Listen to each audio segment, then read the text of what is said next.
Good morning, Crystal. How are you? All right, to go right to gaming. Because I went out and I actually got a second coffee this morning because I was so low energy yesterday that I was like, you know what, we need more caffeination. But good morning. How are you doing? I don't know why I'm so tired today. It makes no sense.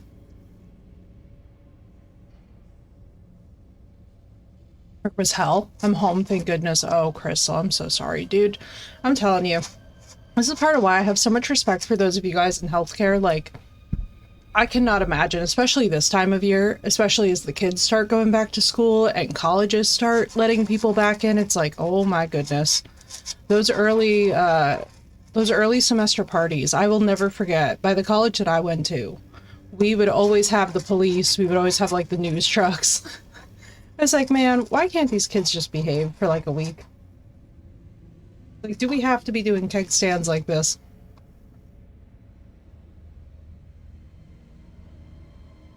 Oh my. We smashed this guy. Not that way, but you know. Could totally be that way if we put our minds to it.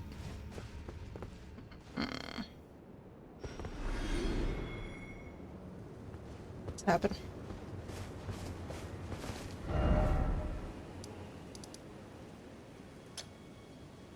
Go over here. But Crystal, I'm so glad that work is done for the day for you, because that is, ooh boy. That would be very, very frustrating. I give you guys so many commendations. I have to get a new debit card because of a charge yesterday where I ended up watching you on YouTube and fell asleep. Aw. Thank you so much for watching me on YouTube though, dude. And listen, I'm so sorry about your debit card. That absolutely sucks. I have got to tell you guys, whenever it comes to like the credit versus debit card debate, I always say credit card because they'll just refund it automatically. With debit cards, because you have to use your PIN, for me that's like a whole different level of dangerous if somebody steals it. So dude, I'm so sorry. That absolutely blows. It's never a fun time. If it's any consolation though, like, so my family's had, I want to say 3 or 4 instances now where someone has stolen more than 127,000 travel points and turned them into like cash vouchers. So we've been dealing with that slowly but surely. And when I tell you that I think my family is just at our wit's end, we're all just like, what is going on? How do we stop these people? And it's really frustrating too because it's with Chase. And I've heard that their security isn't the best.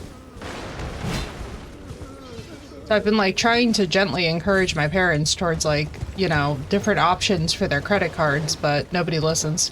Thankfully I have the card, so there's that plus. Yeah, true. True. So you have the physical card. It was probably, I'll tell you, there's a lot of scammy websites. Like, I think the issue is that my dad tried to buy a fountain online for our backyard, and he thought he was getting a deal, but I'm pretty sure that he went through one of those, like, garden sites that's basically like Temu, but for a garden center. Zook, what's up, dude? Good to see you.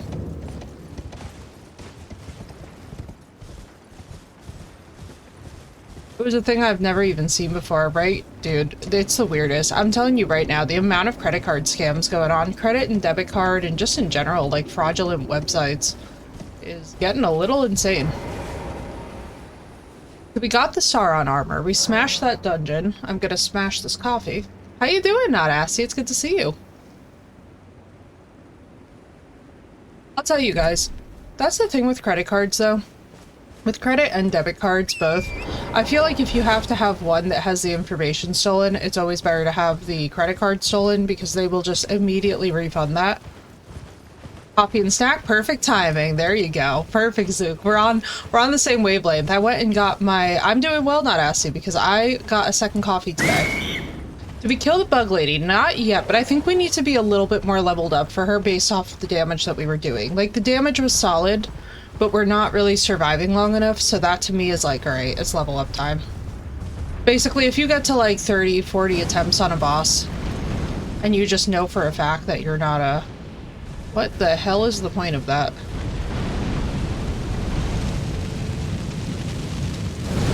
Oh!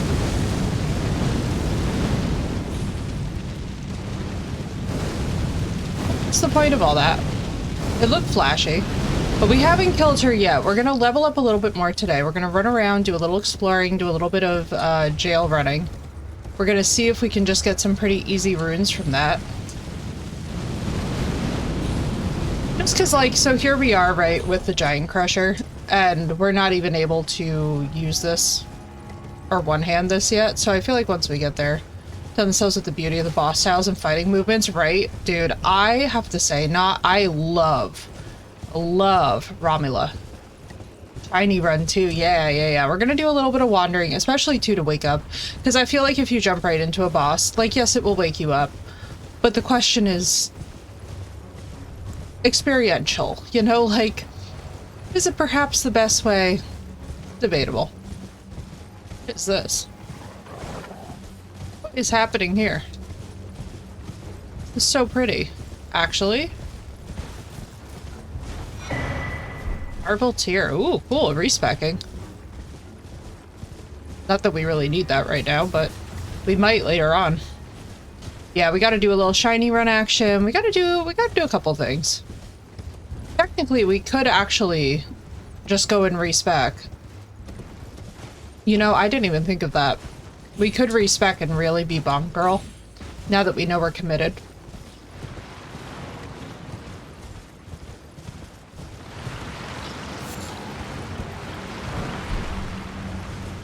I just love running through things. I have to say, that's one of my favorite parts of Elden Ring is, like, just having torrent, so you don't necessarily need to, have, like, perfect positioning the way that you do at times with the Dark Souls franchise. It's so refreshing. With Rolana, where her body would be poking out of the game, you could just hit her and go, wait, that's actually such a funny glitch. It's so sad because she's such a cool boss. And it's like, you want people to obviously be able to experience it properly, but it's also like, wait, that's actually hilarious.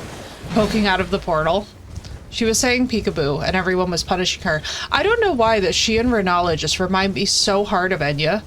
So it was so funny. Not because I was thinking this morning. So I was like, before stream, right, like I have like a nice relaxing little routine that I do where I like tidy up the space and just like, you know, take care of me and whatever. And I gotta tell you guys, it was so funny. Or with some gratuitous gravity kills, right, Zook? I love it. It just puts you in the right mood, you know? But I was like, I was listening to my little relaxing music and all of a sudden I saw this picture of Enya come on screen. I was like, oh my god, it's Renala?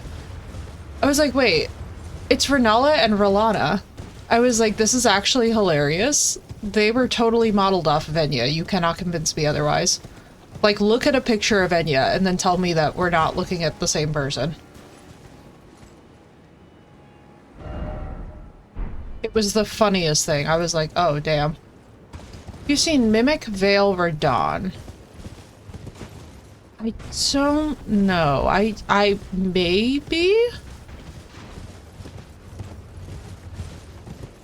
It's not Consort Radon. Mimic Veil Radon.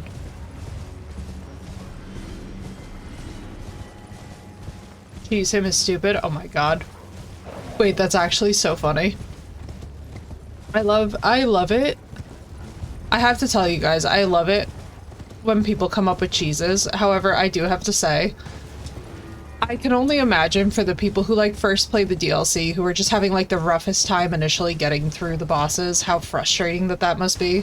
When like, you know that you struggled for X amount of hours and then like suddenly you see this incredible cheese. I feel like you laugh it off though, because everybody knows at some point that they'll replay these games. So it's like, everybody knows at some point they might try the cheese for themselves. But now I have to know what the cheese is, because I'm so curious. What's up, FMX? Welcome in. Good to see you, dude. Field day going. Oh my god, guys, by the way, if you want to laugh so hard, yesterday, so every now and then, so for those of you that don't know, I use Reddit very non-ironically, because I used to work in a mental health discipline. So like every now and then I'll pop in and just like, you know, say encouraging, supportive things to people for their mental health, blah, blah, blah. Whatever. Like I use Reddit very non-ironically, like not to be a troll. But the Twitch section of Reddit is by far the most cursed thing that you'll ever see in your life. It is like people who are complaining because a streamer was friendly to them, and I'm like, I'm so sorry that we're not going to smash a brick in your face just for saying good morning to us. But like, apparently there's people who take big exception to friendliness on the platform, and I'm just like... I was in the weirdest rabbit hole yesterday reading these posts, and then I was just like, you know what? This is nuts. I was like, why are people stupid? To do New Game Plus because I was missing an Ash of War for it. Okay. You know, you're reminding me too that we did not do Tish. We did not do... I actually have a lot of stuff from the base game I still need to pick up. We kind of just jumped in here because we were kind of getting to a point in the base game where it was like, alright, we're sort of splitting hairs with what we're gonna, like, move towards. And also because I just wanted to see it. So let's see, we're going to go...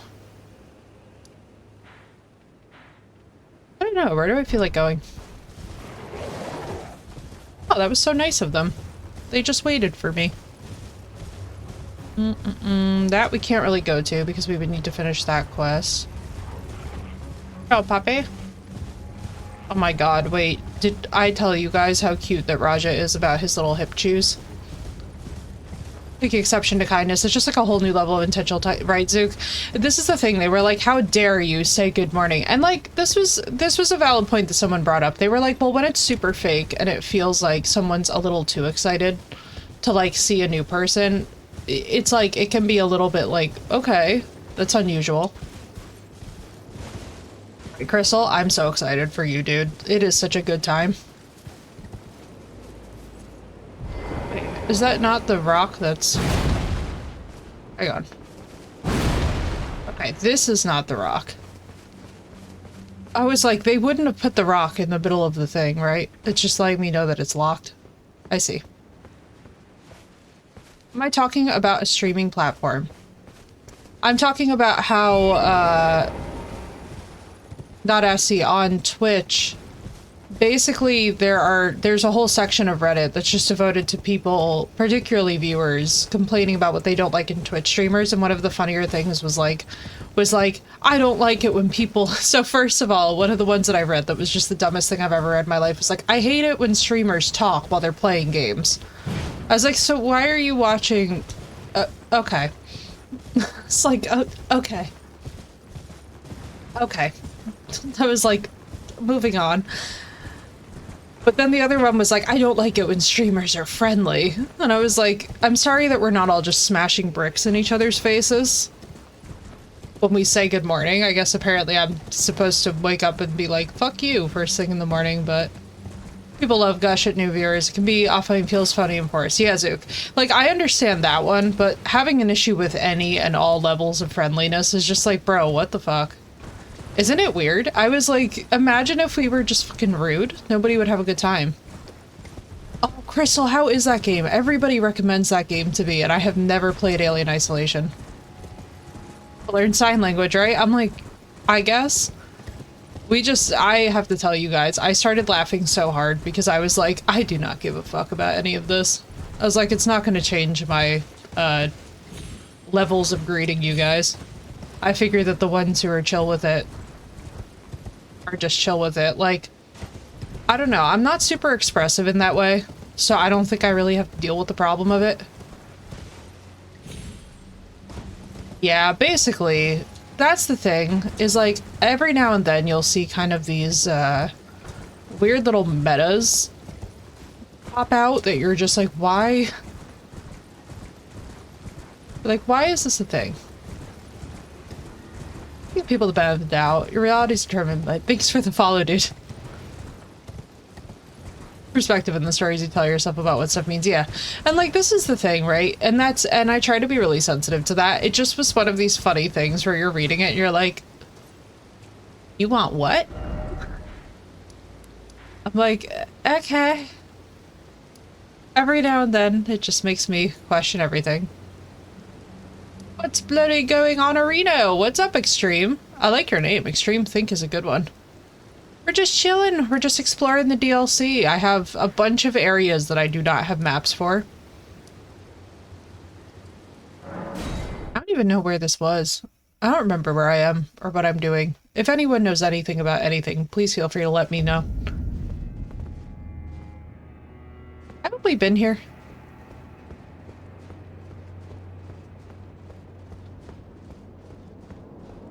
Yes, we've totally been here. Want to go to Mesmer? Maybe. Maybe. But right now we're just gonna be exploring and keeping it chill while I wake up and stuff. I'm not too, like, oh, hyper mode, we gotta, like, do an immediate boss run today. Mostly we're just gonna chill, we're gonna do a little exploring, shiny run, that kind of thing. This is a bridge. I think the only time you hear a streamer not talk all game is near the game when they're so focused on the game and either forget their streamer or have a low viewer count and there's nobody to talk with in chat. So here's the funny thing, not asking, I still will talk ambiently for those of you that are just like vibing and lurking because I feel like to just listen to complete silence isn't really entertaining. It's like there's plenty of people who do no commentary walkthroughs and shit on YouTube. Like, what's the point of watching somebody be live if they're not gonna at least have a certain level of discussion? What's up, Banty? Welcome in, dude. Elden Ring for the win. I know, right? It's such a good game. I've been chilling in this. Honestly, I have to say, this is like, as much as this may sound like a counterintuitive statement, I find this to be one of my chill games now. Stick a rock on a pole and let's go for it, right? Right? Yeah, we were using this against Romola. What else where's my anchor? I want my anchor back. There we go. Now I feel like myself again. Thank you for reminding me. I was like, you know, the anchor is what I vibe with. Yes. Yeah, it is who dis. Never really played any of the Souls games. I gotta tell you, Auntie, I used to have like a borderline phobia of them. Because of basically the more toxic stuff that sometimes the community would come out with, which in fairness, you know, it's a very small percentage, I would say, of the overall player base. Like at this point, I can say that with confidence across two of the games. But I have to tell you guys, basically the thing that I found for me is that I just wasn't mentally yet in a place for the games. But the minute that I was in a place where I could like really devote the time to let the games work on my patience and stuff, that's when I started to love them. Walkthroughs or guides on YouTube, but I felt that was more of just posting something than going live. Up and be super good at a certain game to be able to stay in silence and have viewers. Well, that's the thing, Extreme, you know, and I feel like there's all different types of streamers out there, right? And like, this is obviously not to knock anyone, but for me personally, I'm somebody who the reason why I first ever actually even found really streamers was because I was actually working doing data analysis in the lab and stuff. So for me, I'm kind of one of these people where I feel like what you guys would probably prefer is most likely going to be, you know, some level of interaction. Like, if I were to be doing data analysis again, right, and I'm just ambiently, like, the game is just playing in the background, and there's no commentary, like, yes, that's one level of focus, but for me personally, I'd much rather it be kind of like a low-commitment podcast where, you know, I can just sort of keep one ear tuned to it, but I don't necessarily have to engage if I don't feel like it. So for me, like, because I worked in neuroscience, because I worked honestly as a professor, like, I got really used to sort of just having to public speak. So you get to a point where you can sort of just autopilot through different topics. Opportunity to buy, but never did because everyone's saying the game was hard. Same thing with Cuphead, but I was able to beat it in the hardest difficulty. Oh, Auntie, yeah, if you could beat Cuphead on the hardest difficulty, I don't think you're going to have much of an issue with this, if I'm honest. Especially, too, because the game allows for summons and things. You know, it actively makes the experience better. What's up, Harley? Nice to see you. Tell if I ever got this one.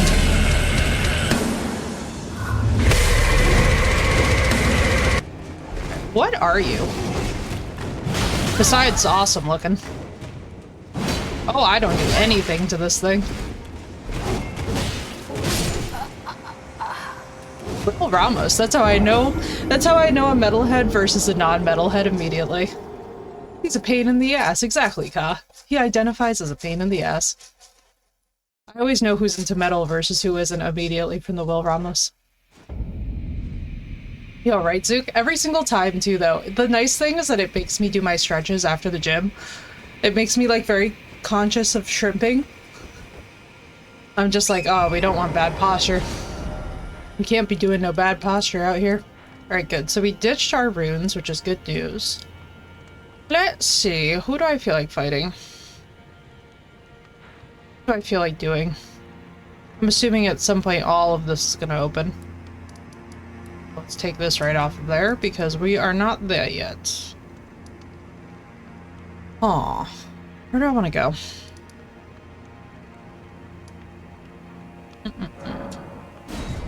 I see. We haven't been over here in a minute. Let's go run around.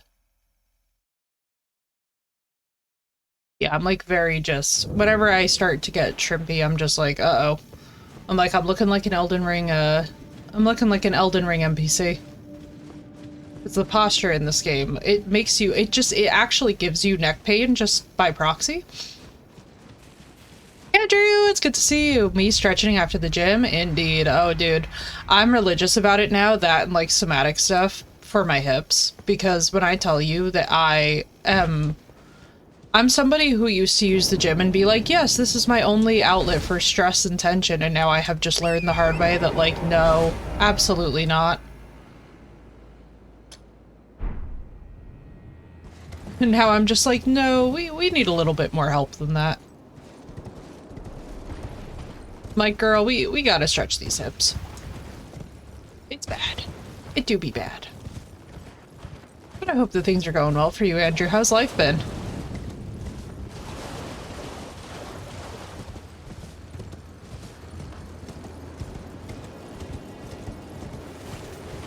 Whenever Torrent can't fit through like a small gap, I'm just like, okay, Torrent. Thank you for that contribution, Torrent. I have to say, by the way, that my favorite thing about us starting this DLC was me immediately going to the dragon area. Like, I just understood the assignment from House of the Dragon. I was like, yes. It was just a very easy jump from one fandom right into the next with dragons in it. And by the way, the number of people who don't realize that wyverns are dragons is exhausting. Last few days and try to get rid of whatever it is. Oh, Andrew, dude, I'm so sorry. I've got actually a couple of friends sick with COVID at the moment, and it freaking blows. People were not really aware. I think that this round comes with, like, the unbearable body aches. Doc says it's early pneumonia. Oh my god, Andrew, please take care of yourself. That's terrifying. Oh my god, yeah. God, we just, like, ran up to Bale. We just, like, ran up on Bale. I was like, oh, that's great. That's a thing that I have done now. Oh, hey. I didn't even know that this was over here. Bye! Oh, the virus is still around, Extreme. My mom actually just had it last week. She was writhing. She was, like, screaming for maybe, I want to say 3 days straight, just 12 hours a day screaming. And we all thought that she was just being super dramatic about it, and it's like, no, actually, it's horrible. Scales, wings, and breath attacks as a dragon might be, yeah. Okay, Jim, or just go to the top for the main one. What the hell? Oh, with Bale. So Bale is like the... Okay, got you. Excuse me? I'm obsessed. That's amazing dialogue, right, Crystal? I love it. I think he's hilarious, and this is what every single one of my exes sounds like after having dated me. Is like, curse you, Effie! So I'm just like, I relate. I relate spiritually to Bale. Not the comparison I thought I'd be making today, but truly I relate spiritually. Oh, look at that. Brother, is this his missing leg? No, this is way too big to be Bale. Brother, what the hell? Yeah, apparently there's like some medication that's being given for it. My mom did not have any, so she was just absolutely in agony for multiple days. My friend is apparently taking some kind of medication for it. I have not looked into the specifics of it personally, because I luckily have not had to. Oh, that almost gave me a stroke. I don't think that this is a very livable, friendly option for my life, but we're gonna try it out. I hereby vow. You can get the dragon outfit. Wait, there's a dragon outfit? Excuse me? What do you mean that there's a dragon outfit? Hang on, is this about to be a Fashion Soul stream? Yo, I'm not even kidding you, Ka. That's painfully accurate.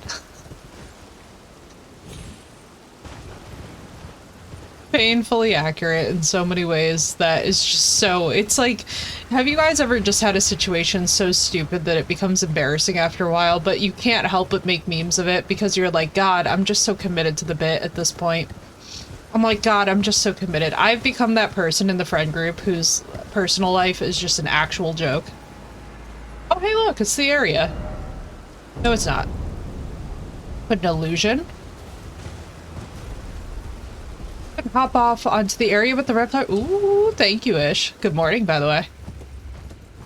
This is so sick. I love seeing giant dragons. Trav, what's up, dude? How you doing? But yeah, I become the friend whose personal life is just actually a joke. Like, my friends are just like, all right, give us the latest chapter. Slaps their arm. Yeah, exactly. Like, what's the worst that happens if you salvage the comedic value? Different area, it's part of the same quest. Oh, interesting. Okay, I didn't realize that it stretches that far around, but that's actually really cool. Yeah, that's my spirit, cause like if I can't laugh at it, then I'm way too sensitive about it. You know what I mean? I'm one of those folks who would much rather be able to like make a lighthearted joke and truly have it just be able to be a joke versus like have stuff that I'm just like, how dare you? I don't really do the whole pearl clutching thing. At least not about, like, my own life. When it comes to, like, my friend's business, I'm a lot more private, because I'm just like, no, that's not something that, with my boundaries, I feel would be chill to share, but my own, I'm like, oh, open season. I love how I crawled on its face. You said wing, I heard face. Chose the dragon outfit. There was a person at that Grace. This is why I went out and got a second coffee, because as you guys can probably tell, the second coffee is really everything. We're gonna chug some of it.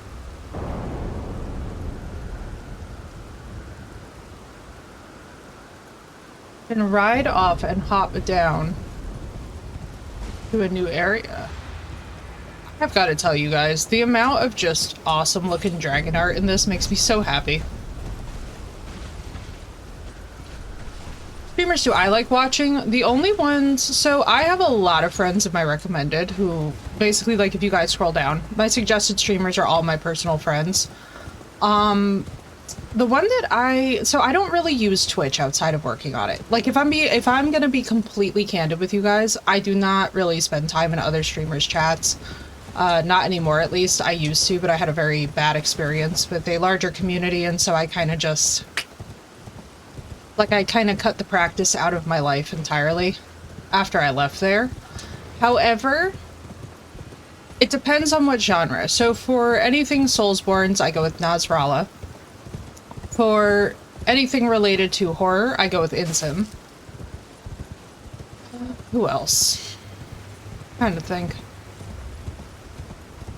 It's really about it at this point. Like, I really don't spend time on this platform. Like, even as I'm sitting here racking my brain, I'm like, damn, I really don't hang out with anybody.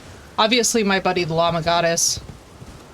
But any of my friends, you'll, like, find me occasionally in their chats, but I'm not really, like, even my friends will tell you, like, it's kind of a rare day.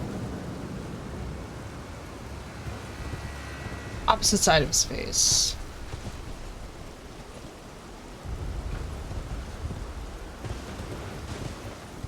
And Auburn when she's on. Yeah. Well, I mean, Auburn and I are like besties. Like, we talk just about every single day.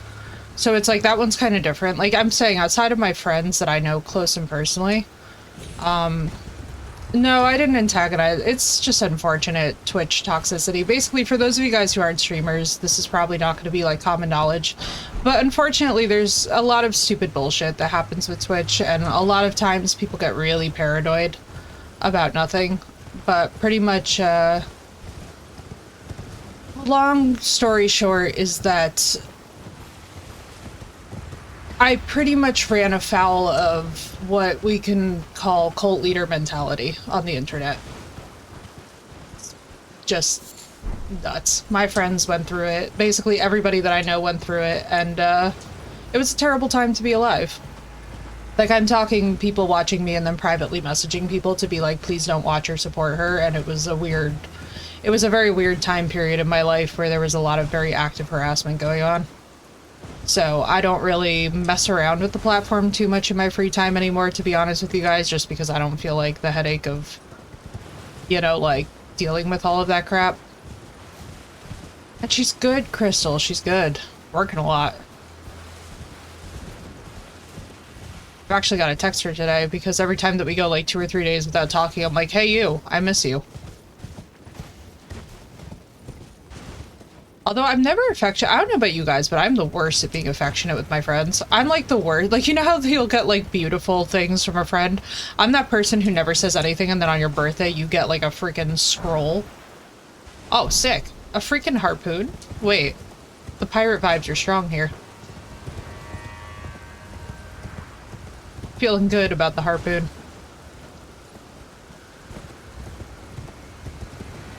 I sound exactly like him. I sound exactly like a guy? Like vocally? Or like, oh no, vibe-wise, vibe-wise. I was like, huh? The confusion was extreme. Potatoes. Potatoes are so good, dude. Potatoes are always the answer. I missed that potato, right? Don't worry, she'll be back. It's just, you know, it's funny too. Whenever my friends go through anything in their lives, it's like I'll never obviously share details of what goes on in my friends' lives, but there's moments where like you're frustrated because you're like, I miss somebody, but you're also so happy for them and glad for them. Oh, thanks, dude. I foresee death. I think getting an exclamation gravity queued up was the best idea. Yep. It's like, yeah, this is not gonna end well. Like, hey, news alert, that was not the area. But yeah, basically there's people who tweet.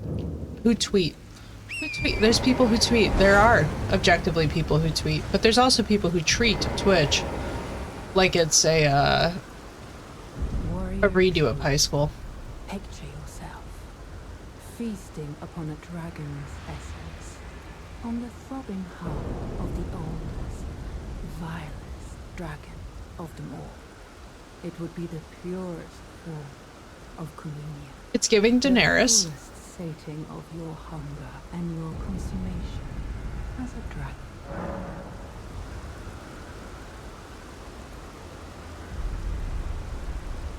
Huh?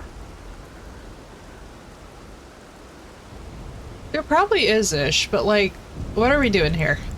What are the consequences for one versus the other? Am I just basically like joining her covenant?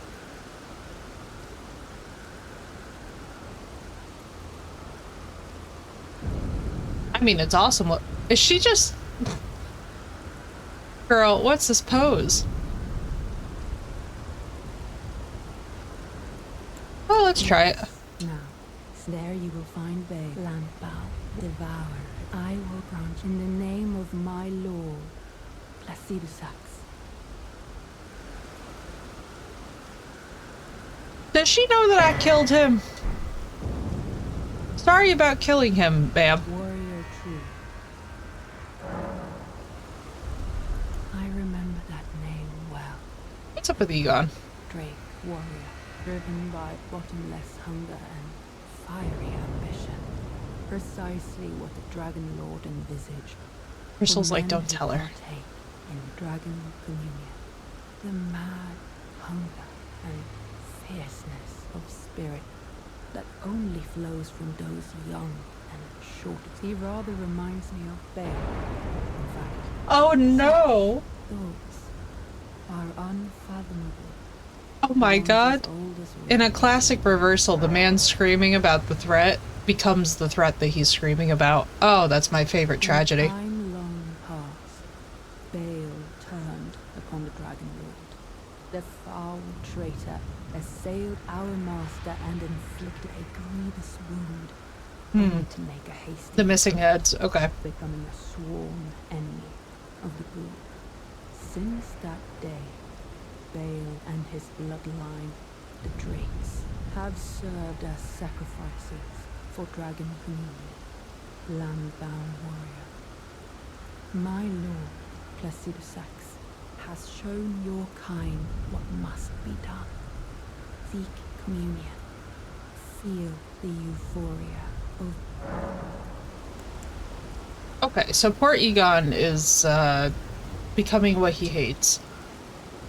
Bale is very metal. warrior troop. Let's find the secret area.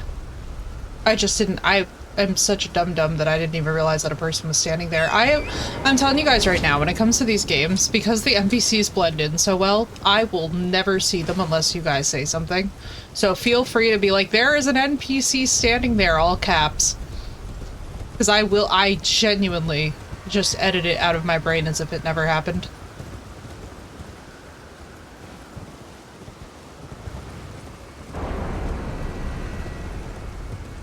I'm telling you right now, my first name could be Oblivious. It really could. I am like, I do not see it. Ish knows. I am like the most tunnel visioned. It's extremely funny too, because we'll be in a situation with like a boss or something, and I'm just like oblivious.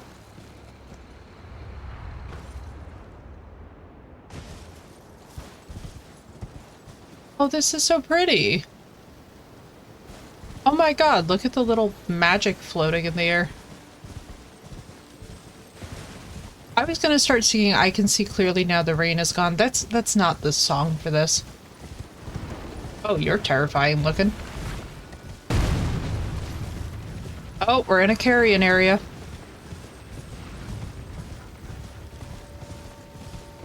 Oblivious Effie. Listen, that's a really good name. Do not give me ideas. We just rebranded. Spooky Forest with the dudes that have the head and many eyes, I think. Cerulean Coast. Oh, this is where I would be living. I love me this shade of blue. Cerulean is gorgeous. Makes me fear Eiffel 65. There's a horn I need to blow. Listen. Say less.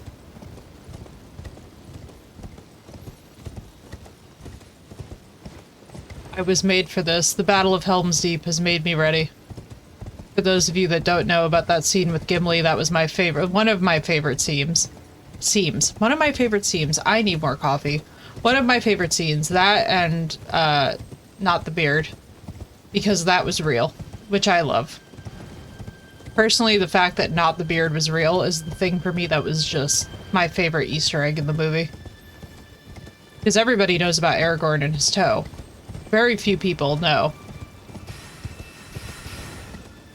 Good night, Crystal. I hope you get some good rest, dude. I'm so sorry that work was crap. Hopefully, it will not be. Middle where all the fingers are pointing curved inward. Hell. I have been told...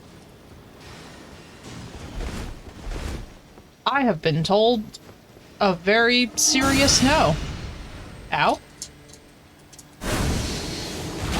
What in the xenomorph?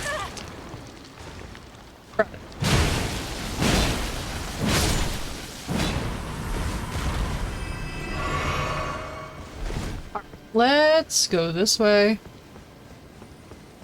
Crazy.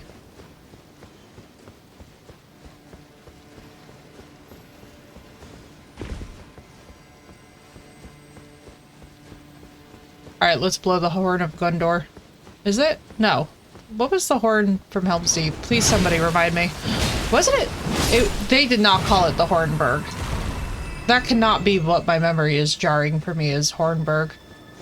If that thing was seriously called Hornburg, I'm gonna be like, Tolkien, I'm disappointed.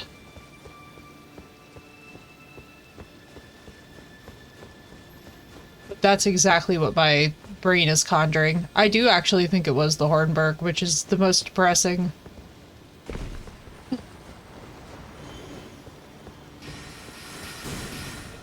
hell?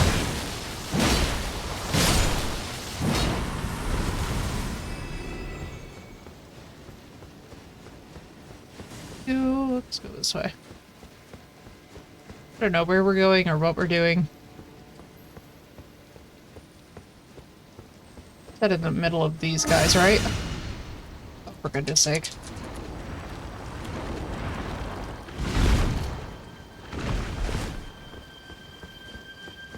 I'm like, listen here, you pain in the butt. Let's go this way.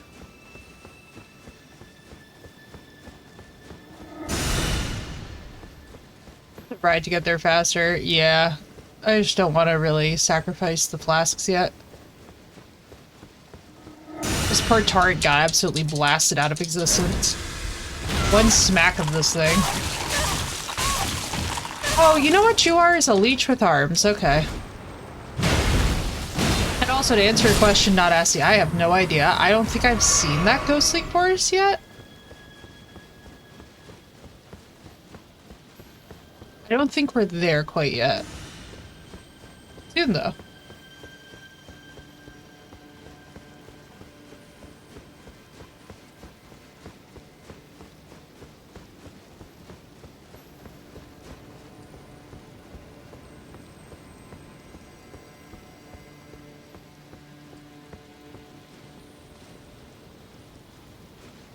I can't say it on Twitch, but unfortunate. You know.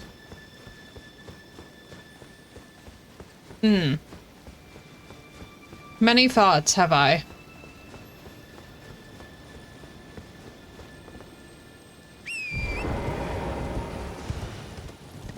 Many thoughts are racing through my brain at this moment. And that's how you know it's the early morning still. I was like, ooh, Lord. That is, what are you? Do I hear thump thump? I get the entire map for every area, yeah. I feel that. I like to have that too, for the sake of completionism. But also because it makes my brain hurt less.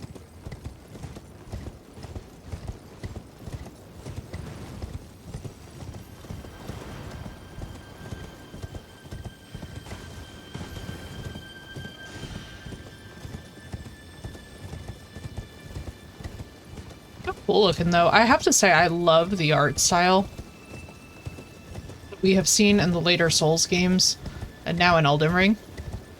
I mean, aesthetically this is just so pretty. Even when it's like a potentially gross area, like even the rot areas are gorgeous in this game. For me, that just makes it so much more fun to play. It's like when you're running through an area that could easily turn into an oil painting, it's so satisfying.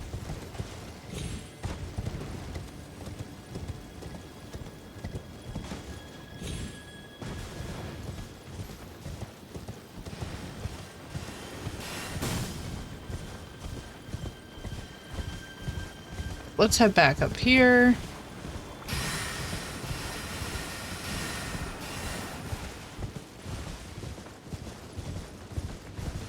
Ugh. Thank God that Blue isn't here. Blue would freak out about the hands. The tarantulas.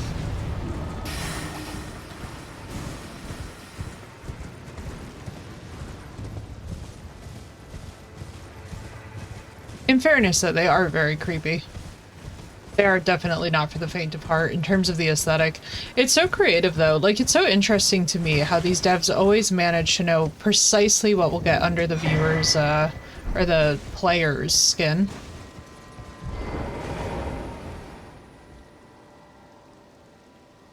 Fell from these ruins, so now I must... Ah! Oh, this is so pretty though.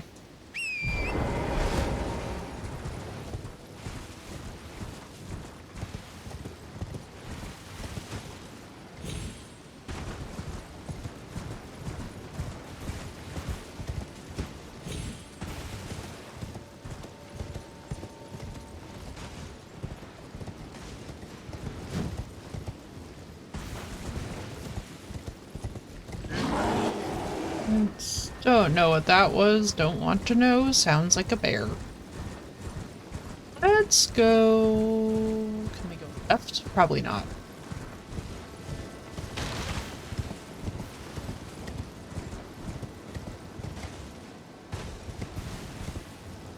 Nope, we gotta go back up.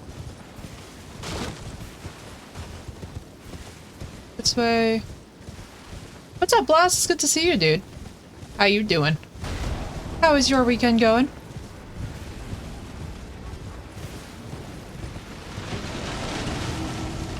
Or what? Oh, that was a hell no from me.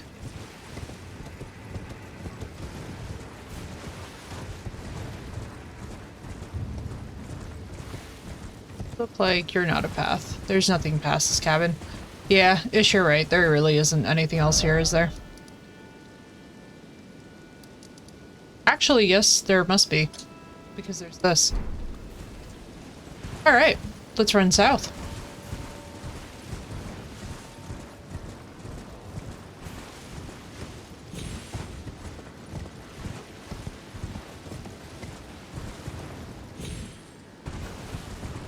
Let us do this. Pull Torrent around. We're gonna run down, then we're gonna run south. If we can even go that way. We're gonna find out the hard way either way.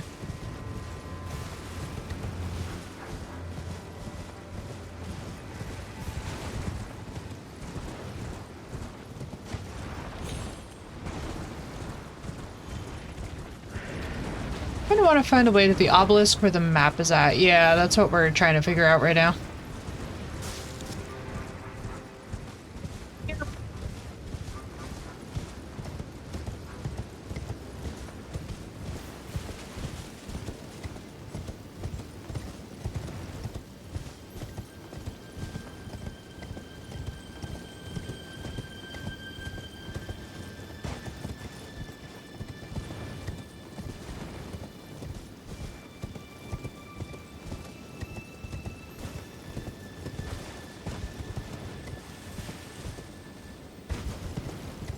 Alright, let's go this way. Should have checked what number it was that I marked this for.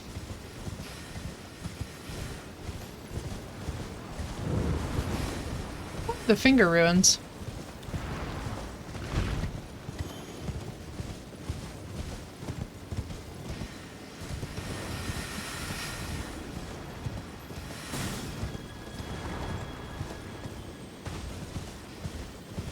Alright, later, not assy. Good luck, dude. Good luck finding the ghost forest, by the way.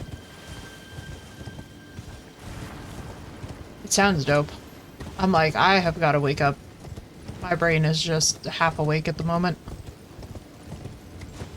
And it's funny, because you would think from waking up at 6 that my brain would, like, slowly get there, but no. It's how we wake up in the day.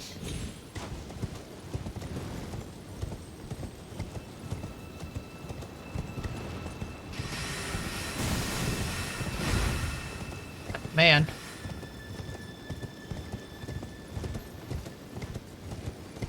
Let's run on the edges of the area. But I'm wondering... No, because they're following me. I do have to say, one thing that is very funny, and I am kind of glad that they implemented it. I don't think it holds true for every enemy in the game, but I do like that there's some enemies in this game that don't quit when it comes to following you. In Dark Souls of the past, it was so... Oh my god, it used to be so funny in Dark Souls Remastered when you would suddenly just get to a certain point and watch everybody moonwalk away from you. It's like, man, there's part of me that loves the chaos of this. Like, ah yes, I have moved a centimeter in the right direction. And now I get to watch the, hilarity, right, Kyle? I love it. I would love how they would moonwalk away. So I'm glad that in this game it's kind of like... You can see where they were a bit like, alright, cheeky asshole. They definitely changed that range a bit. But it's nice to see, because I have to tell you guys that those Silver Knights, watching them actually walk up to your face and then moonwalk backwards is one of the funniest and most memeable things. When you realize that your pay grade isn't high enough for this.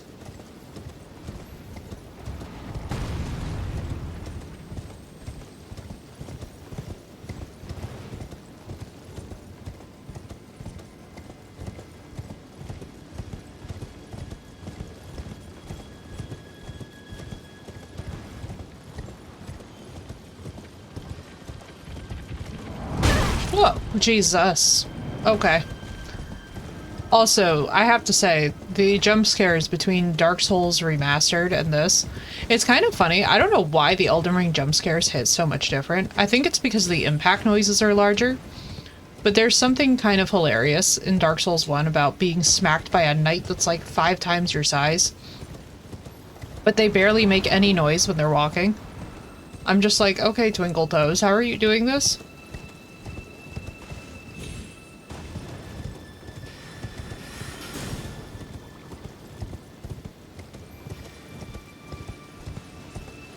No, one of the best parts I think about this game is the sound design. Just the entire way through, like even just the sound of Torrent as he runs around is one of the most relaxing things. That's why exploring has its own kind of vibe to it.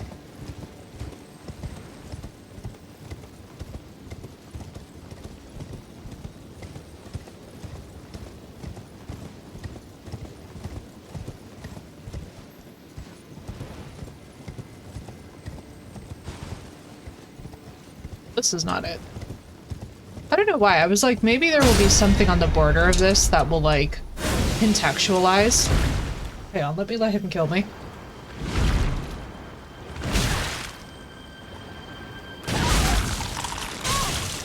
Like, let me slurp down coffee while I die.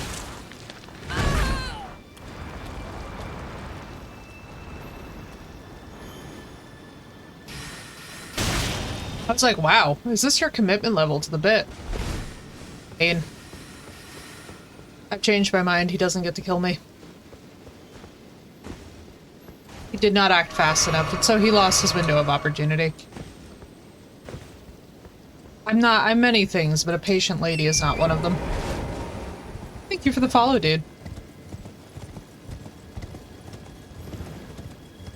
Wow, he had one shot and he blew it. I really just stood there too.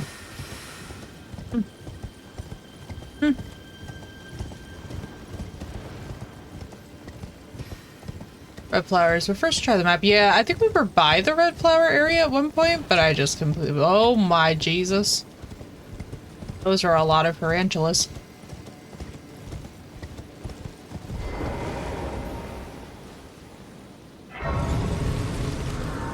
Heyo. We found something. Which I will... Oh, as a Taurus I approve. As a Taurus I approve. That was cool.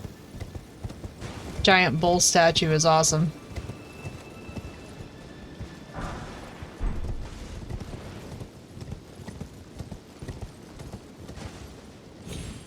I always love it too. Whenever you see in these games that they're like making a reference to one of their older games, it always makes me very satisfied and happy. I don't know about you guys, but you know, any references back from one Souls game to the next has always just been like my favorite. Even when it's sad, like stuff with the giant smith. Ow. Scary. God, that was actually a solid jump scare, if I'm being honest. Where are you guys? Please. Thank you. Like, it may be a measly smithing stone. Right down there into the shallow water. Can we really? Wait, that's actually awesome.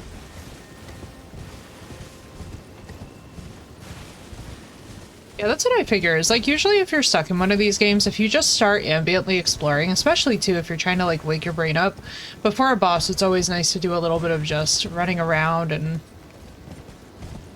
kind of like vibing before you jump into the main event. Because honestly, sometimes if you go right into the insanity that is a boss run, you'll lose your mind. This is so pretty and aesthetically pleasing. Just making me feel all the vibes.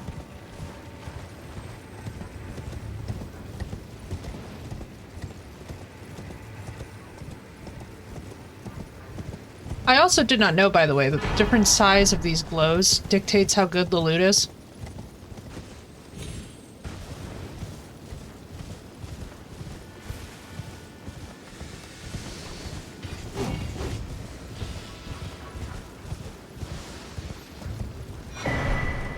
Whee! Off we go. Oh, look at the wing. The wing looks sick. Yeah, I love this kind of stuff. Aesthetically, this is one of my favorite kind of adventures. Where it's like, we get to just wake up, we get to look at some pretty shit.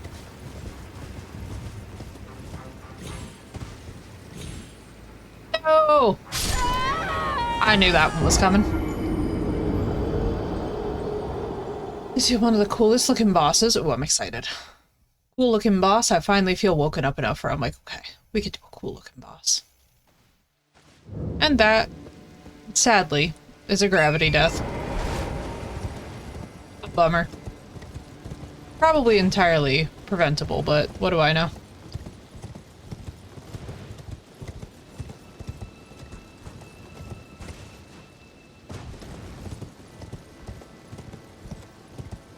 Let me go.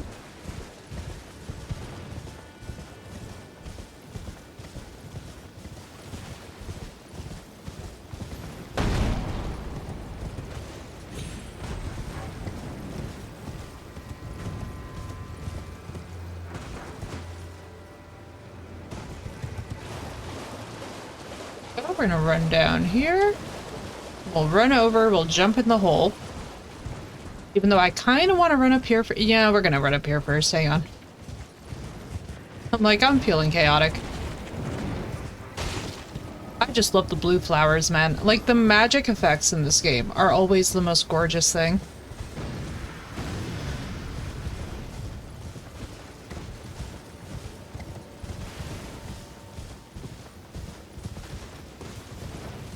It's fine, Torrent. I was just gonna have you keep sprinting into that wall ad infinitum.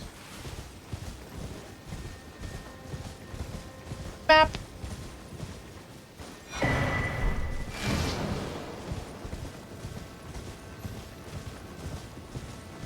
What's up, Cat? It's nice to see you, dude. How are things going? I know the last couple weeks have been crazy.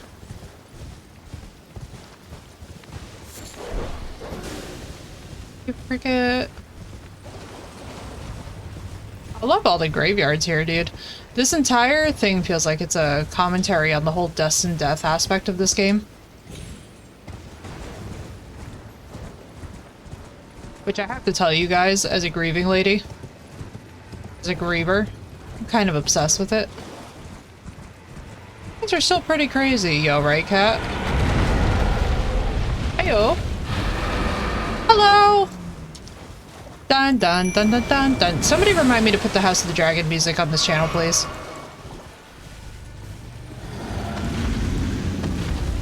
Let's go! Ghost Flame Dragon, baby, I just got your effect. You are gorgeous looking. Oh, for God's sake, don't punch him. Thank you. Eee! Ow. I'm like, did I not call my mimic?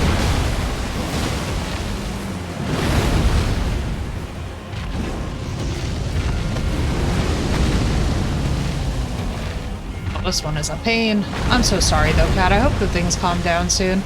I'm definitely feeling that too. My mom just had COVID last week and it was a whole ordeal.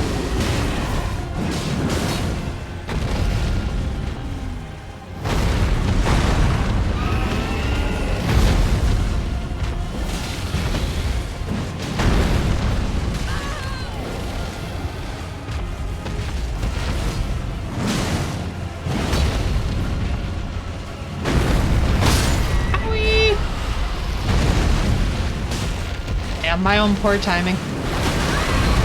Good morning to me and me in particular.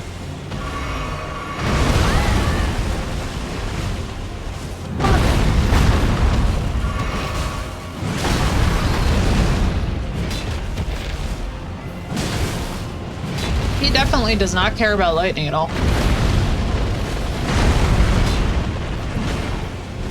Go, go, go.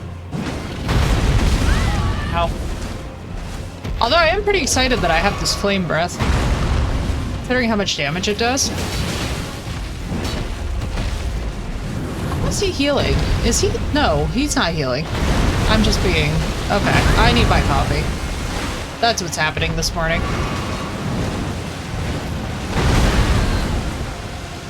Yep, I'm rolling into the dragon timing, so we know we're in bad shape.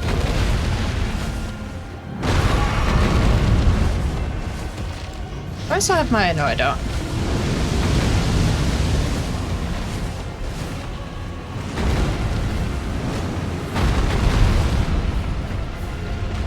Buddy, buddy, buddy, buddy, buddy. You know, I haven't even tried to use my Ash of War once. That's the problem here. I have to say, though, the Ghost Flame does look sick. Ow. Oh, you piece!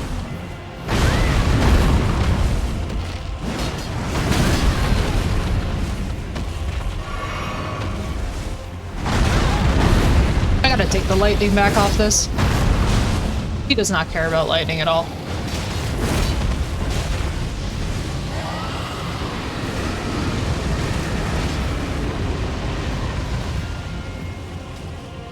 It was like, no thank you. No thank you.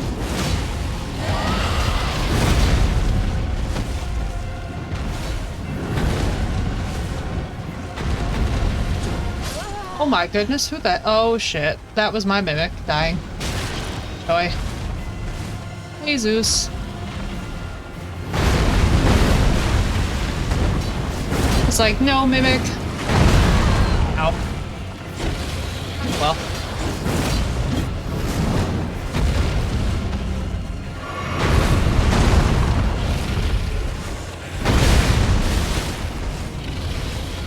Just love how this guy does ambient damage to his own guys.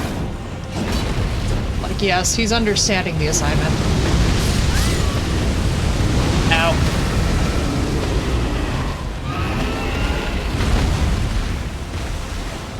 Please just stay on the dragon. We're only weak to holy, which makes sense. We do have, actually, no, I'm thinking of tabletop.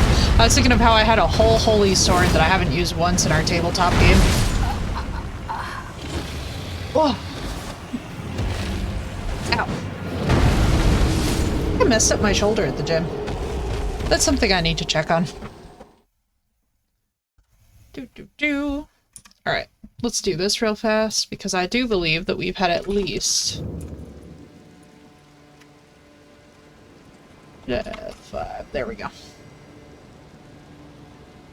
That's gonna be more accurate. That should hold us. Oh, wait, wait, wait. Before we run away into the sunset. This, Ashes of War.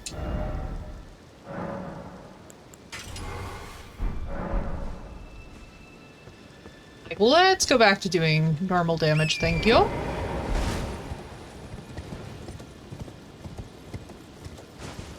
Wrong way. It's fine, I just totally forgot where I was. Perfectly normal insane. It's precisely how that's supposed to go. Let's go this way first.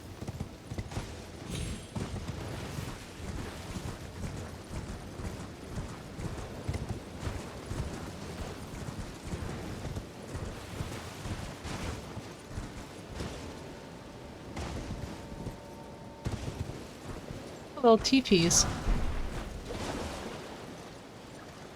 You look like the teepees from a shark, actually. Wouldn't that be awesome? Imagine if Elden Ring introduced giant sharks. We would all be living our best lives.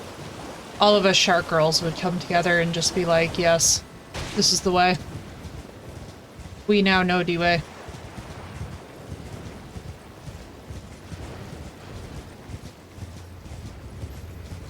But no, you're not a shiny. That is a flower. We'll jump up and grab you, yeah. It looks like a little bear trap, I love it. It's creative use of the enemies, though. See, that's one thing that I have to give this game immense props for, is that the enemies and the enemy types are certainly never boring. It's like the different variety of attacks that you can experience from the same type of enemy is pretty awesome. Sometimes it's fun just dying, just to see what different enemies cause. What they do. Wow, there's just a whole lot of nothing over here, huh? Woo, that's the edge.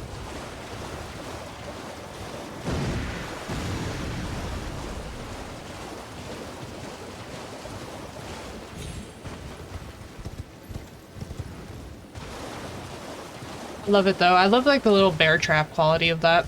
I just, you know, I'm always interested too in like how much rain that the devs get to just be creative. Good morning, Lord. How are you?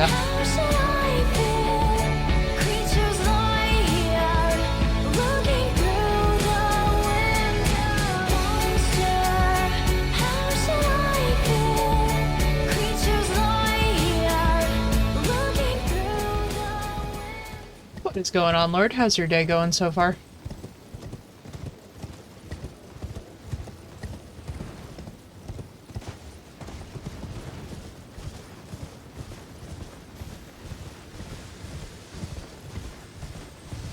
Oh, here. Let's see what's at the top here. Nada. Yeah, really just getting up. Well, very nice, dude. Welcome in and good morning. Welcome in. I am, as you guys can probably tell, still half awake myself. We're only like, I want to say halfway through the second coffee. But the fact that a second coffee even happened today is testament of, yeah, I was tired. The last like 2 weeks or so have just been a little bit much. I don't know about you guys, but definitely a lot going on in my life. Where I am just like, you know what? Needing a little extra caffeine makes sense.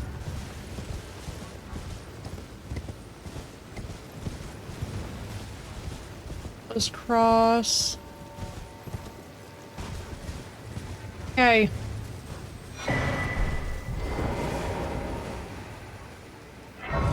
Put my game's on till I've had a whole cup, yep.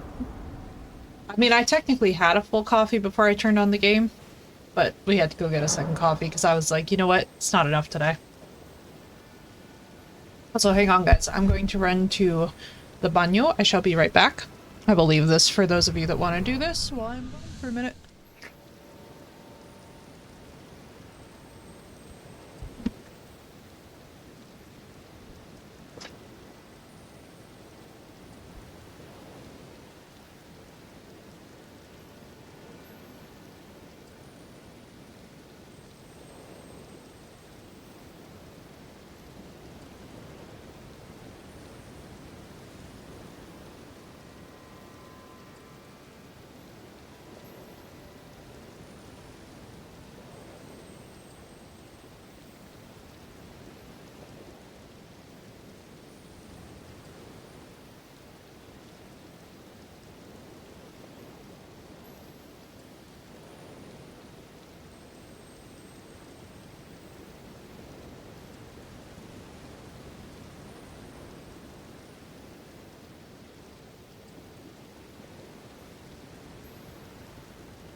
You know what's wrong with me today, chat? Oh. Hey, Macho, what's going on?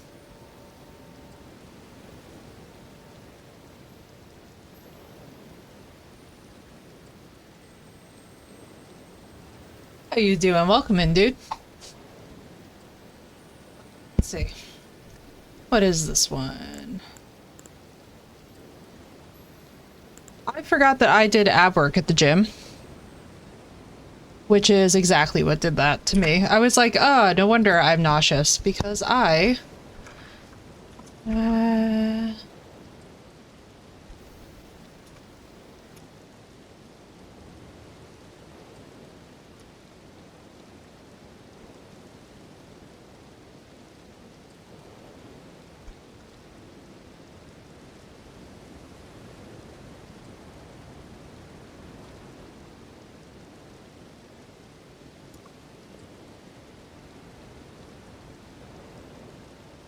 Ooh, Duet was a good one, Lord. I saw that.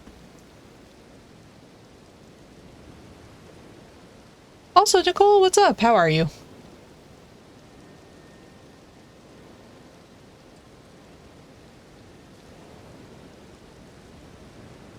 Can't complain.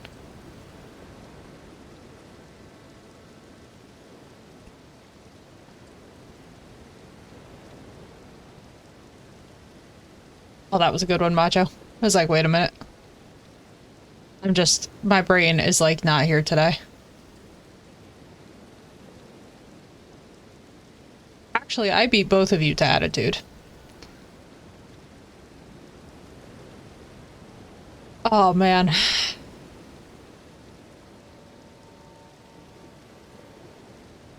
Oh, my back. Let's see who won.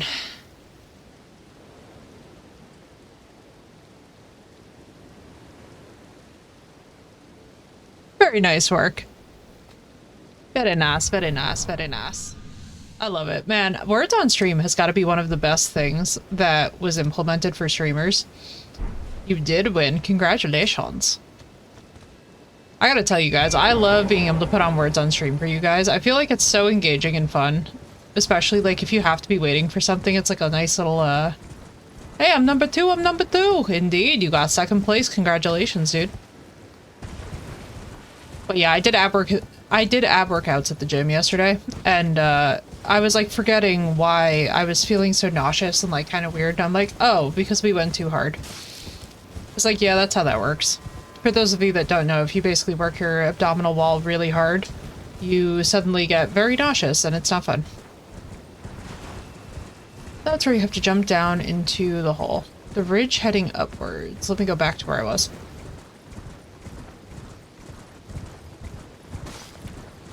Oh, do you mean... Hang on.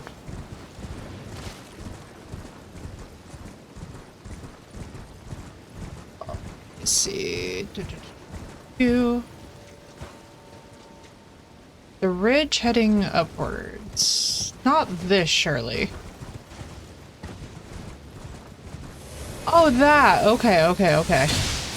I was like, no, who's a what's it's now? Those little orbs can absolutely go and get pricked. They're just terrible.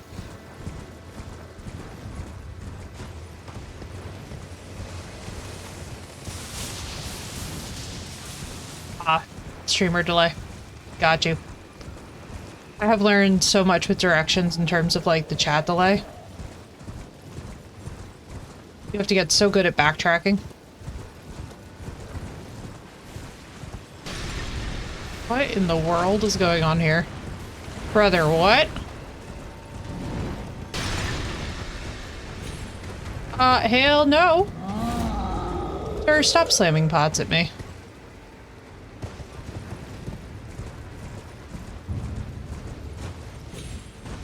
Ooh, shiny. We're about to get absolutely wrecked by this. Oh, impressive.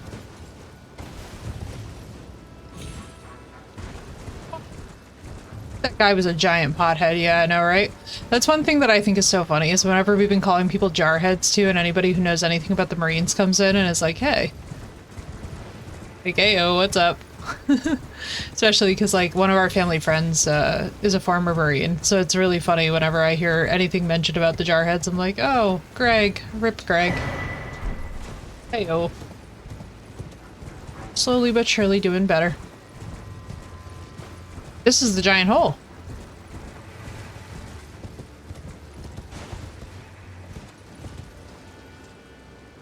This?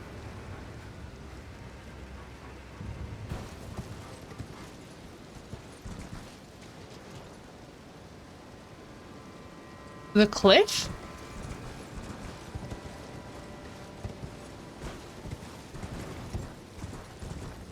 Starheads like the nice many.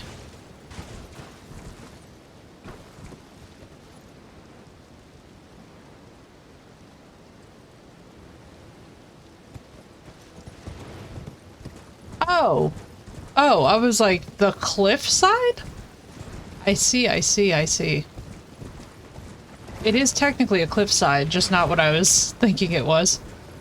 I was like, we're jumping into the sea? Sure, I think you are. Oh, I'm excited, Zook.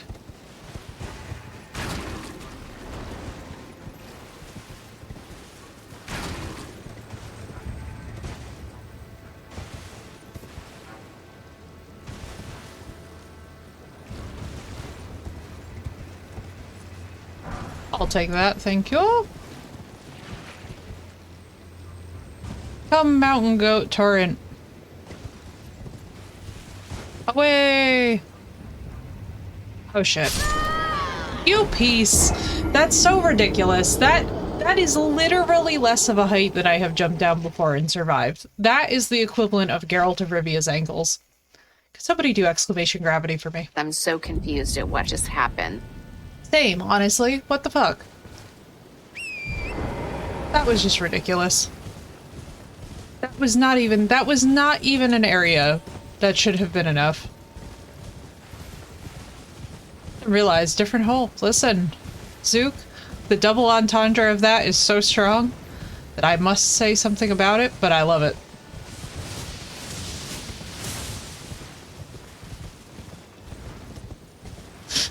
It's like, you know,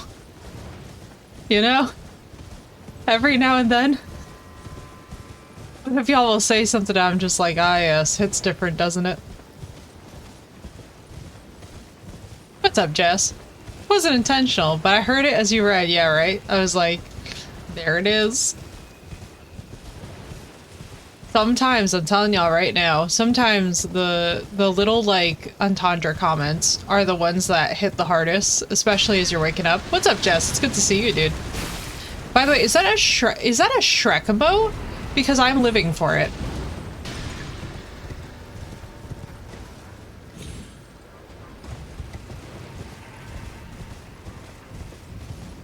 I love freaking Shrek. I need to go back and rewatch those movies. I love it. That makes me so happy. I also really need to rewatch all of the Pirates of the Caribbean movies, except I want to buy them on Amazon. And let me explain to you guys why, because I am not doing anything whatsoever that has anything to do with Disney, but I'm also not subjecting myself to using DVDs. There's many things that can make me insane in life, and nothing makes me insane as fast as having to figure out the DVD situation in this house. I just have to chill with Shrek emotes, right? You listen, right? Shrek is everything, honestly. I feel like people, as you get older too, it's funny, because like you go back, when I was showing Shrek to my niece for the first time, I was like, oh my god. I was like, there are so many little innuendos and stuff in here that I did not know existed. It's like, oh boy. Luckily, my niece didn't care. I mean, like, my niece was watching Futurama at 12, so I feel like, spoiler alert, she didn't give a crap, but I was like, this is a lot. I was like, man, our parents were just out here, like, letting shit slide. But you know something? I love it for us. I feel like it made a whole generation of kids who just, like, did not care. We were able to joke about so much more as a result of it.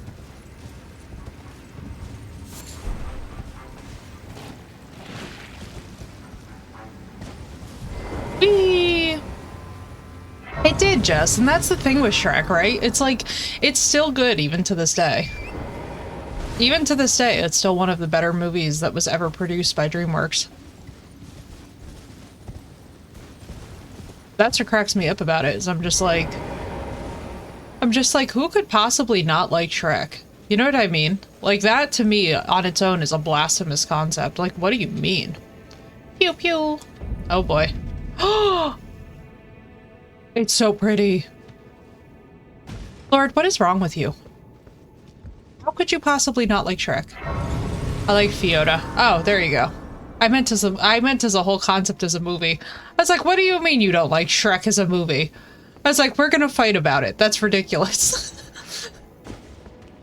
I will go to bat with any of you that I know about not liking Shrek as a movie. Them's fighting words. That is one of the best comfort movies of all time. What the fuck are you supposed to be? What in the hell? Brother. God, I always forget that, Ashmore. Be a smartass. Listen, I appreciate it. That was a good distinction. You caught it in just enough time before I was like rant mode. Pray they never make a live action version. Jess, I'm telling you right now, if I see one more fucking live action, can we please bring back the old style of Disney animation that was actually very artistic and gorgeous? Does anybody else really miss that? Like the Sword in the Stone era? The classics? Because I really freaking miss movies that were animated that way.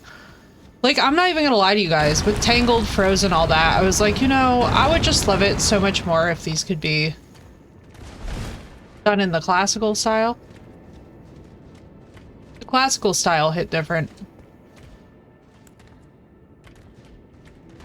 It's Robin Hood! Yes, alright, Jess, kindred spirits, because mine is literally The Sword in the Stone, and when I tell you that I always go to bat for that movie, I literally am always telling people, I'm like, man, don't underestimate the powers of Merlin and Arthur. Wart, I should say. Just the fact that we had a whole character whose name was Wart was one of my favorite little just isms in Disney. But like, I was never a huge Disney person. I was always very, and I feel like this with Harry Potter too, because like, so for those of you, by the way, that don't know, in the coming week, we're also going to be starting our first playthrough of Hogwarts Legacy. We're kind of doing a little bit of an alternation between that and this. And because honestly, the back to school vibes are there, I'm kind of feeling it as we get into September and fall generally. That was painful. But like, I was never very big into the cult-like Disney worship, but then I was also never very into the cult-like Harry Potter worship. Like, don't get me wrong, when I was a kid, thank you, Lord. When I was a kid, my local bookstore was actually like releasing the books on the days that they came out. So we were all very into it. Like, we've always been very into Harry Potter. Altanish in search of the Elden Ring. Welcome in, Cowzilla. I love your name. Ever seen The Black Cauldron? Yes-ish. Oh my god, it's so good. I have got to tell you, so many of these movies that like we joke about now were like traumatizing. Like, one of my favorites growing up too was The Swan Princess, and I was like, man, that movie was really before its time. How to Offend Women in 3 syllables or less. Living for it. The Secret of the Nymph. Yes, Travo, one of my favorites. Dude, I love it. I love these movies, and I love the movies from this era. Especially too, by the way, some of the messages that they baked into us kids. Like, I just gotta tell you guys, my self-confidence as a girl was so helped out. The Hobbit, dude, the animated Hobbit Gollum messes me up so much harder than Andy Serkis's version. That animated version of Gollum destroyed me in my youth. I was not happy. As a child, I was more... Actually, you know which one really got to me? How many of you guys have watched the animated Lord of the Rings?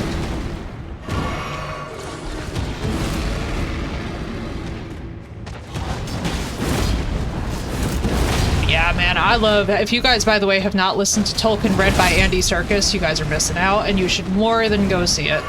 You will not regret this recommendation. If you're a big Tolkien fan, Andy Serkis narrating the works of Tolkien is just the most satisfying experience, because he has a fantastic voice, by the way.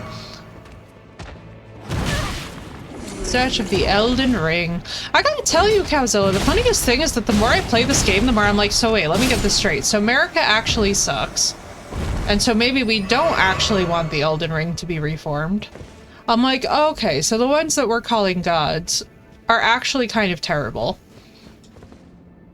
The ones that we've labeled terrible actually aren't all that bad. And basically this was almost like an alien level takeover. Divine version. Like, that's what I'm understanding of the lore so far, is that I'm like, so let me get this straight. So everybody's basically messed up because America sucks. Solid.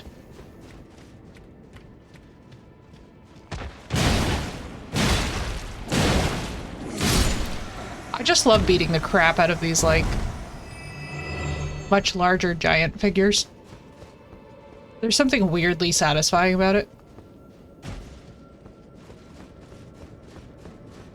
Posties, then this. Alright, let's make a run for this. Because, dear God, do we need this. But yeah, dude, the animated Lord of the Rings, when Gollum was on that log, floating behind them in the Fellowship of the Ring, I was like, listen to me. My childhood was shaped by this trauma. I did not do well with that trauma. That's all I'm gonna say about the situation. As a small child, I was like, I am distressed.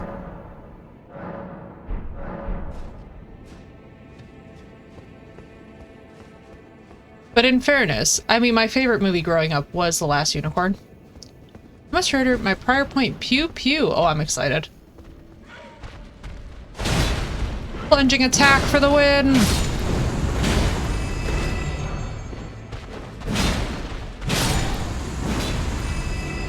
God, I love this anchor. How could we ever go back after having the anchor? The Last Unicorn. Dude, my mother literally looks like the, witch with bedhead. I'm not even kidding you. That's like literally how my dad and I have been looking at the situation ever since I was small. And when I tell you that we constantly tease my mom about it, she loves it though, because it's all good-natured, but it's one of the funniest things about my childhood is that my mom literally looks exactly like the messy-haired, grumbling witch. Like mom. Grew up on the witches, the 80s and 90s, yes. Yes. Very deep into my end of my grandma's apartment complex pool until I was 10 because of Charlie and the Chocolate Factory. Yeah, that'll do it to you, dude. Charlie and the Chocolate Factory. Man, let me just say, that Gene Wilder scene where he's, like, singing that ambiently creepy song. Was there anything as traumatizing for all of us growing up? Oh, no, you don't. I know your games. Such a disappointment to Tolkien that he almost begged Bass and Rankin to finish it their way. I'm not surprised. I'm not surprised. It was rough. Where the guy gets sucked up the tube, I thought the pool dream would grab me, yeah, right? I think we all have horrible intrusive nightmares from that Gene Wilder, from that rendition of that. Like, I always had many thoughts about, you know what, I actually even had this thought as I was reading Harry Potter with, like, his aunt and Marge and how she was, like, flying up there and, like, floating around. My parents were, like, so cute about it. They're like, "Aw, how to know that your kid is, like, really morally, how to know that your kid is autistic before you will ever get a diagnosis." I was very much about the moral implications of Aunt Marge floating in the stratosphere. And it's funny now that as an adult I've been resorted into Slytherin because I'm like, yeah, this is more than enough proof that you can have great moral alignment and be sorted into Slytherin and just own your ambitions. It just cracked me up because I was like, ah. Oh yeah, pew pew indeed. Brother. What the? Can I just express how much I hate this? Willy Wonka and the Chocolate Factory.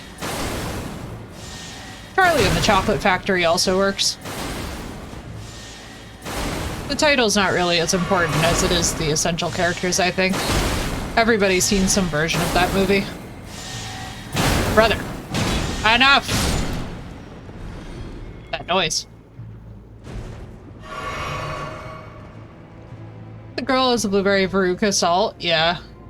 Went up with helium. I thought I could do it and made myself— oh no! Oh lord, that's so sad. I completely understand though. Because we've all had one of those moments. I gotta tell you guys, for me growing up, my movies were like, I was a really big fan of Free Willy. More than anything else, Free Willy, Flipper, anything in the ocean, man, but Jaws. Now Jaws was my jam. I was like, all that I want from my life is a great white shark. My mom was like, most girls want a pony. Don't get me wrong, my daughter wouldn't complain. Most girls will like snakes or spiders or other like creepy crawlies. My daughter would like a great white shark and she would like to feed everyone that she hates to it. And when I tell you that my teachers I'm at school so were just like, confused at great. What just happened? Yeah, it was a lot, wasn't it? It was really a lot.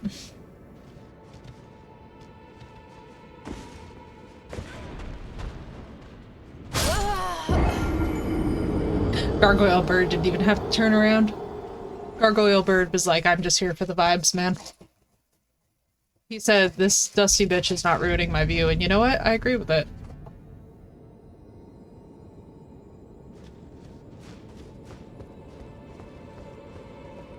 Morning! What's up, Vocal?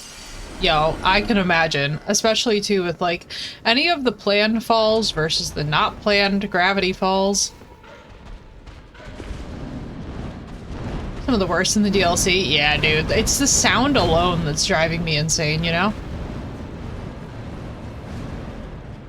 Deep ocean replaced outer space. Yeah, dude. I freaking love the deep ocean. And I gotta be honest with you guys, I do in fact like it more than anything to do with space. Like, I'm not anti-space by any means, and I find astrophysics fascinating. But I'm not like, oh yeah, let me like nerd out on all the space content. I personally, knowing now how the process of science works, find all of it very sus. If I'm totally honest. Oh, brother. Leviathan, Deep Star 6, The Abyss, right? Yeah, I know. We all start getting real interested in the ocean, but it's just like, it's my preference. Like, I would much rather know what's in our ocean, to be honest with you guys, than what's in space. The Abyss was just so good. Oh yeah, dude. Oh man, I have to tell you guys though, the funniest thing for me as a shark girl is all the movies that get sharks wrong. And I don't just mean wrong, I mean like badly wrong. It's like painful. Like, I don't know if you guys knew this, but they originally wanted to use a real shark, excuse me, for Jaws. And how it's like, brother, if you used a real shark for Jaws, let me just explain to you how none of this is great white shark behavior. This will be such a disaster.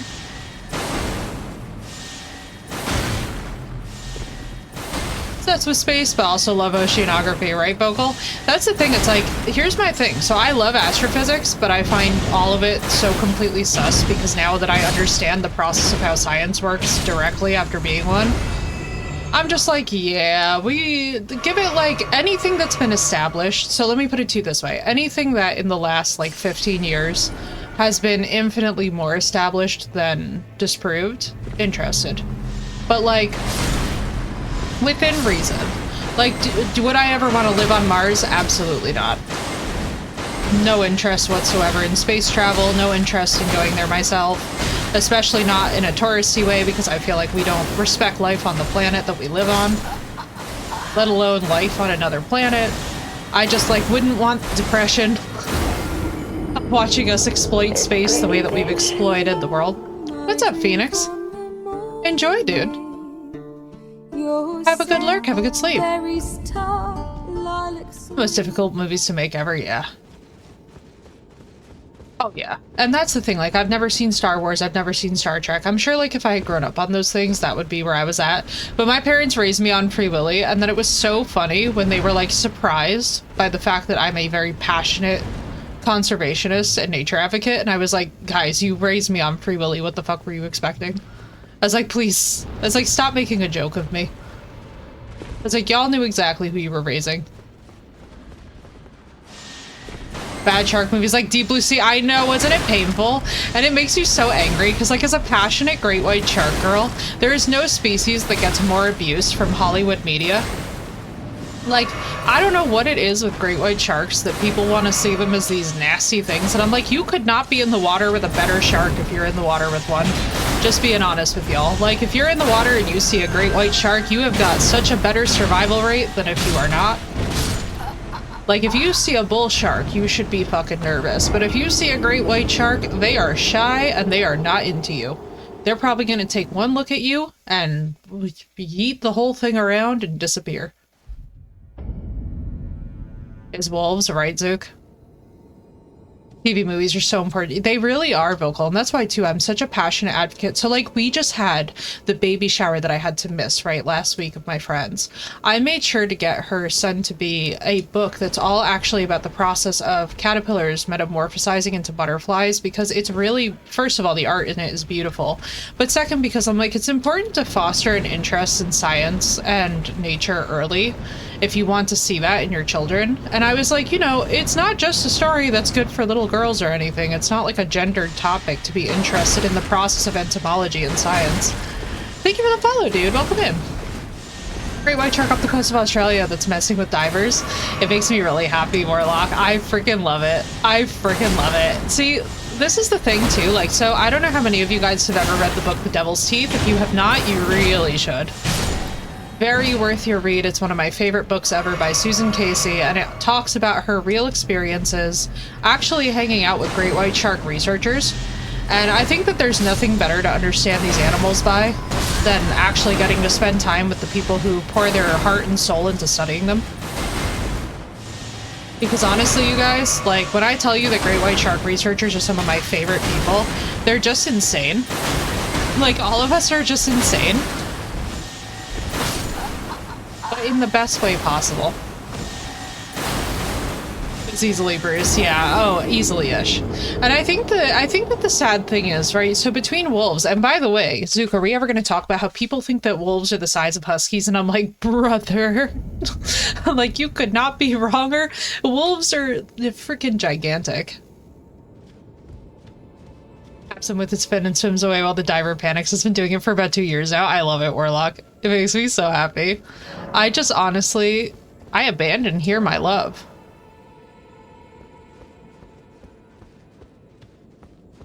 Mikola? What'd you do, Mikola? Oh god. I don't know why I got creepy vibes off that, but I did. Yeah, these things suck. But no, I just love, and this is the thing, Warlock, that a lot of people don't realize. Sharks in the wild, especially great whites, will play around with people to that extent in all different forms. So like, for example, if you're researching them, there are certain sharks that only like certain researchers, and they will let you know of that fact by the way that they behave. Like, we would have sharks swim up to the boat, float over on their side, and give a look at who their researchers were that were looking over the side at them. And if they didn't see their particular researcher, they were like, I'm not into it. And then they would disappear, and you're just like, all right, King, go off. Like, the big joke was that some of the female researchers had, like, boyfriends, because you would call, so several of the sharks would be called what we call rat packers, which is almost like they were, like, teenagers. And so they would, like, I don't want to say they'd get, like, a crush on the researcher, but that's certainly the way that it aesthetically appeared.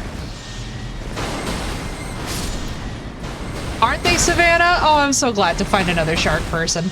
I freaking love them, and I have to tell you guys something. I've never had any respect for, like, you know, the people who, like, justify things like shark fin soup. I'm like, I gotta be honest with you guys, in the year of our Lord 2024, knowing as much as we do about sharks and our need to conserve them, it really frustrates me when I see people talking about that, and they're like, but it's a delicacy. I'm like, bro, there's also other delicacies that aren't justified throughout history.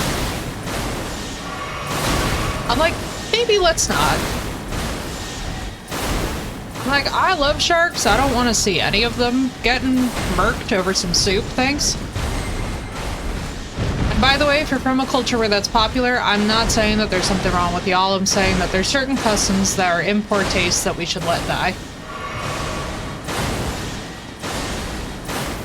There are certain things that I'm just like, we should not do that. Objectively, because we are going to actually break the same nature that we need to be respecting. I completely understand-ish. Let me just say, I have never... What the hell are you? The hell is this?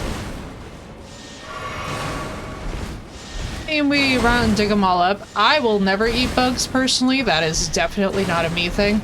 But what I mean is that when you have something that is a crucial part of the ecosystem, right? And it's like you are going to be putting at risk many species by participating in this activity. What went on with shark finning, where they were cutting fins off of sharks while they're still alive and throwing them back to drown slowly, is just completely unacceptable. It's the kind of behavior in nature that you're like, this is why things that see humans have now become hostile on sight. Like, we have records now of great white sharks demonstrating symptomology consistent with what we would consider PTSD in mammalian species. I'm like, maybe let's not. Maybe let's not. I'm like, we all need to be good stewards of nature, and at this point, there's certain practices that, like, I just personally cannot ever justify. One of them is also, by the way, like, the people who are talking about shooting the orcas who are sinking yachts.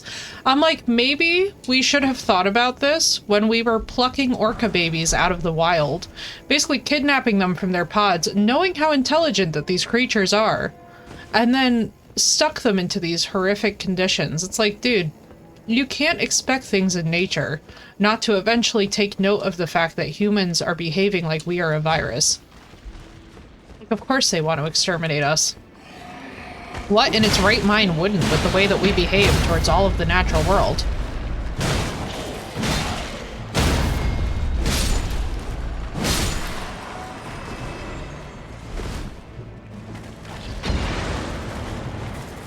No, Lord, I don't think that I don't think that digging up all the bugs is going to be a good solution, especially for protein. Although for those of you that are using conventional protein powders, I would just like to warn you, in case you're not aware, most of the conventional protein powders unfortunately have bugs in them, whether you know it or not. So please watch yourselves with what you are eating. This is a fantastic rabbit hole to Google.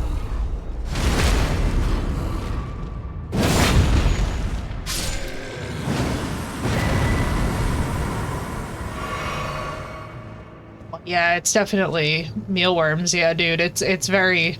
When I found that out, I was not really pleased with it. I was like, oh, really? I was like, sneaky mealworms in conventional protein powders. Depressing.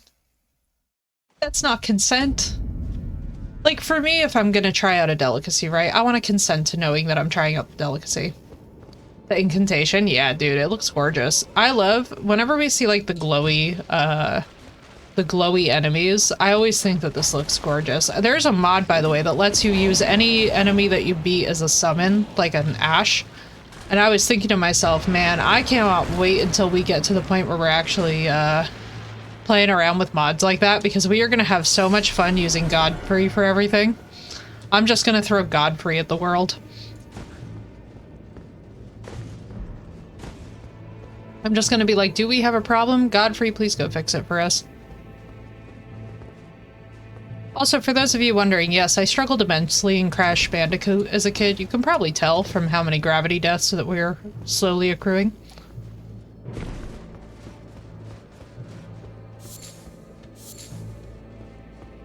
America did Godfrey dirty. America did a lot of people dirty, honestly, from what I'm finding out. I mean, we haven't even met Mesmer yet, but from what I understand about his base lore, I was just like, Mesmer? It's like, aw, dude. I'm like, man, this is why being a good parent is so important. What the... Well, I know we're about to be facing off against something pretty awesome looking. Alright, let's do this thing. Let's do this!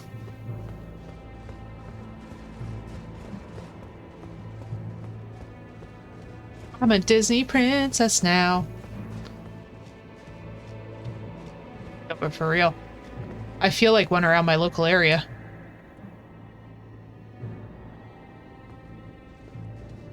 No spoilers, but my biggest peeve at the DLC is that there's so many revelations that don't affect the main game. Same, Macho. I feel like I really appreciate, though, some of the Carrion backstory. Like, I will say this. I love that they put in Renala's twin sister. I love that they have little details like that. I think what's frustrating for a lot of people is that they were hoping for, like, a new ending and stuff, which I guess would make sense, because doesn't FromSoft usually do that with their DLCs, typically? You ever played an Assassin's Creed? We gotta do a leap of faith? Yay. All the animals bowing to you. Yeah, here we go. This is gonna be a mess. Let's go! Leap of faith! Forest Demon, what's good? Alright. Mimic.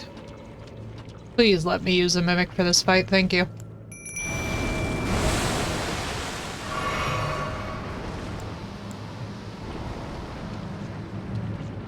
Oh, brother. Wow, you're cool looking. You guys were not kidding. Oh my god. Brother, what the fuck is this? Holy shit.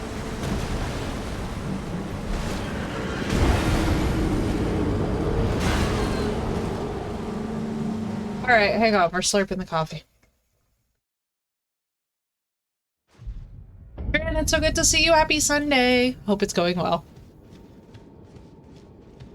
Jumping is my— oh no, we all know that I'm jumping deficient. Oh god, everyone pray. Right now as we stand here, everyone pray. As a mage, yo, vocal, I can imagine. I'm not even gonna lie to you, I think I'm about to be feeling the pain. Let me just get this guy ready.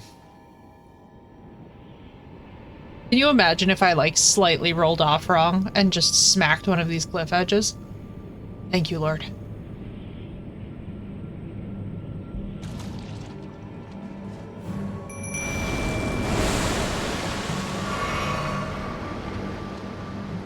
Oh, Mimic, go! Been your fave fight so far? You know?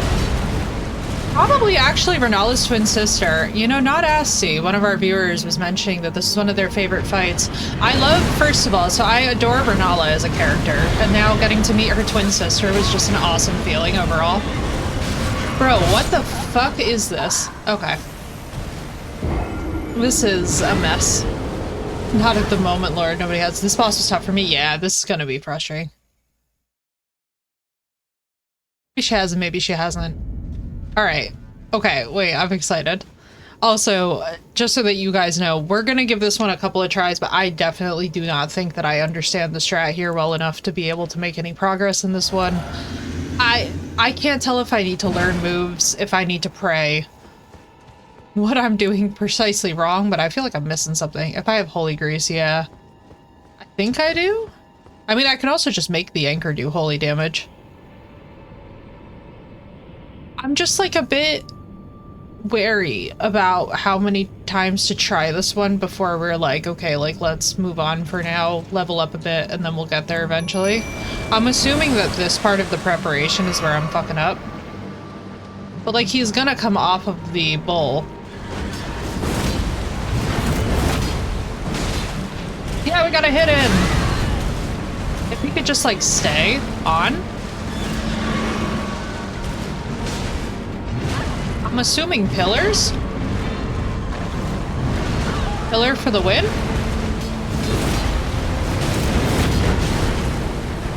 Oh shit. Basically, I'm like, if we can keep him as much as we can on his mount, I think I have a real shot.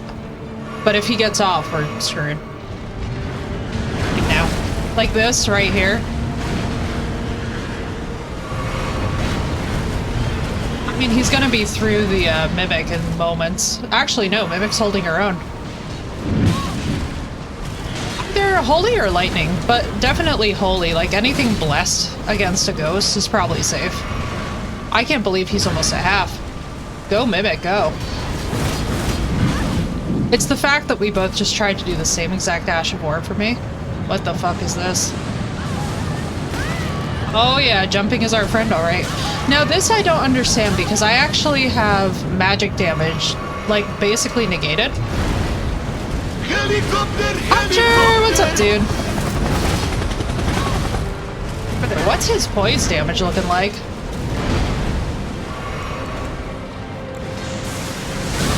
Ow? Alright, just kill me, please.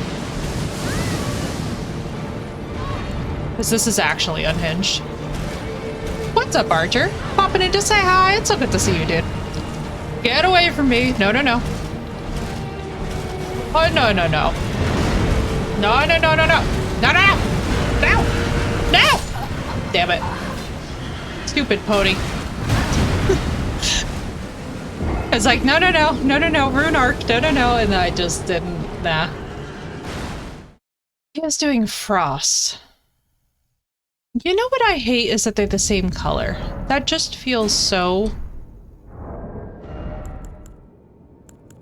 Oh, LOL. Whoopsie daisy. Wouldn't it have been good if we were using the, What does robustness do for us?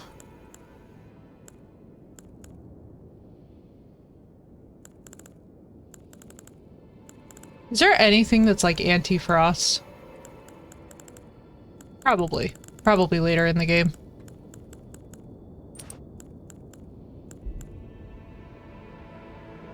The giant crusher, yeah. Right under tubes, literally. Let me just try this for now, just because I want to see if it does anything. The last ailment suffered, that'd be useful. The HP restoration, I don't really feel like we need it right now. Yeah, you know something? Let me do one thing. That's a good idea.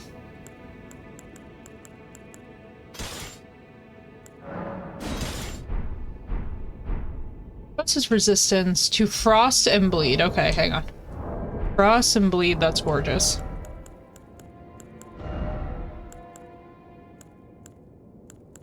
Let's see, where'd it go?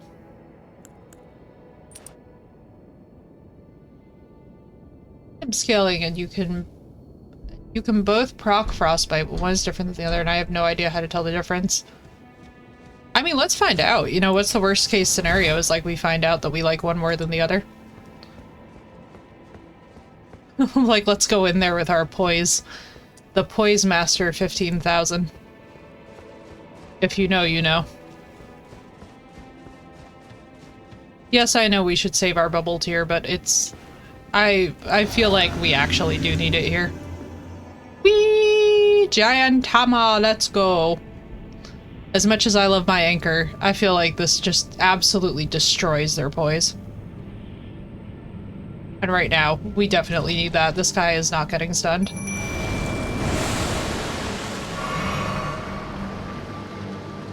Go, Mimic! Mimic. Ah, shit, he jumped off. I was gonna say, I'm like, alright, we might not have this. Alright, learning that timing. Doing better. Oh, bro! Bro! What the fuck? That was so much damage. What's up, Gorlak? Bro, we gotta put the Savage Lion's Claw on this? That was insane. Look, babe, Effie's online. Brother, that damage was insane. He does not like Big Bonk. Like, why? You know, is there a lore reason? Does he have lore reasons? Also, what's up, Gorlak? It's so good to see you. Dude, that really motivated me. We definitely do not have as much endurance as we need for this, but... Corpse rot? Yeah. You know, actually, that's biologically a sound answer. A hot shower and some fresh coffee, peak Sunday. Yes. Yes, Zook. Also, he dislikes Holy, that's true. And it makes sense, because he's dead. He's a grand spooky man. I am Gorlak, I am. How did you know? My favorite villain. Well, actually, I think I like Morgoth more, if I'm being honest. For those of you that do not know, Morgoth makes Sauron look like baby time.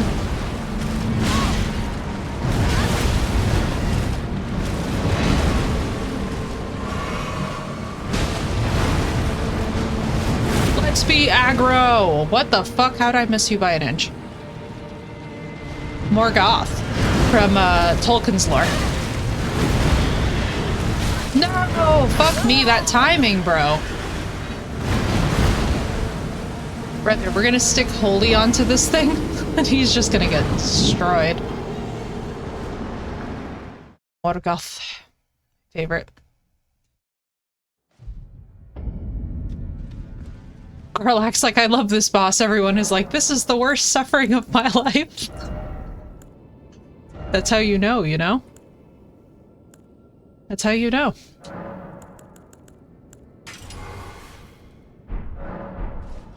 This Tolkien lore as well. What's up, Leroy? It's nice to see you.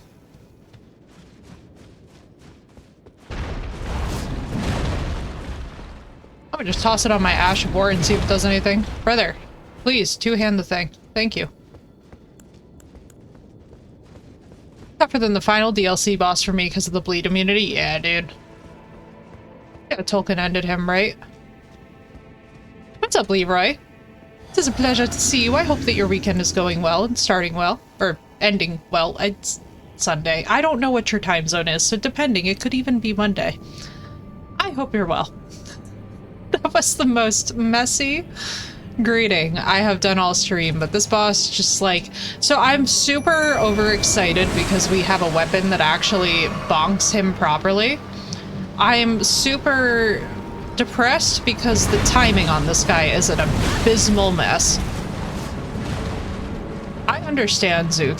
Just the timing. He doesn't look like he should be anything special, and then you're actually in this fight and he's an asshole. Alright, so he's definitely not doing as much bonk with Sacred, which makes sense for the grease then. Yeah, the heavy version of this is definitely doing more to him. I mean, granted, we already have him at half, so I'm not really complaining.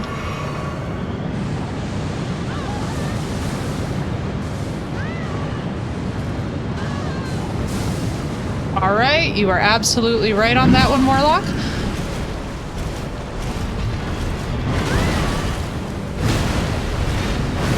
I wish that we could stun. You fuckhead. Brother. Brother!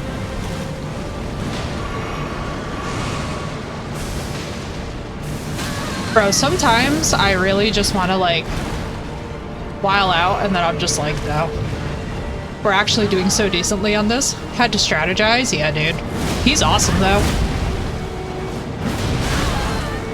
Mimic, please? Mimic? Holy shit, we just got him.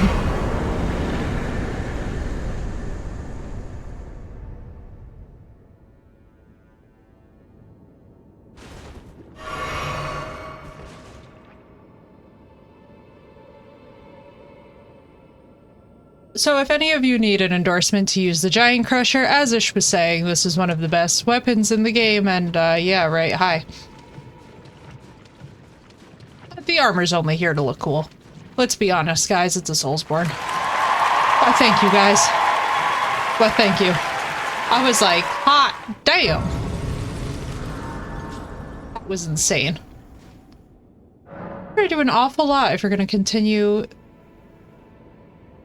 Tolieres? Who's Tolieres? Why, thank you, y'all. I was like, hot damn.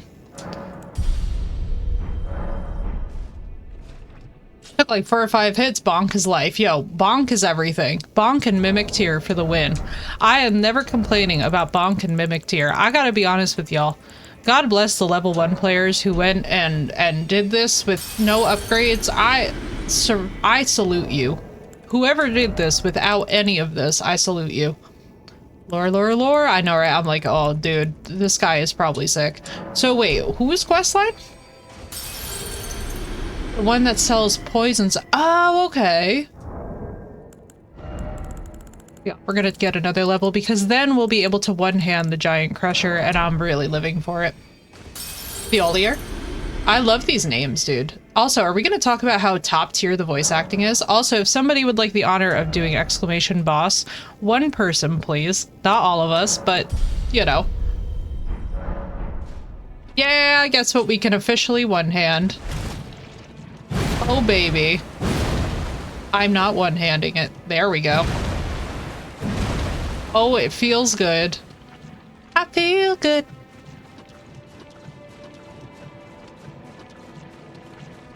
Let's go see. Y'all are fine. Don't worry. Y'all are fine. Y'all are fine. Literally, listen. It's all good. The better thing is that it didn't, I was gonna do it, then we both did it. That was so predictable, yeah. The good thing about it. Have we found the two-handed sword? Have I found the two-handed sword? Good question. Find out. I'm assuming no. Yeah, no, probably Maybe not.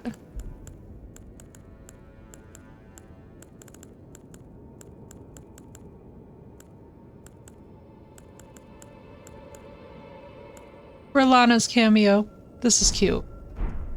Something to find down here. There's something to find. Like in the actual boss room or just in this general area? I feel like that's probably a good starter question for me. Typed it too, and I was like, as soon as I do, listen, y'all are fine. Because you know us, we're gonna find another boss and we're gonna smash it, and then when we do that one, we'll forget to say it, and then it'll even out. Cave near Grace, thank you. Gorlak understood the assignment. Gorlak was like, you are going to be, struggling for a while.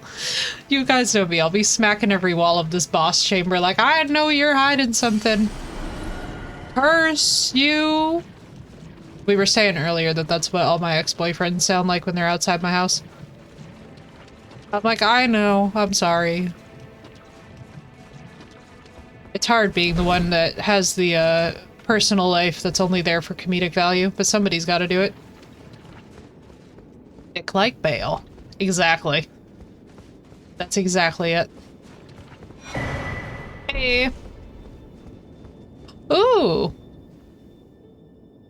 Excuse me, but I want your outfit more than I have ever wanted anything in all of my life because I really like... I'm obsessed, in fact, with purple. Purple is my favorite color. Hi, I would like this outfit specifically.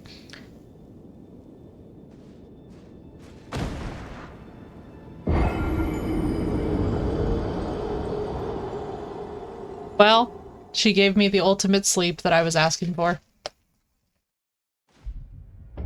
See, that's what happens when I take Benadryl. When I take Benadryl, that is actual real-time footage of what happens to me. St. Trina, not too much travel, but if you want to tell us the lore, more about her lore, go for it.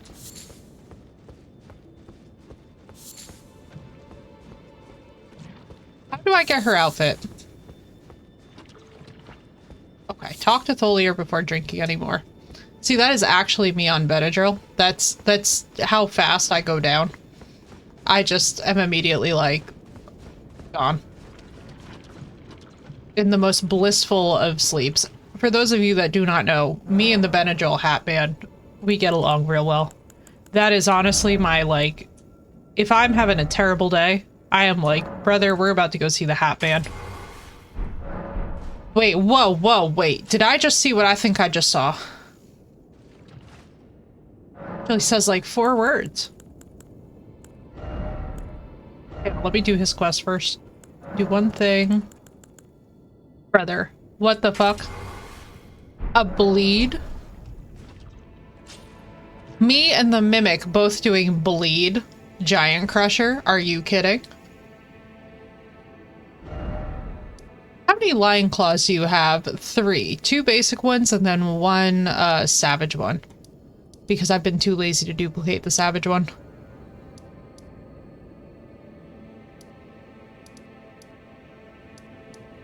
Where was Tholier? I think Tholier was here, maybe? No. Where were you?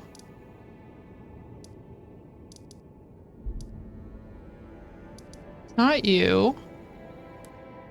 God damn it, where'd you go?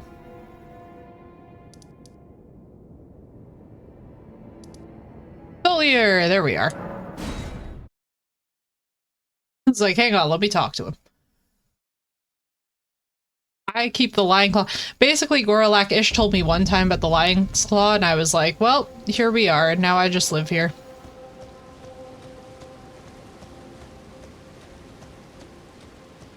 No problem, Ish, absolutely.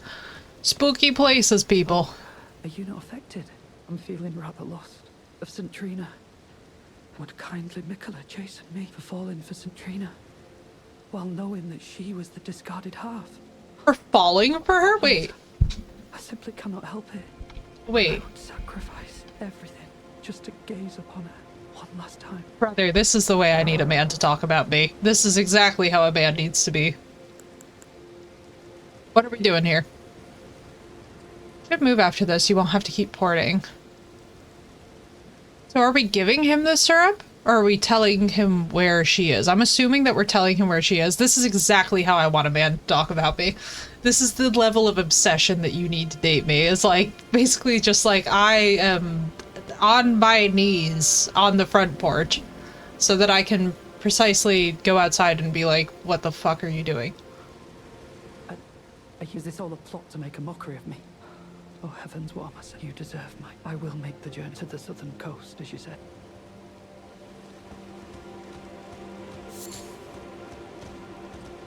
Listen, if I have to be the one to lead that, though. You know what I mean? You get me, Savannah? You get me? Like, it's gotta be the kind of thing where I'm just like, all right, buddy. I'm like, what we doing here? Give me Tholier level obsession or I don't want it. Exactly. Tholier level obsession, but also not completely unhinged. Actually pretty unhinged. So you hear voices. Precisely. Warlock understands the assignment. Where the hell were we? Once. I've only drank once, and now we're gonna go down here. Let's see. I'm assuming we gotta go back and drink more nectar. Getting up what you're putting down, right? So yeah, we get each other. Imbibe the nectar more. What velvety ambrosia is this? Oh, here! And the sweet sleep that follows. Tholier, my brother. Let me hear your voice. Tholier is like gone. Tholier has been gone, baby.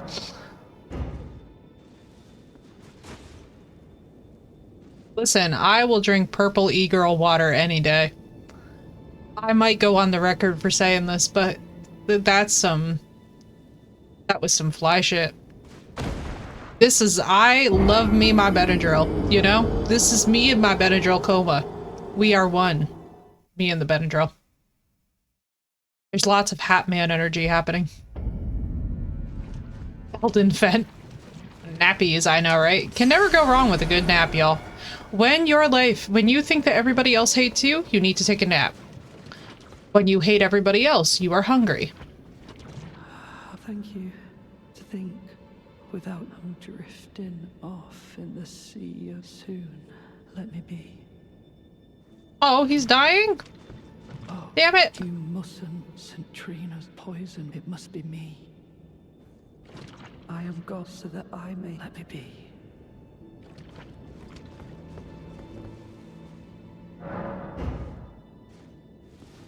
We killed homie!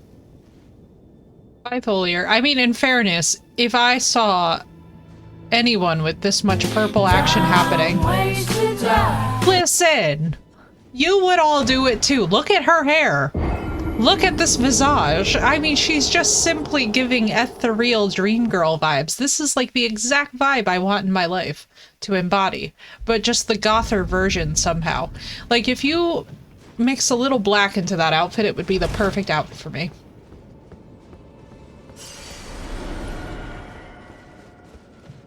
Simping to death will not be my end. Right, Zook? There you go.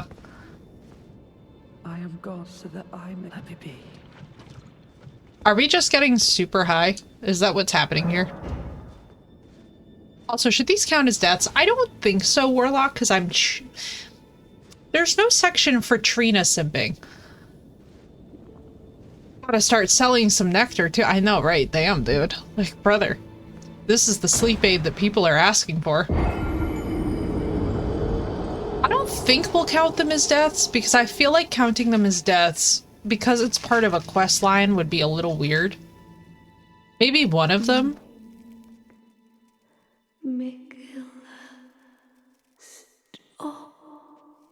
Stop what? Don't turn the poor thing into a god. Stop what?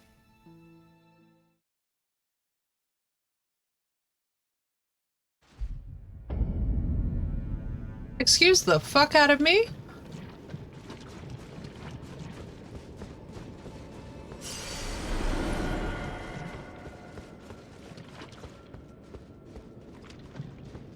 I am gone so that I let me be.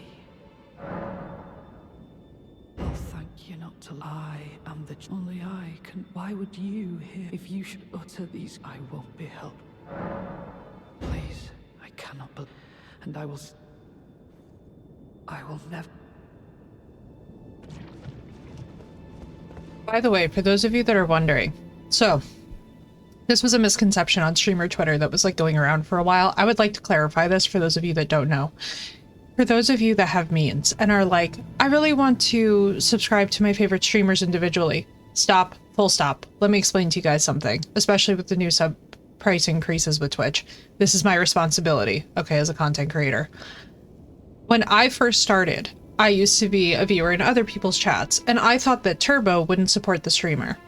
Turbo is actually the most economically friendly method for you guys that will actually give us as the streamers that you guys watch 100% of ad revenue for every ad that you guys are skipping. So you will never get ads again anywhere on the platform of Twitch for that one standard static cost versus paying all of this extra money to individual streamers. And it actually gives us 100% of the ad revenue instead of the normal split that we would get. So for those of you that are like freaking out about ads, I completely get it. Totally understand it. I have been there myself. I just want to let you guys know that Turbo is not an unsupportive thing of your favorite streamers. That's just my friendly heads up, and none of us will take offense if y'all all switch to Turbo. We will actually be transiently doing better. Well, Ish, you subbed. You have, you've subscribed from what I remember. But the timing is the worst, right, Zook? Yeah, Travo. Yeah. Turbo is definitely, and let me explain something to you guys. None of your favorite streamers are going to mind that at all. We actually would get 100%. Hit me just as you started to respond, right, Zook? I hate that. Turbo is also nice if you stream. Your vids last longer. They do. Welcome in, Sino. How are you doing, by the way? Seen an ad on Twitch ever? Interesting-ish. Well, that's fascinating. Is beyond saving. What's she saying? I feel like this is gonna be real sad. I will never forgive you. For your trespass, you will know my poison. Oh, Jesus Christ. Buddy. But, buddy.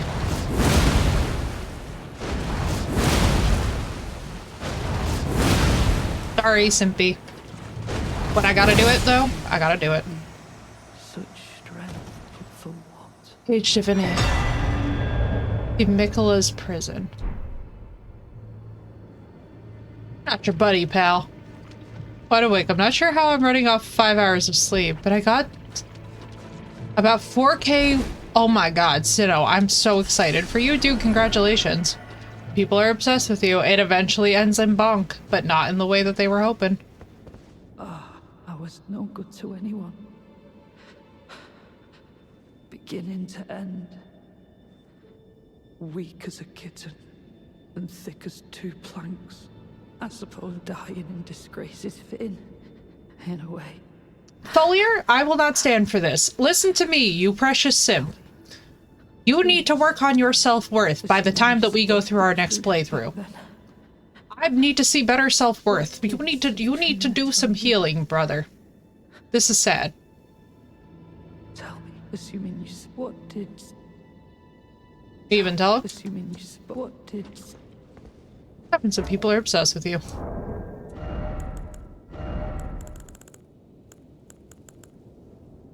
Sleep in the vicinity increases attack power.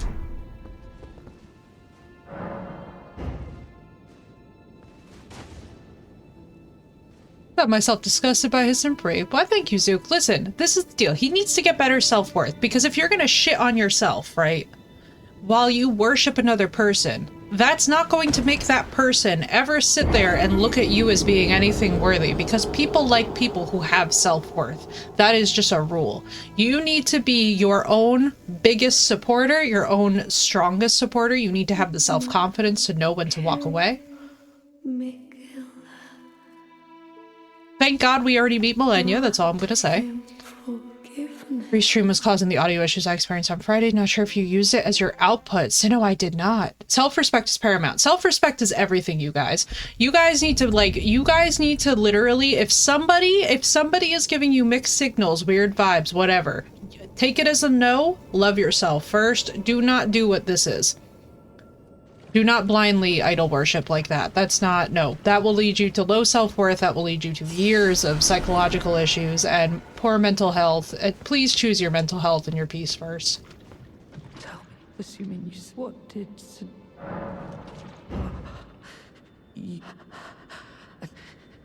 Could it? Please, let me hear your voice. The particular type of self-deprecating, I read it as inauthentic and compliment fishing. Exactly, Zook. Trina in my... It is the most important thing in the world that y'all maintain a very strong sense of self. And no, I haven't used it as my audio output because I'm using, so all my audio outputs, you know, I never touch because of, voice meter. However, if you have not done voice meter, you should do voice meter because it's going to make your life both more complicated but also simple. I know that that's a very confusing sentence. Yeah, audio output streamers, you know how it goes. we're always just kind of like, but yeah, since tracking my audio, my life has gotten so much better. Kill Mikhail. I assume that she's just gonna keep saying this. Grant him forgiveness. Totally might have heard her voice, right? Saves my life, right, vocals? Same, dude. Except for Discord. Discord is the one, I gotta tell y'all, I could have a freaking fist fight with Discord, with the way that it treats voice meter. Twitch, YouTube, Restreamio. Interesting. Oh, brother is... Well, totally, I believe it's done alright. Should we put him out of his misery? Can we kill him? Yeah, dude, it's so sad. Poor Tholier. Let's leave him with his lady and his simping. But no, y'all, always, you know, always work on your self-confidence. So self-confidence, by the way, can switch. You can have days where you just have low, shitty self-esteem, that's normal. Self-worth is static. Self-worth is having the ability to say, I deserve better than this, and knowing when to leave. Self-confidence is like, we all have moments of low self-confidence. You know what I mean? Like, that's very normal. Please don't take what I'm saying and think that self-worth and self-confidence are the same thing. I was playing Darktide, and it sounded like someone dropping coins. Audio was glitched. Oh shit, Sinnoh. That's terrifying. He'll help you in the final two... Wait, that's lit. Yo, thank you for that, Warlock. But yeah, guys, always, you know, always have your... I'm just a sucker with no self-esteem.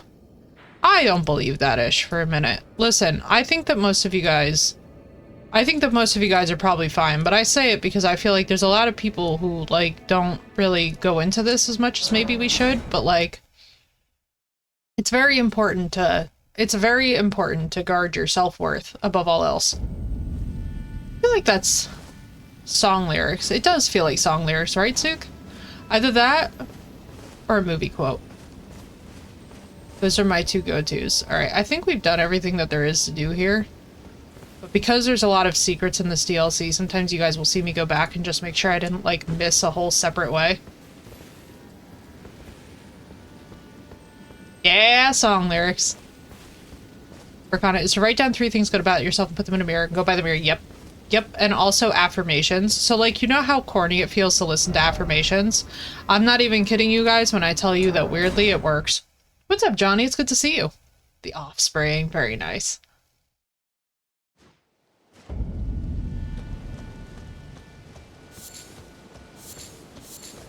But yeah, y'all, as corny as it sounds, for real, affirm yourselves. There's a sword and a sorcery down there I don't think you found. Oop, well, we heading back. Back we go. Especially for a sword.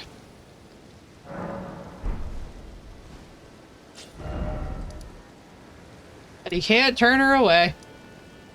It happens. You know? It happens. Crazier thing. Don't be a Tholier, though.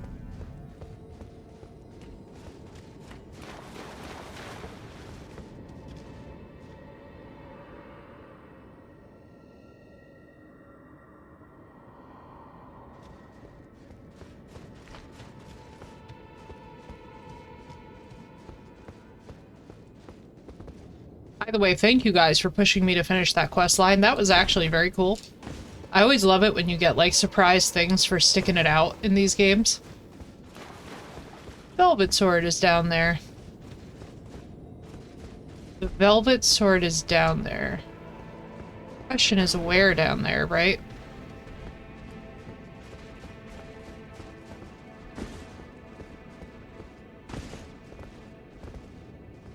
It's purple, yes, I know. We need it because it's purple, and purple is the favorite color.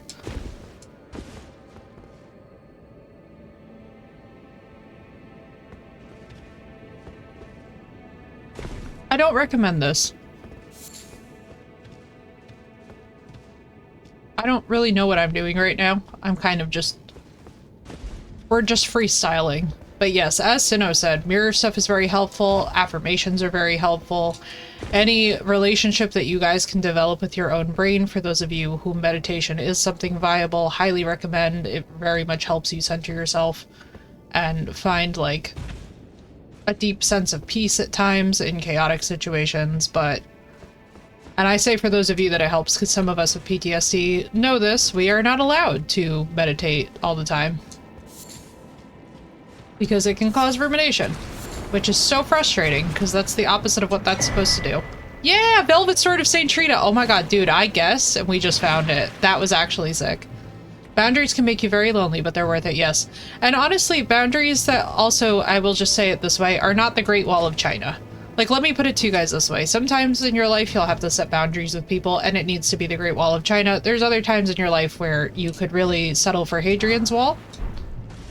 And I would highly recommend. Bane of my life and the reason I can't have silence or meditate when trying to sleep, exactly, vocal. And so it's not good for everybody. The Giant Crusher Hammer. Dunk, how you doing, Dunk? Oh my god, Dunk, I am so excited for Dunk and Egg. I just have to say. I feel like we're all getting real hype. Boundary is not a wall is not a boundary, exactly. Why, thank you, Dunk. You can actually credit our viewer Ish with that, because Ish told me about the Giant Crusher, and the second that I saw it, I was like, listen, being Bonkafee is my legacy, you know? And now that I have put bleed on this giant hammer, it's basically like... I mean, its name is the Crusher. I feel like we have to, but also we need to look at this purple sword, because we just picked up a purple sword. Oh, brother. Oh, this is actually gorgeous. Excuse. Hang on. Let me just see. Oh, it's so cute in purple. Oh, every enemy's a nail. Exactly. With my Ash of War. You need to get the Sunflower Bonker? I do. Okay, so. I know that we have got more bosses to do. Now, before we leave down here. We've done that. Fissure Depths we were at. Fissure Waypoint we were at. Also, how are you doing, Doug? I hope everything's going well. I beat the DLC dual wielding them. Yo, that's actually sick. All the way on. Yo, that's amazing. Eternal sleep is overpowered. True. Alright, let's go up here. Because we got a dragon to go fight.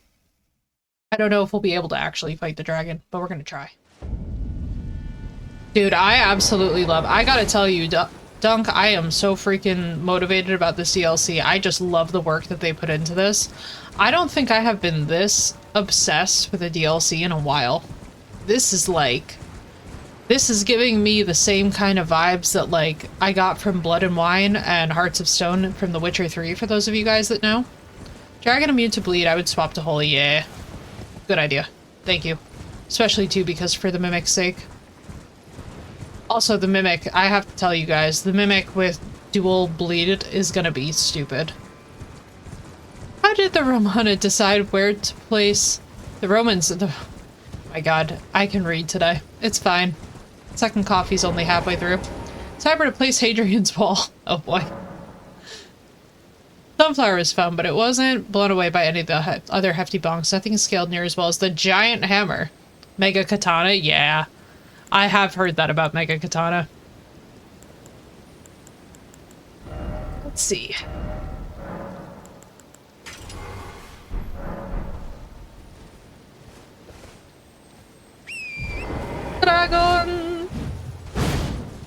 Brother. True, but it looks amazing and it was fun to use, right? Yeah, listen.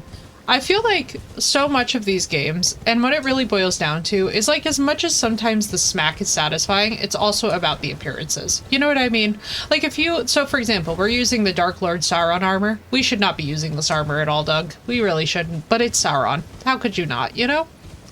Smith Script Everything is fun too. The shield, bro. I got to be a Captain America in Elden Ring. Wait, that's actually amazing.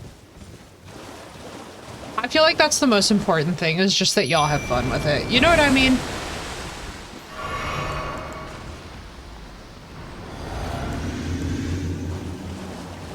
Let's go, mini bonk. From big bonk to mini bonk. If we could but swing the hammer in time, that would be really lit. I love how I'm just like, let me stand underneath your face.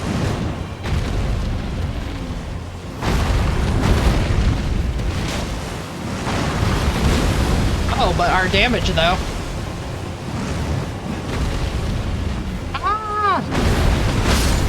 I'm seeing this game as a bit more difficult, Dragon's Dogma 2. Yeah, really. I mean, honestly, considering how well that you did in Dragon's Dogma, dude, I think you're gonna be fine in this. Like, it's not actually terribly far off vibe-wise. The thing that I love in Dragon's Dogma, right, is the pawn system in general. But also just, like, some of the actual quests themselves in that game were really well-founded. I'm appreciating how much bonk we're getting. The turkey leg? Wait, we need to get the turkey leg. That has to be a thing that we do. Alright, everyone, after we do this, we have to know how to do the turkey leg. God damn it. Sir, why did you have to do that? Thank you for the follow, dude. I'm gonna love the turkey leg with all my heart and soul. That's why I'm like, we gotta know how to get this. Bro. Oh, I thought that he just killed my mimic. I was about to get so mad. Y'all were about to see some real rage emerge. Needless to say, I don't think on this round we're getting him. Like, we use turkey leg as a weapon? Yes, Knight. How satisfying is that? We get to be a Spyro character and I'm living for it? Brother, what? Let me smack it in the butt. Brother, how am I doing this much damage to him? I mean, not that we're about to live at all, right? But like, holy God. Hogwarts, I'll play alongside you. Thank you, Lord. That's gonna be awesome. House Slytherin represent, for those of you that tested in there, although I will tell you this much and I stand by the statement, anyone who's using the Hogwarts houses as a personality test, I need you to seek real therapy. Look me on my eyeballs. Real psychiatric help, you hear me? It don't mean shit about a person.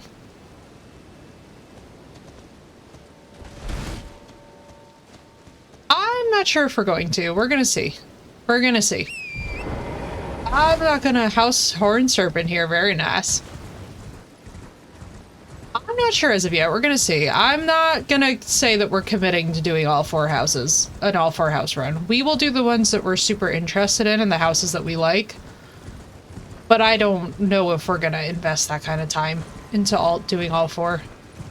We might have chat vote on the houses that you guys want to see. I know I'm gonna do Slytherin for me, but like, for example, I have 0 interest in Gryffindor at all. It's just not my... it's not my thing. And that's no hate to any Gryffindors in my chat or anything, it's just not my personal... I got very annoyed with the original series with Harry, Hermione, and Ron. I found them very annoying. Hufflepuff then. Hufflepuff is great, Ravenclaw's great. I love the lesser mentioned houses.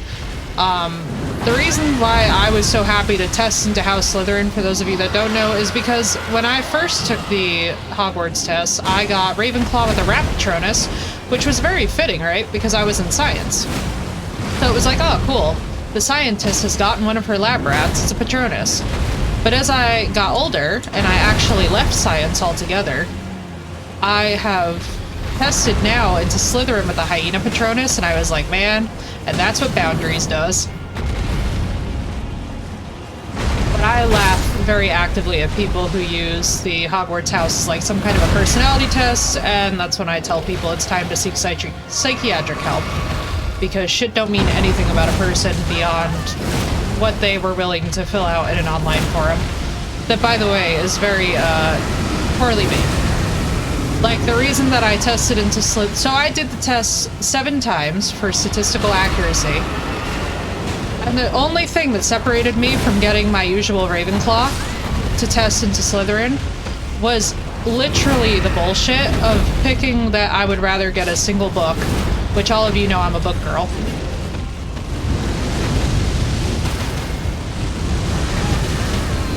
Fuck with an elf and got Ravenclaw with a fox. Yeah, Ravenclaw with a fox fits. Hufflepuff I could have seen before you had boundaries, you know? But like now? Is my mimic dead? Or is she just getting punished as hard as I am? No, she's there. Okay. For Ivermoney, since we're American. Not me, man. I was like, fuck that. I would never... An American School of Magic, just... it's gonna be a painful capitalism lecture. They'll suck all the fun out of it with corporate meetings. This is completely a joke, by the way, for those of you that don't know. I have worked pharma, which is why I am particularly hateful. Between Ravenclaw and Gryffindor, and his last question was, do you like blue or red better? And then he picked blue, right? Yeah, dude, for most of the houses that, like, are kind of, like, edgy, I mean the fan club site, they have to ban wands on campus. Exactly, Macho, exactly.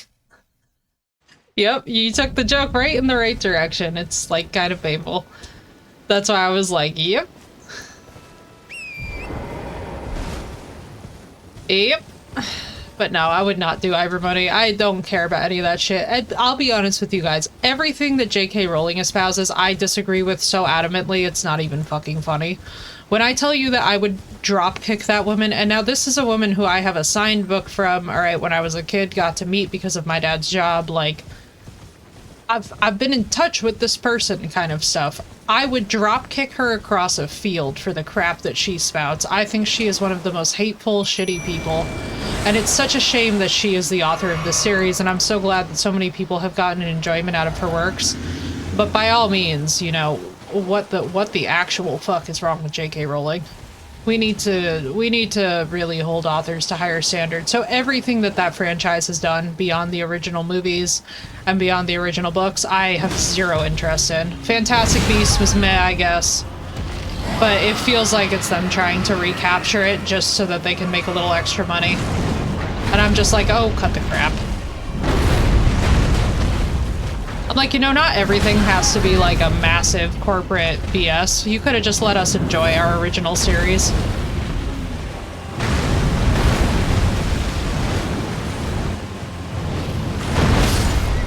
Owie.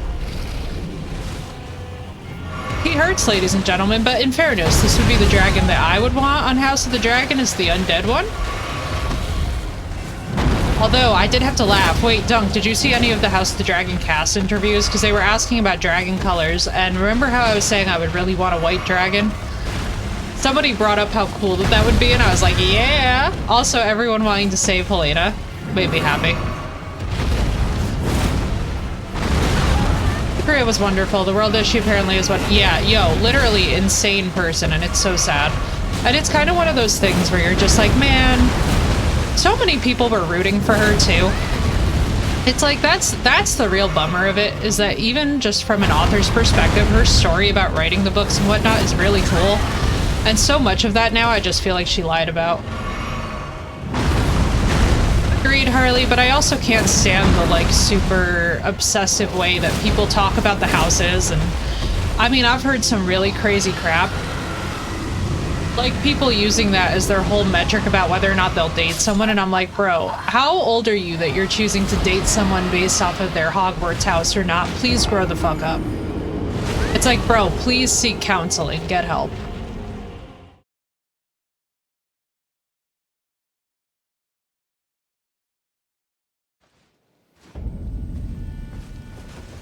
It's like, brother, I've seen some ish.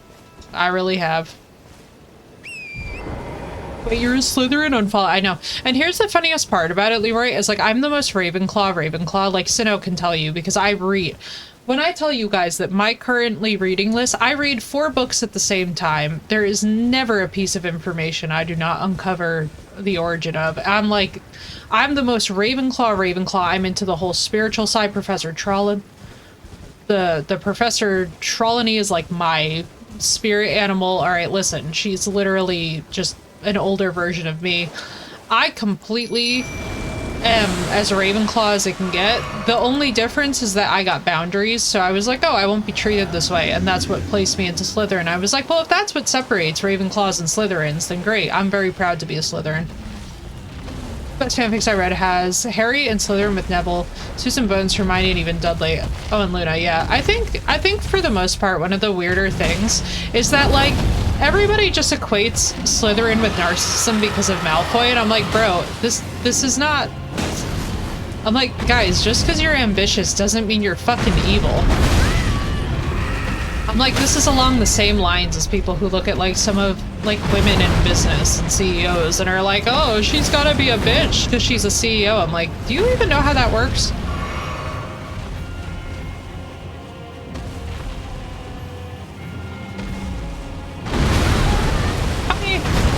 Holy shit. Wait, what? The damage output is bonkers though. Almost 1k added with the occult setting. Anything in that world, and J.K. Rowling won't make money. In her world, she's laid the blueprint for it and they're following it, so of course she'd get paid. It's kind of interesting, right? Like, what did everybody think about the Cursed Child? Because I never checked it out. There's nothing evil, exactly. Like, dude, some of the Gryffindors, I swear to God, like, from what we would see in the books and stuff, I was like, brother, your version of morality is frighteningly black and white.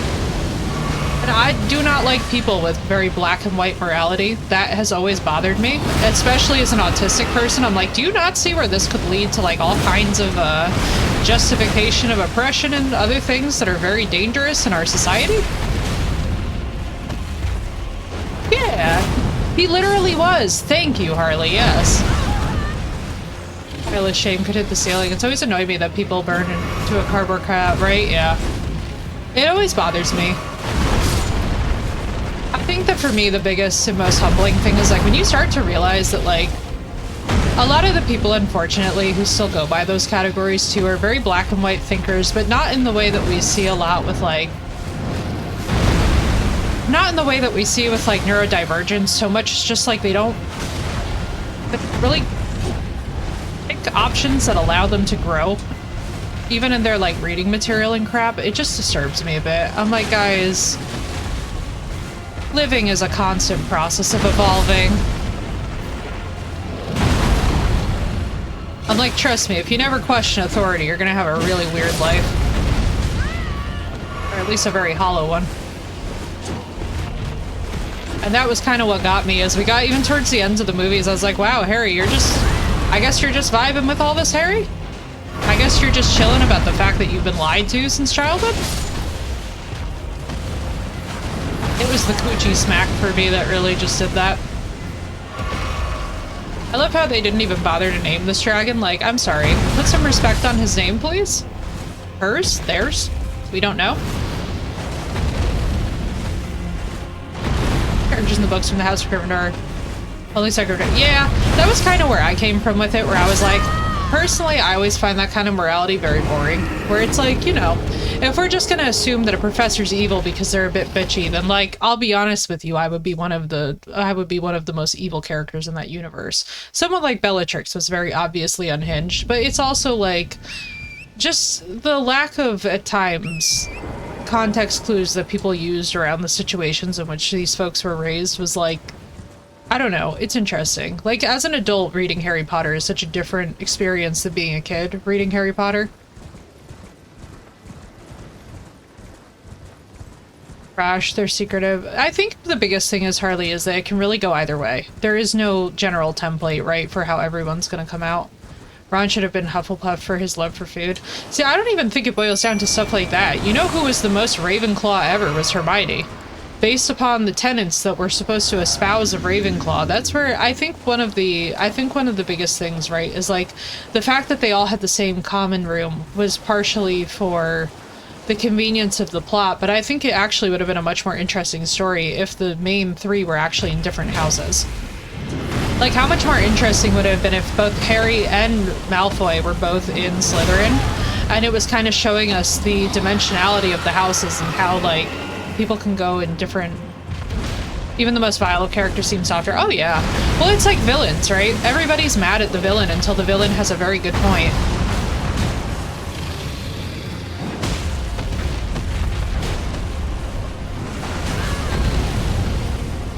I should have been a Ravenclaw and had Luna as a... I always felt weird about the fact that Luna was not given more respect by the fanbase. Was The Hobbit, same, Sinnoh, same. When I was a kid, I was very into The Hobbit, way more so than I was into The Lord of the Rings. But part of that had to do with the fact that the world's contours were much better defined, in my opinion. With Harry Potter, I think part of the biggest issue, right, is that for so many of the houses, for so many of the great families, there's like almost a shady amount of lore. Like for me, my favorite character in all of the Harry Potter series was actually Sirius. I found Sirius to be lovely. I was like, yeah, this is the uncle that everybody would honestly want.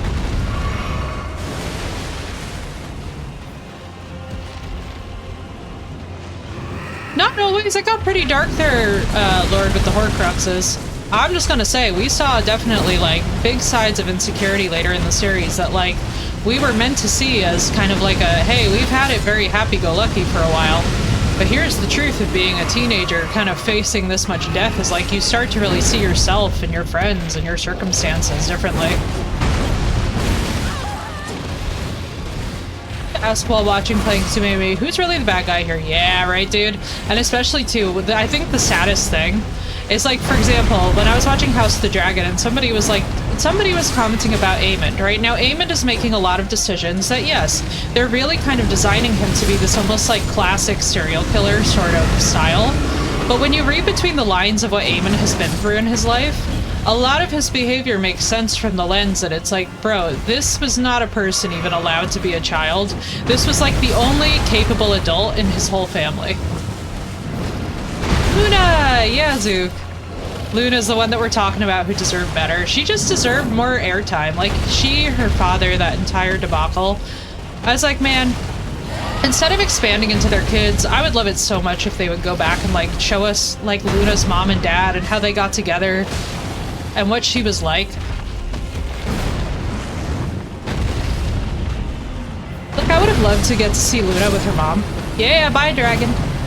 Plus Alan Rickman. Yeah, dude, Alan Rickman's incredible. But see, every time that we're having a good chat, then we get this, which I love. Every time that we're having a fantastic conversation as a community, it's like, and the boss just gets destroyed. Yay!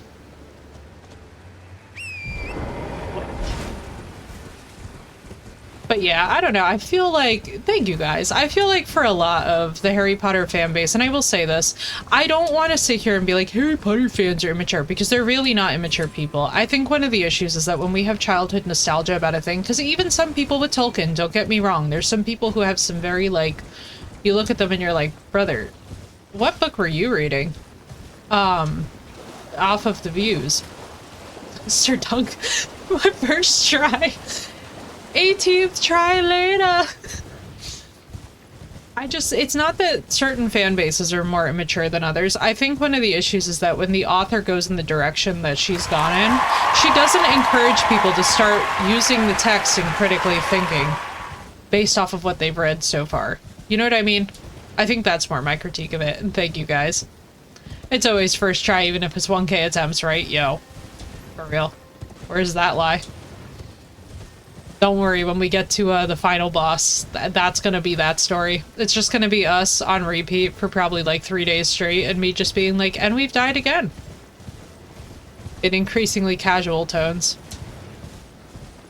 But no, there's very few series of anything where I would say like, oh, the fan base itself is the issue. Because honestly, most of the time it's not really so much the fans, it's what the author encourages people to do with their text. You know what I'm saying? Like, in a lot of the series where you don't see, like, the author encouraging of you either way. Like, one of my favorite, by the way, favorite books of all time, for those of you who are very much into what war actually feels like when it's portrayed through text, The Tales of the Black Company. The Chronicles of the Black Company by Glenn Cook.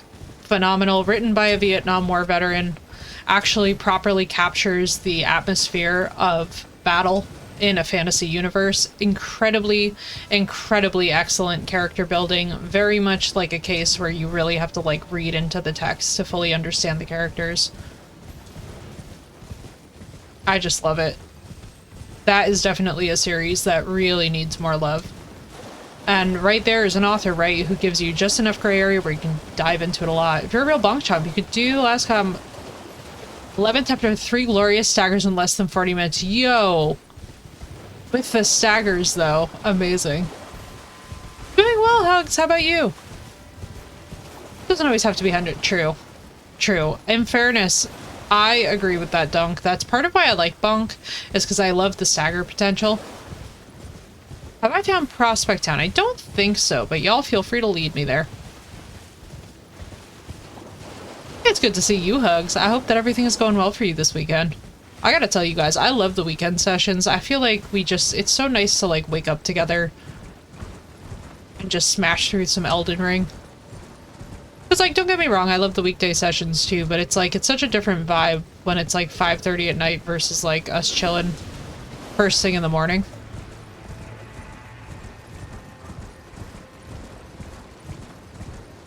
But I love Elden Ring, man. This is becoming one of my favorite chill games. I don't know why it relaxes me so much, but it does. Also, Sinnoh Endor, another bot. Could you do exclamation death? I want to say it was 7. Main gate cross. Let's see. Oh god, hang on. I'm picking the worst possible place to pause. Thank you, Sinnoh. Hey! A good number. Main gate cross. Where would this be? In what quadrant?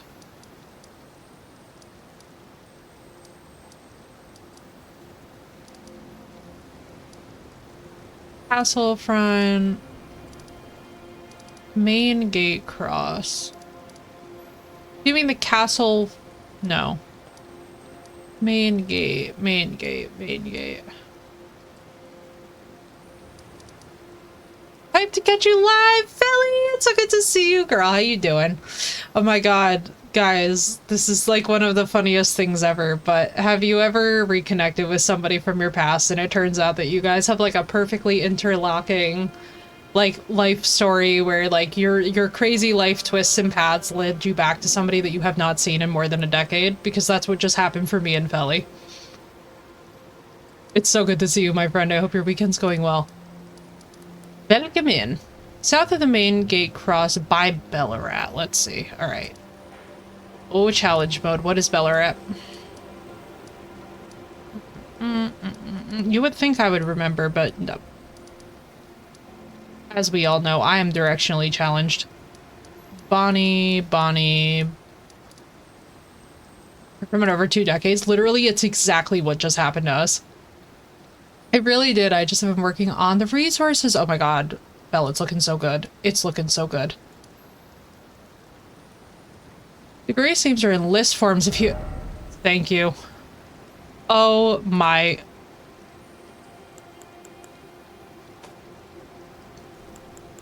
I cannot believe. I cannot believe. Thank you, Dunk. That saved us. Yeah, where you fought the Divine Beast. Yes. We do have that one. How to build a website? Oh my god, dude. That is... Honestly, that's everything.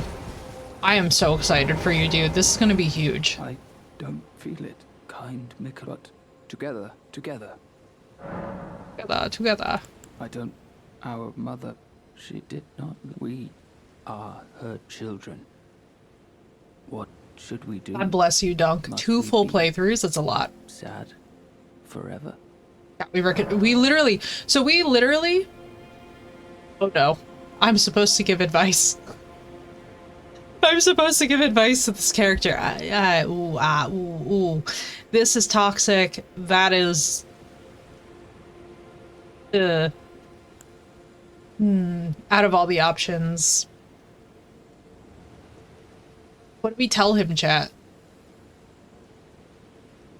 Dude, Felly, I love it. That was wild. We literally, so yeah, when I tell you guys, insane. So me and Felly used to literally sit at the same lunch table in high school. We have literally not seen or heard from each other since we were both at that high school lunch table.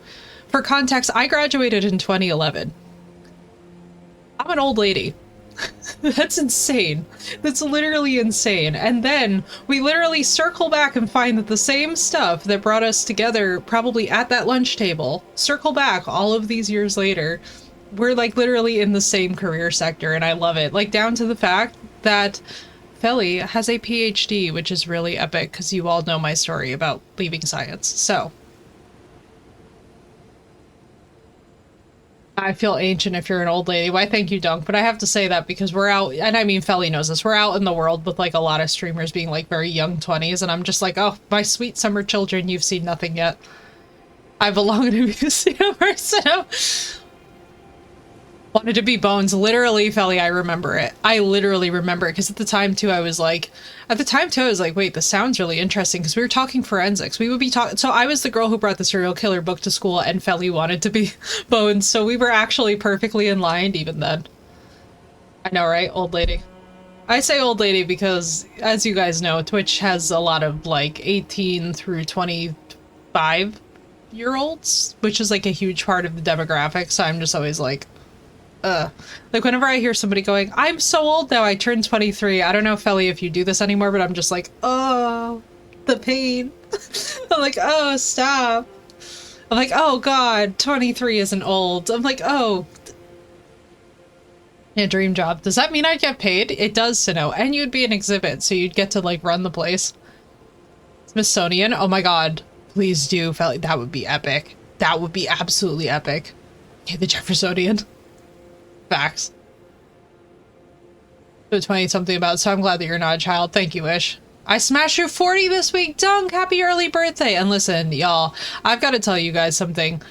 Life gets so much better as you get older. Me and Felly can testify to this. Like, life gets so much sweeter. You reconnect with people. You actually connect based off of interests and like shared values and goals and ideas instead of this horrible nightmare garbage when you're younger where you're like, oh, they fit my aesthetic. Or if I hear one more person say the words mindful or demure, I'm gonna fucking lose it. I'm gonna fucking lose it. Life gets so much better as you get older. Start back in my 30s, right, Dunk? Same. You perceive 20-somethings are actually in their early 30s. Yeah, ish. No, totally. Totally. Let me tell you right now. The late 20s, early 30s section of Twitch, chef's kiss. Mid 30s section of Twitch, chef's kiss. Everybody 30s and beyond. What I have seen of the very early 20s has just been a lot of like, has just been very sad. It's a lot of bullying. I don't know what to tell him, and I don't want to tell him to put it behind him or to remain sad forever because both of those feel particularly toxic. Oh, does anyone in my chat know what the fuck we're supposed to do with Skibidi? Pandemic streamers are a whole new breed. I know. I'm so happy that I like just missed that wave.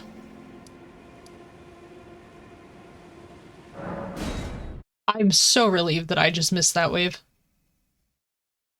Waiting for those words in chat. Listen, I'm not anti-Skibidi, but we need to know what it is. I'm not anti anything that these younger folks are doing.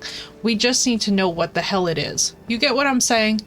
Like, if nobody's gonna take the time to define it for those of us that are, we identify as ancient,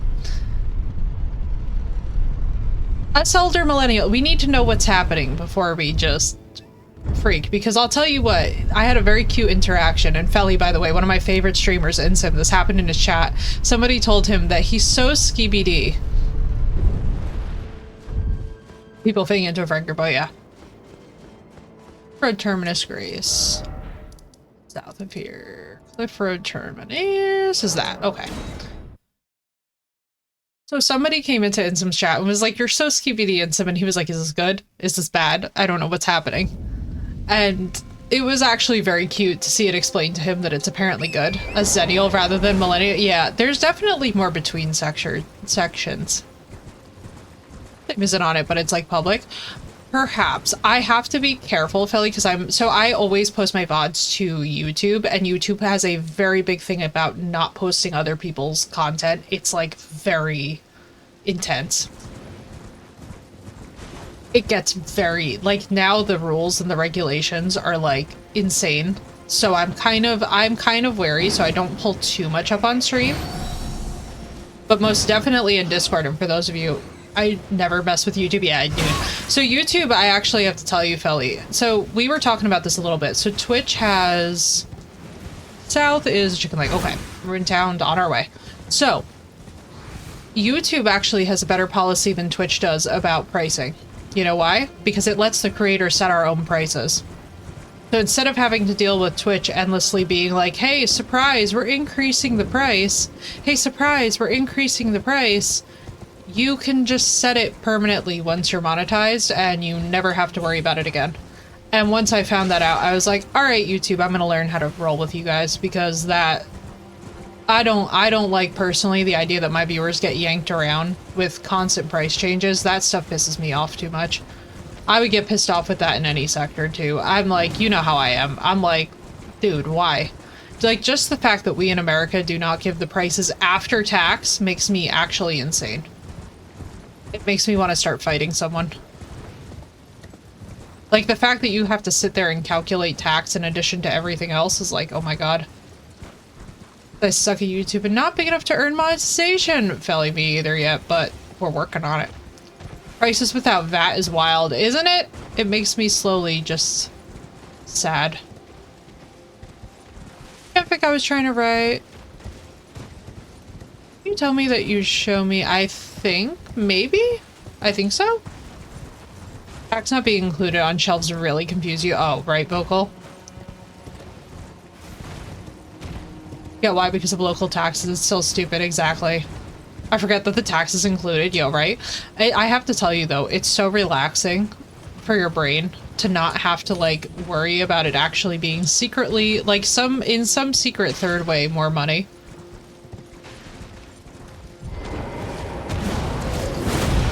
I'm already lost with city, state, etc. Yeah, dude. It's a whole lot. Oh, dang. That man's got destroyed. It's in Prospect Town, but do we know where in Prospect Town?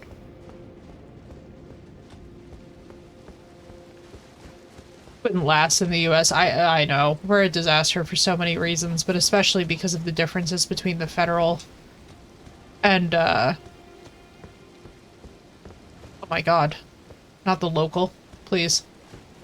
The federal and municipal levels? Oh god, please. None of them agree with each other. Keep going, you'll find it. Yeah, I have a feeling I'm gonna stumble on it. I'm excited because it's a giant chicken leg, Felly, that we're trying to find. And that means that this is going to be the weapon of the century. I am literally going to be like one of those barbarians. It was the laziest toddler, yep. Who believes you owe him allowance money and refuses to pay back any of the borrowed. Oh, yes. Oh, yes. That is very much how our taxation is, and it sucks. Especially too, oh my god, wait, Felly, did you hear about the DJ program? We were dying over this. I was like, so now you're telling me that they're incentivizing people to make a second Twitch account, which means that you'll get taxed twice, right? You get taxed twice for 2 separate streamer accounts. Oh, this must be the location. Well, we're gonna do this. Any beneficial, exactly, and you can't do bots, and they didn't tell people, by the way, that you're giving up a portion of your actual earnings. So that's a disaster. And once I found that out, I was like, ah, hell no. I was like, these people are absolutely unhinged. I was like, who sat down and was like, this is a good idea? Who sat down and was like, yes, we support streamers. This is a decision that supports streamers, indeed. You know, like, yeah, the minute that we saw it, I was like, oh, this is giving turkey-like energy. No! No, no, no. Mimic. Oh my Jesus God, what in the world? Research into that. I found like 20 things on the, yeah, because people are, I have to say, and I completely understand it, I totally get why people are losing their minds over it. It's scary times, you know? Making them more money, exactly. Thought of Powell. What's up, Archer? Welcome back. There it is. You just picked it up. All right, good, good, good. Let's see. All right, chat, I've never been more excited. Hang on. We have pirate vibes, and now we also have... Where did it go? Not you, not you, not you. Chaos mode. Brother.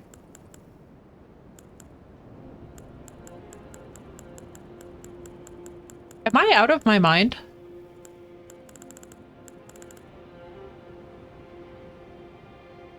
Am I blind? These are dangerous questions to ask my chat, but I must. What's a mind, right? How to monetize your streaming content, etc. When I was looking at that, I looked at the DJ program, I felt bad for all the people. Dude, the amount of people who signed up who then had to be worked out of signing up, I was like, man, I'm sad for them. The middle-ish. The Blood Fiend's arm. This has got to be it. What do I need to wield this?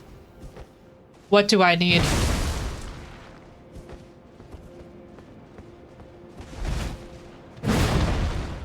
What do I need? My mind is over 20 max. I have no mind to be out of, right? Those people make the content they love, same, Felly. And I really want us to start fighting back more actively, too, against, like, this endless DMCA nonsense is getting ridiculous. Not stop thinking about Big Mind Pop called Soma. I know Soma. I know Soma well, actually. I had watched a couple of people play it back in the day. I did not myself get into it, but I really should. It's one of those games that I was like...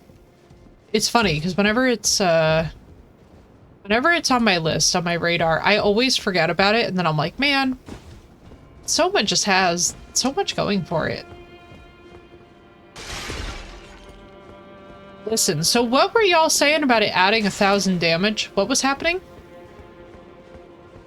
Oh, girl, you're fine. Promote away. Dude, resources for streamers are like part of what we do here. We have a lot of streamers in chat right now, by the way, Felly, so feel free, guys, to network with each other. For those of you that do not know, Felly is also a fellow streamer, and also, if any of the mods would like to give Felly a shout-out, that would be dope.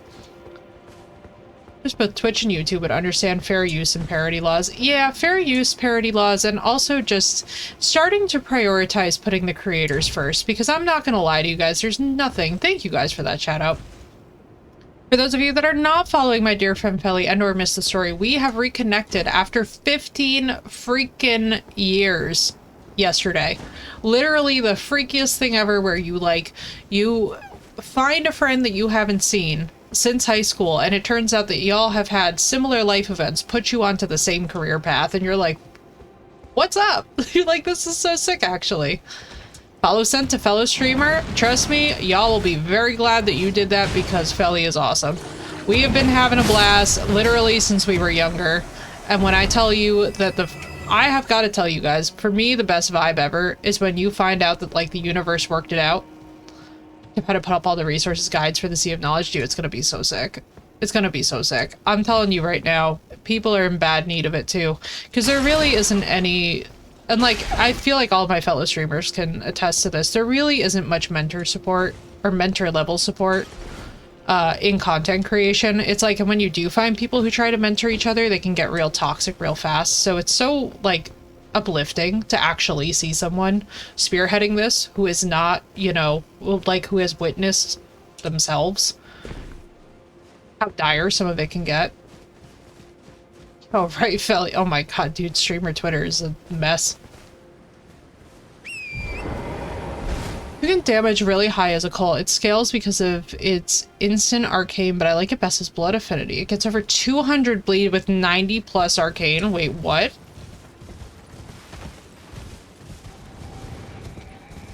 Yeah, right, so no, and that's the thing that I think people don't really realize when you get into content creation is like you can really, it's actually not that hard to run afoul of some pretty wild business.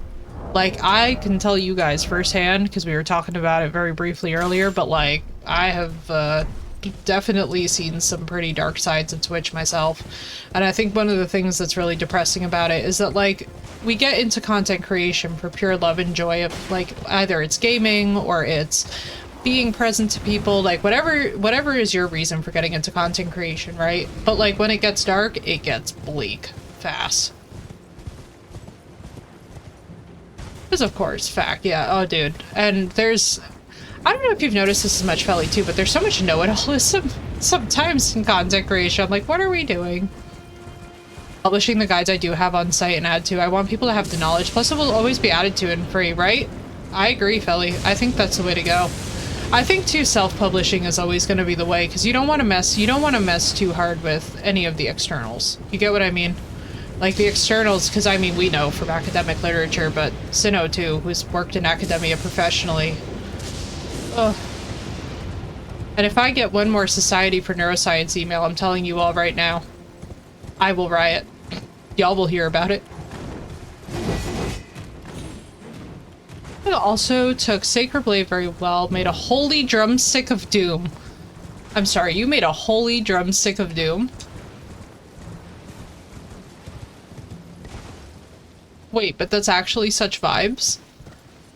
Why is it giving summer barbecue energy? Adventure in itself, right, Sinnoh? Hang on, guys. I'm going to run to the restroom one more time real fast. Y'all hang out for 1 second. Today, some words on stream. I'll be right back. I have people come mansplain my research to me on my Twitch streams. Felly, I would fight them. Bro, what? They thought you were Felly, I'll fight them. I'll fight them. I'd physically fight them. That's ridiculous. I shall be right back.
Sorry, chat. I had to check on the puppy.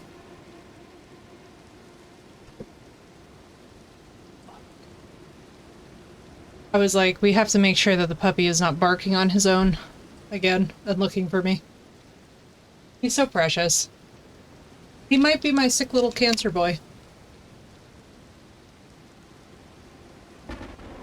He might be my sick little cancer boy, but he is precious. Doesn't label it the Holy Drumstick of Doom. That's my personal moniker. But you better believe I did a whole Egon-style rant at the Ghost Flames as I struck them down. I believe it. And there's Will Ramos. Who's popping in to say hello? Who is that? It should be a thing. Honestly, the Holy Drumstick of Doom. Chef's kiss. Also, thank you for saying hi to us properly. Unfortunately, I can't see who just redeemed it because we're using Restream, which I have to tell you, Felly, is such an experience. Dual streaming to YouTube and to Twitch at the same time is like the trippiest. You're like, what am I experiencing in my life right now? Every single day I'm like, is it working? Is this thing on? History is very cutthroat, especially undergrads. Felly, I'm like struggling to... So let me get this straight. So people came in and they were... Imagine insulting someone who's presenting their own research. Oh, it's insane. They graduated in May. Dude, right? Oh, no, I completely get it. Dude, the market. The academic job market. Nightmares. Nightmares. I have a friend who did 3 postdocs before she landed the job of her dreams, and I felt for her on so many levels as like, oh. And she's so bright, she's so talented. You know, it was one of those things where you're just like, Twisted, it's good to see you. As you always do. It's a pleasure to see you, Twisted. I was just thinking of you. How's your week been? I even applied to non-academic stuff, but they're like, nah, you have a PhD. Hello, Dre! Welcome in, dude. And Felly, if there's any help that we can, like, if you want anybody from other fields to just be like, random letter of recommendation, you absolutely worked in my laboratory. I don't know what you're talking about. You 100% worked in the lab. Welcome back, Phoenix. I feel you, Twisted. I am so sorry, dudes. For those of you that don't know, my mom had COVID last week, and she was literally just writhing for 3 days straight, screaming in pain, which I did not even know was part of the diagnosis. I was like, so that's part of why we weren't live, because my mom was just laying there screaming. I was like, I can't really be live with you guys listening to my mom scream in the background, because I'm gonna look like a fucking sociopath. You guys are gonna be like, do you live in a torture house? And I'm gonna be like, yes, but not in the way that you're thinking. It's just really haunted and has a lot of mental illness. Fine. Totally fine. Everything's fine. What do you mean? And same, Felly. Literally anything that you need, girl, hit me up. Like, I'll literally be like, duh. Helped with these studies, can't you see? Got you. Listen, academia, we all have to help each other as much as we can. And by the way, that goes out to all my academics out there. Like, y'all, I'm telling you this much. I am for the girlies to a point where, especially my ladies in chat, if you are in academia and you are struggling with either finding internships, resources, learning how to cold email people, please hit me up. And this goes for everybody in my chat, regardless of gender. Like, basically, if y'all ever need somebody to help you write cold emails, especially for things like brand deals, partnerships, whatever, please hit me up, because in academia, and Felly can testify to this, Sino can testify to this, we're basically taught trial by fire that you have to learn how to cold email people, and that is the way. You need to yes, Felly has guides coming, official guides coming. Please check out these guides, because that is honestly the way to do it. Templates with the whole bit, because I'm telling you right now, one thing we do not talk about in content creator spaces is that, like, a lot of these people felt like they don't know how to do brand deals, and I'm like, you have to learn how to cold email people. You have to get past the discomfort of, like, you have to get very used to, like, walking in the door yourself and being like, here's what I have for you. That LinkedIn is the place for brand deals. Absolutely. Yeah, I gotta remake. Felly, you want to laugh? So when I left academia, I deleted my LinkedIn. I went positively feral. I was like, I am so done that I have deleted my LinkedIn. And there are few things that feel as freeing in your life as deleting your LinkedIn. Yo! Wait, I love that though. French place on there, it can be, Gorlak. It really can be. It can be. But I'll tell you what, when you want to do things like brand deals, it's so essential. You only post there to make your dad cringe. Exactly. Exactly. You have to. You have to. I was so happy to delete mine. I was like, this is... But you're right. A LinkedIn for brand deals is really the way to do it, because I'm telling you right now, the more that you take yourself seriously, by the way, in the content creation space, the more that other people will too. In a good way. In like a positive, professional, boundaried way. Got a brand deal. You just shit posted your way right into fame. She was like, excuse me, excuse me. No worries, Phoenix.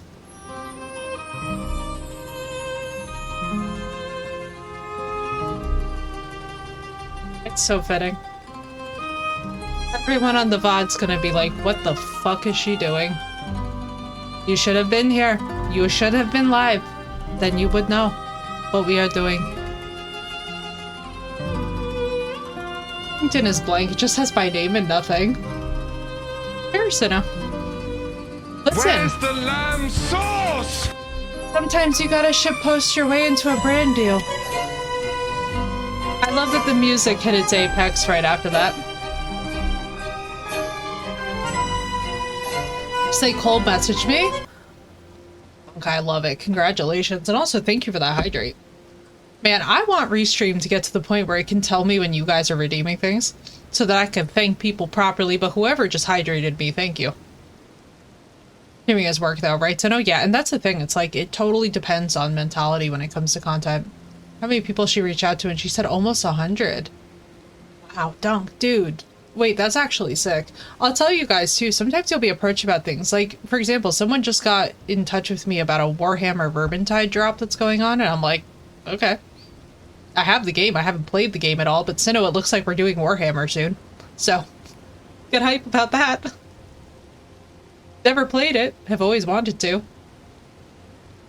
Yes, I do, Felly. Tell me, I'm excited. I'm excited. Emilia Clarke, the mother of Could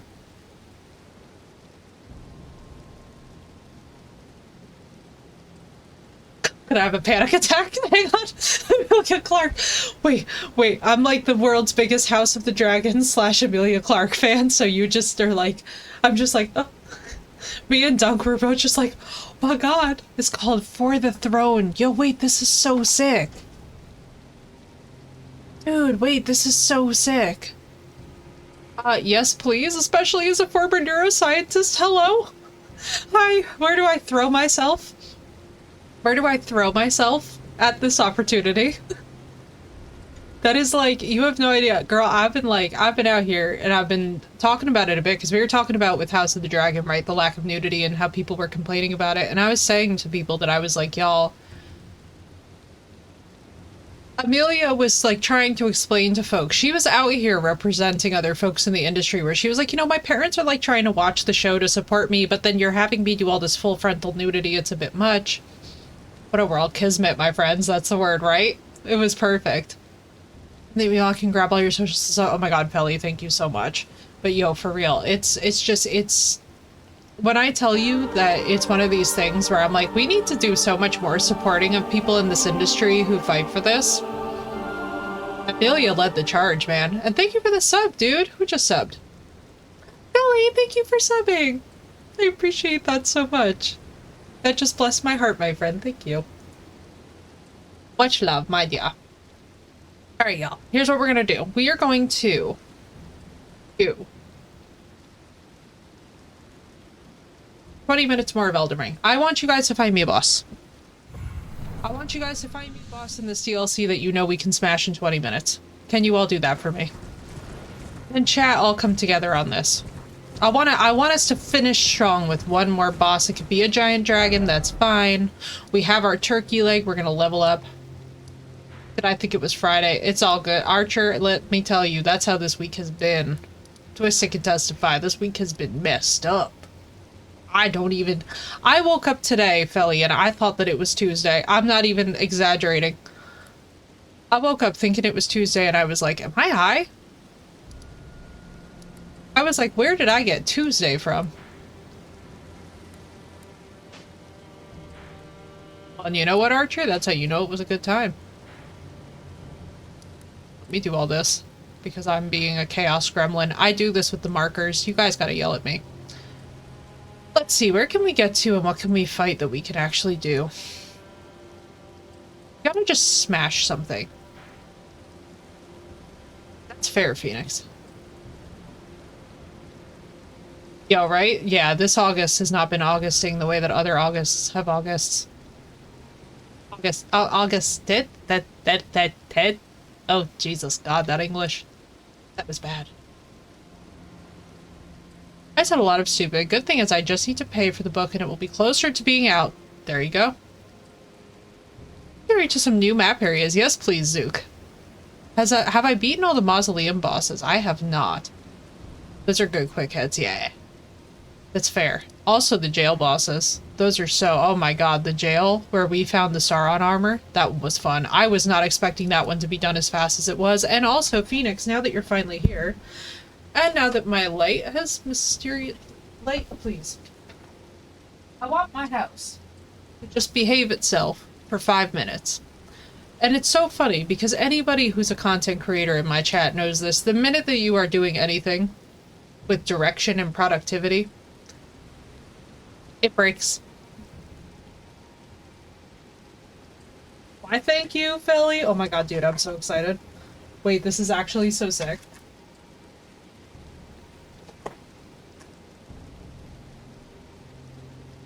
For those of you that do not know, this is one of the many torture methods. I only have... Where is the other? Okay, we're starting tomorrow with lotion gloves when I can find the other one. I don't know why I can't find the other one right now. It's called Castle Front. Yeah, let me see Castle Front. I think that sounds about right.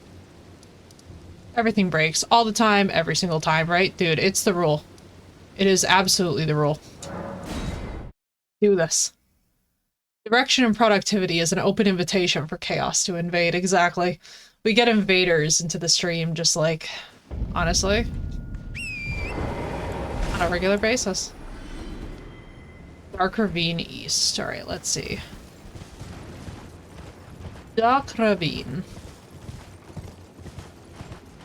Ooh, could this be the way? And updating drivers part. Oh, dude. Dude.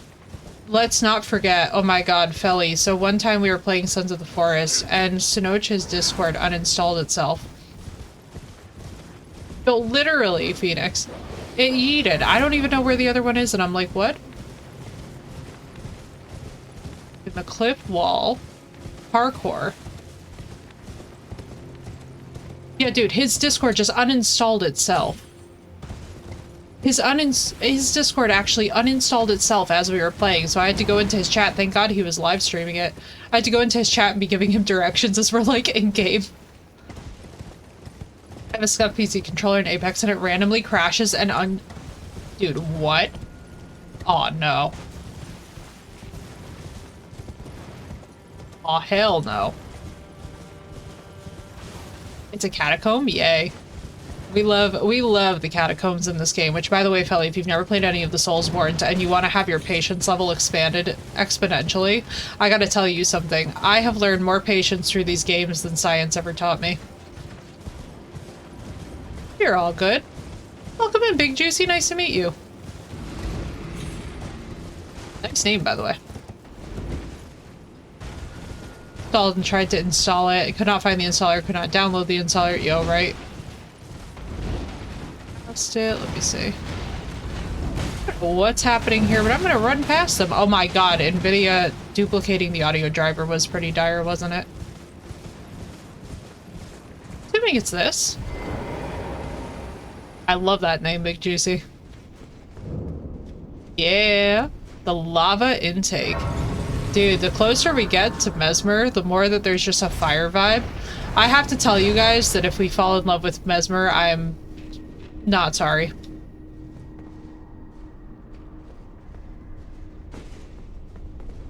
I mean, granted, he's pretty taken. He's pretty taken. He's literally hiding in the shadow of his girlfriend's castle. Apex because I play competitively since I used to be varsity 10 to 20 hours, compete under orgs and have my own. Yeah, dude, right? Oh, it's so fun though. I would love to see the competitive scene, so I can't wait to come watch.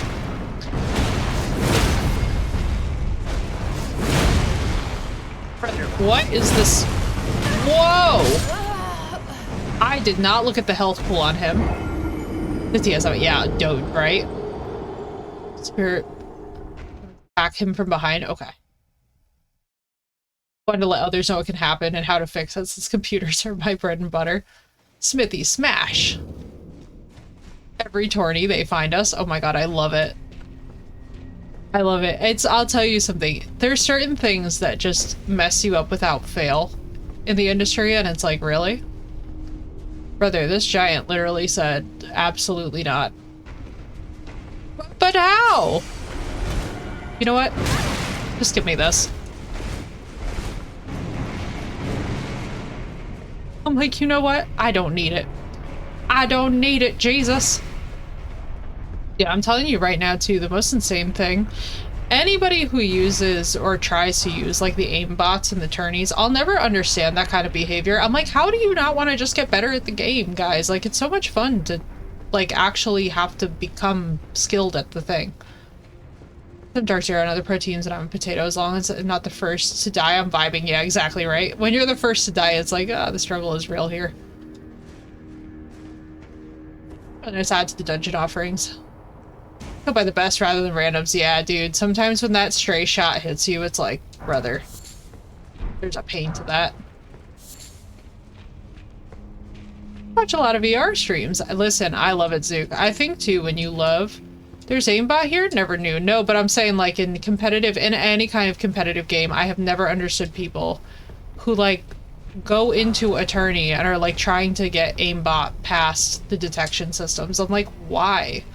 I'm like, dude, you'd have so much more fun if you just don't. Oh, hi. I'm gonna just... I'm like, it must suck to suck. You'll never catch me.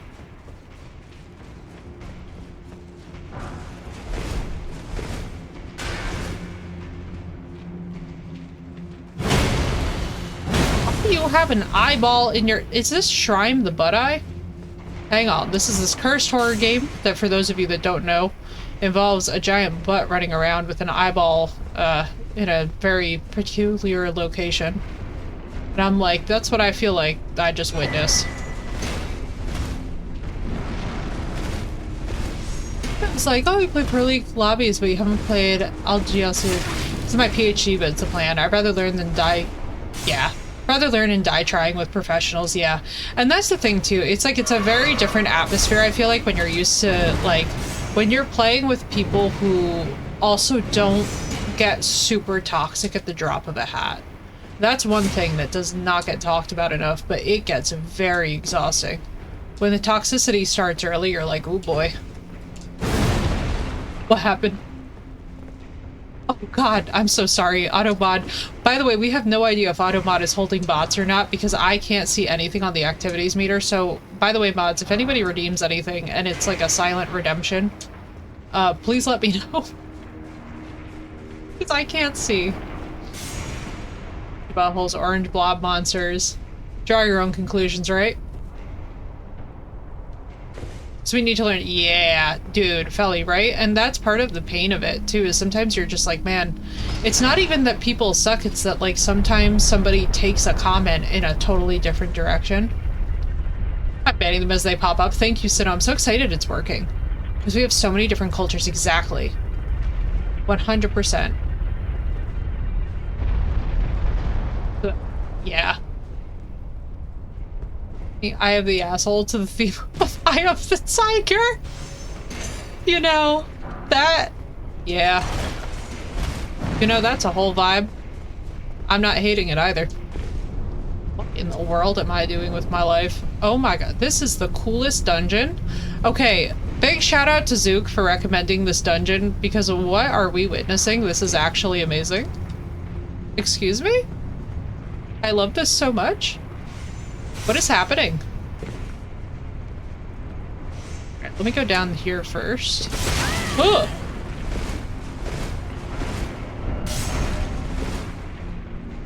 Am I just back at the start? I'm back at the start. But we have a shortcut. I still haven't figured out Automod on mobile. Do not worry, Phoenix. Automod's crazy. Context can be different than what's meant. Yeah, there was a whole thing about that where I was like, man, we gotta really... No! That was unfortunate. Whenever I was steering you, I got turned around with chat delay, but the goal was new stuff, so we did get there. We did get there. Oh yeah, it never, guys, when I tell you that Automod is chaotic, I mean chaotic. The drunk is a sugar-drunk toddler in charge of chat security, yo. No kidding. Alright, I was definitely supposed to run up that. Hang on. We gonna do it again. Do it again. Do I know how? No, but that's, I have to say, part of the fun of these games is like the fact that you're basically working your way through a labyrinth. That's one thing that I know that people got very frustrated because they were like, it's too hard, I can't find it. I'm like, what are you guys talking about? It's Elden Ring. I'm like, anything in this genre is... like, is not the point for the game to be hard? Like, what do you guys think about the lawsuit going on? Because I find that ridiculous. I'm like, can you imagine suing an entire dev team because of how difficult that they made it? Like, please, dear God, the hubris.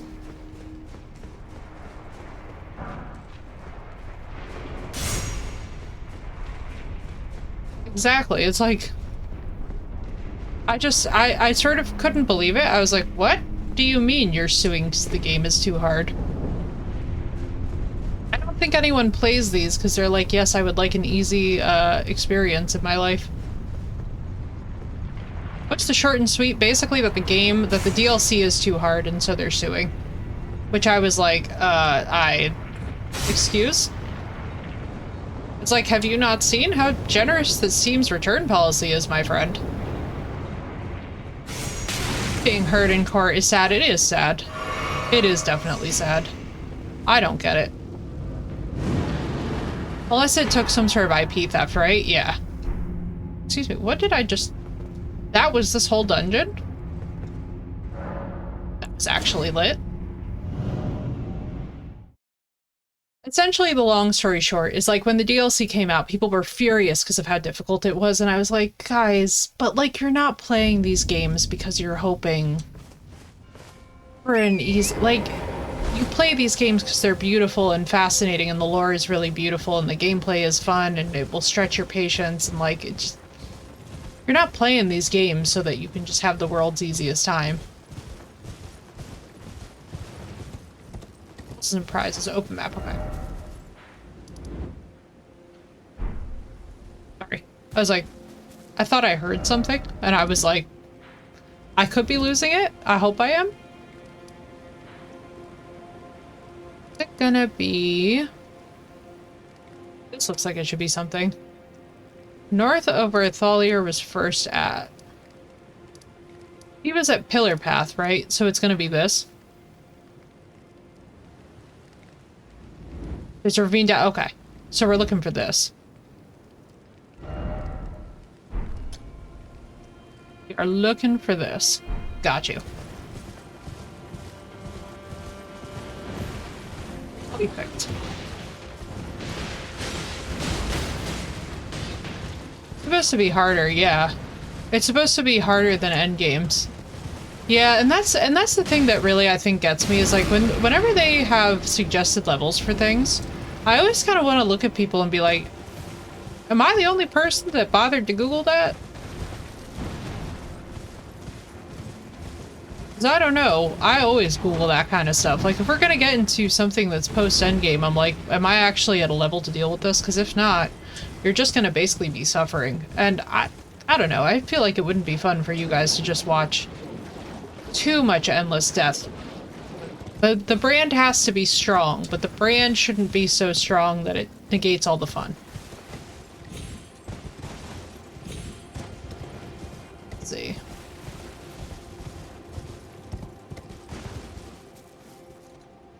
Okay, dark shadowy ravine. Many ways to go. Although I will say this much, one thing that I must say about Elden Ring, no matter what anybody feels about it, is that this game is one of the most aesthetically beautiful games I have ever played in my life. The scenarios, I mean, I want to sit here and make oil paintings on repeat of all of the different environs in game and all of the main characters. I feel like we have had such an experience. I mean, even just in the last quest line with Olier. Like, some of this is just absolutely gorgeous. I'm like, as an artist, I feel endlessly inspired by all of this.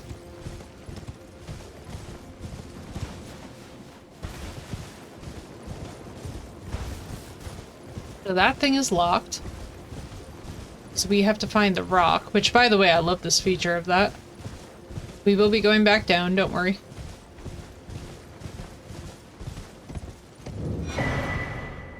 Ooh, Talisman of the Dread. Is this Talisman of Bale? Target shackle will free that spirit spring. We have got to find the shackles. That's one thing that we never did from the base game that I'm just like... I think because I got the Mimic tier. Fast enough courtesy of Ish. I was like, oh, we don't need the shackle, and now I'm just like, yeah, I think we need the shackle.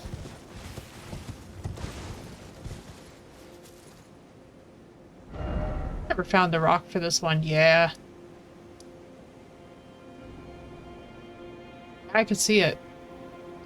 Look up something later. I started playing Fallout 4 again, and the character I made looks like Richard Nixon's brother. Amazing. That is chef's kiss. Now, am I heading this way for the dungeon? Where are we heading? I have to activate traps. Yeah, I've heard good things about the traps. Easy way to blow... Easy way to blow up what? We were talking about fighting chariots not that long ago. That just got all of my attention. Castlefront Grace. Okay. Castlefront checkpoint. Or Castle Enos, hang on. I'm never gonna say that name right. Castlefront Grace and head east, okay. I know exactly. I'm like looking at the path that you're saying.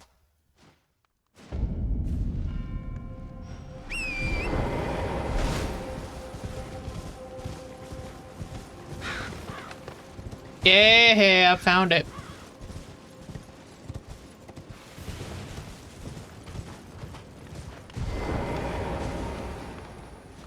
Oh, darn it.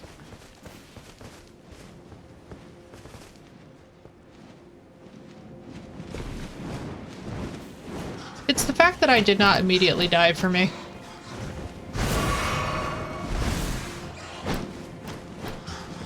It's the fact that I was not immediately dead. Castlefront East. This is back in there. Not it, but we did get the secret thing in here. This is another area? Okay. So... There's checkpoint. There's Castlefront. Oh, so you have to, like, go. Okay, okay. So it's more like southeast. Got it.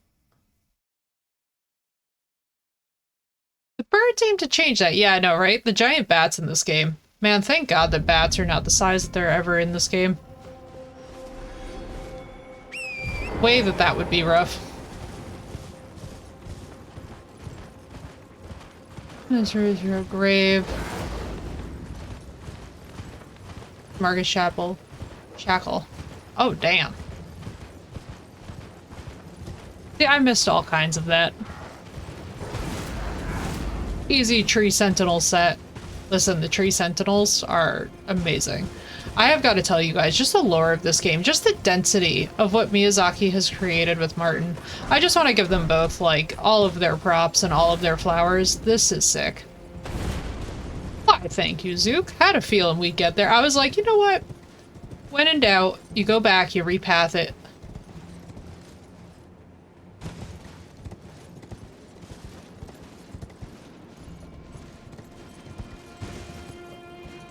Oh my goodness. My eyeballs. My eyeballs were like, what am I beholding at this moment? I got myself so quickly turned around. And I'll tell you something too, Dunk. What's funny to me is like how many people, since we started playing this, I gotta tell you, out of my friends, I hear a lot of them be like, I don't think I could ever play Elden Ring. I'm like, guys, I used to joke that nobody was worse at this game than me. I have since found out that I was apparently just needing to get good. These games are so accessible in a way that I don't think that people realize that they are. Use something to be desired, but it's there and it's amazing, yeah. And this is the thing, like, I used to really think that these games were just like not going to be a thing that I could play, and now I'm just like, oh man. Like, I've never been happier to be proven wrong about a game. Thank God. Multiple ways to go that you probably haven't been. So go wild. Oh yes. Oh yes. Let us frolic. Let us tiptoe through the tulips, if you will. Also, I don't even know how that thing died. I don't even know. So we got multiple annoying flowers.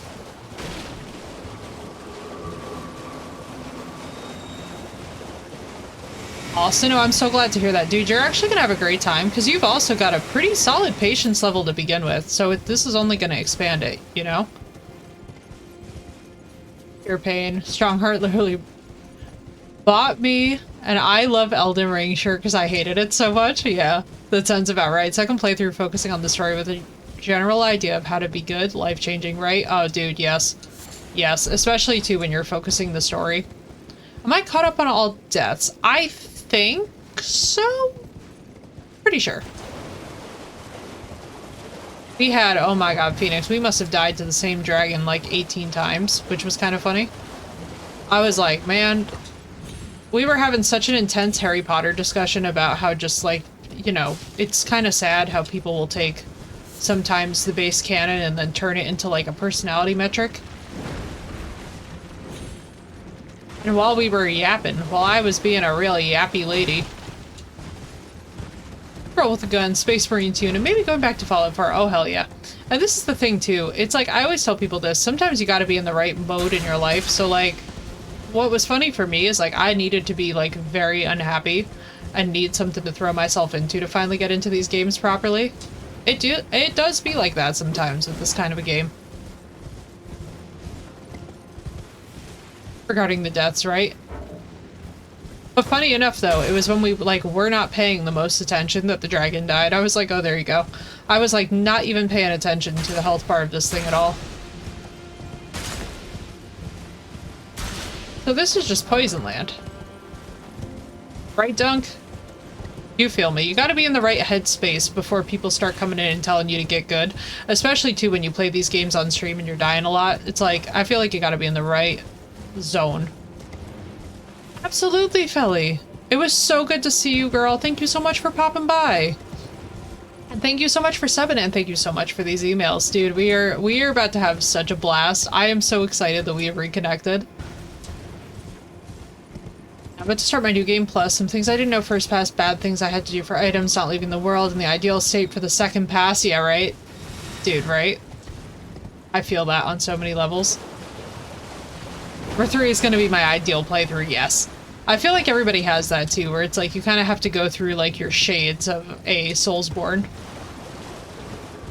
Oh, Felly, I love that emote. Wait, that's so freaking cute.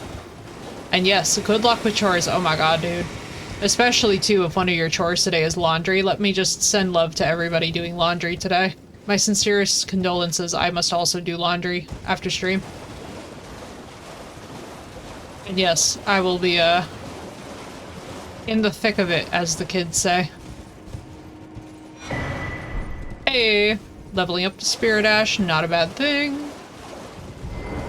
Alrighty. What time are we at? I have to check, because I have to check for Mr. Raja. Laundry is the beast that is never truly slain, yes. I have been so good about mine lately. This part for me was getting over my own competitiveness. I did not like being good, plus the hardest part, not being good, yeah. Plus the hardest part for me was going in blind. Yes. Yes.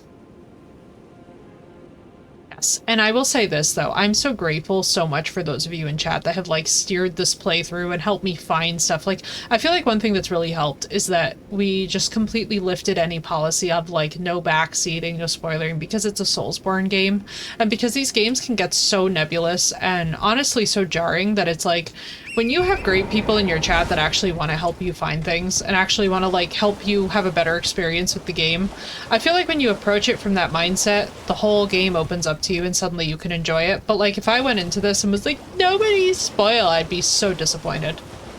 Yes, we do need to do a Gen Zero stream. Oh my god, so no, we're gonna have such a blast with Gen Zero.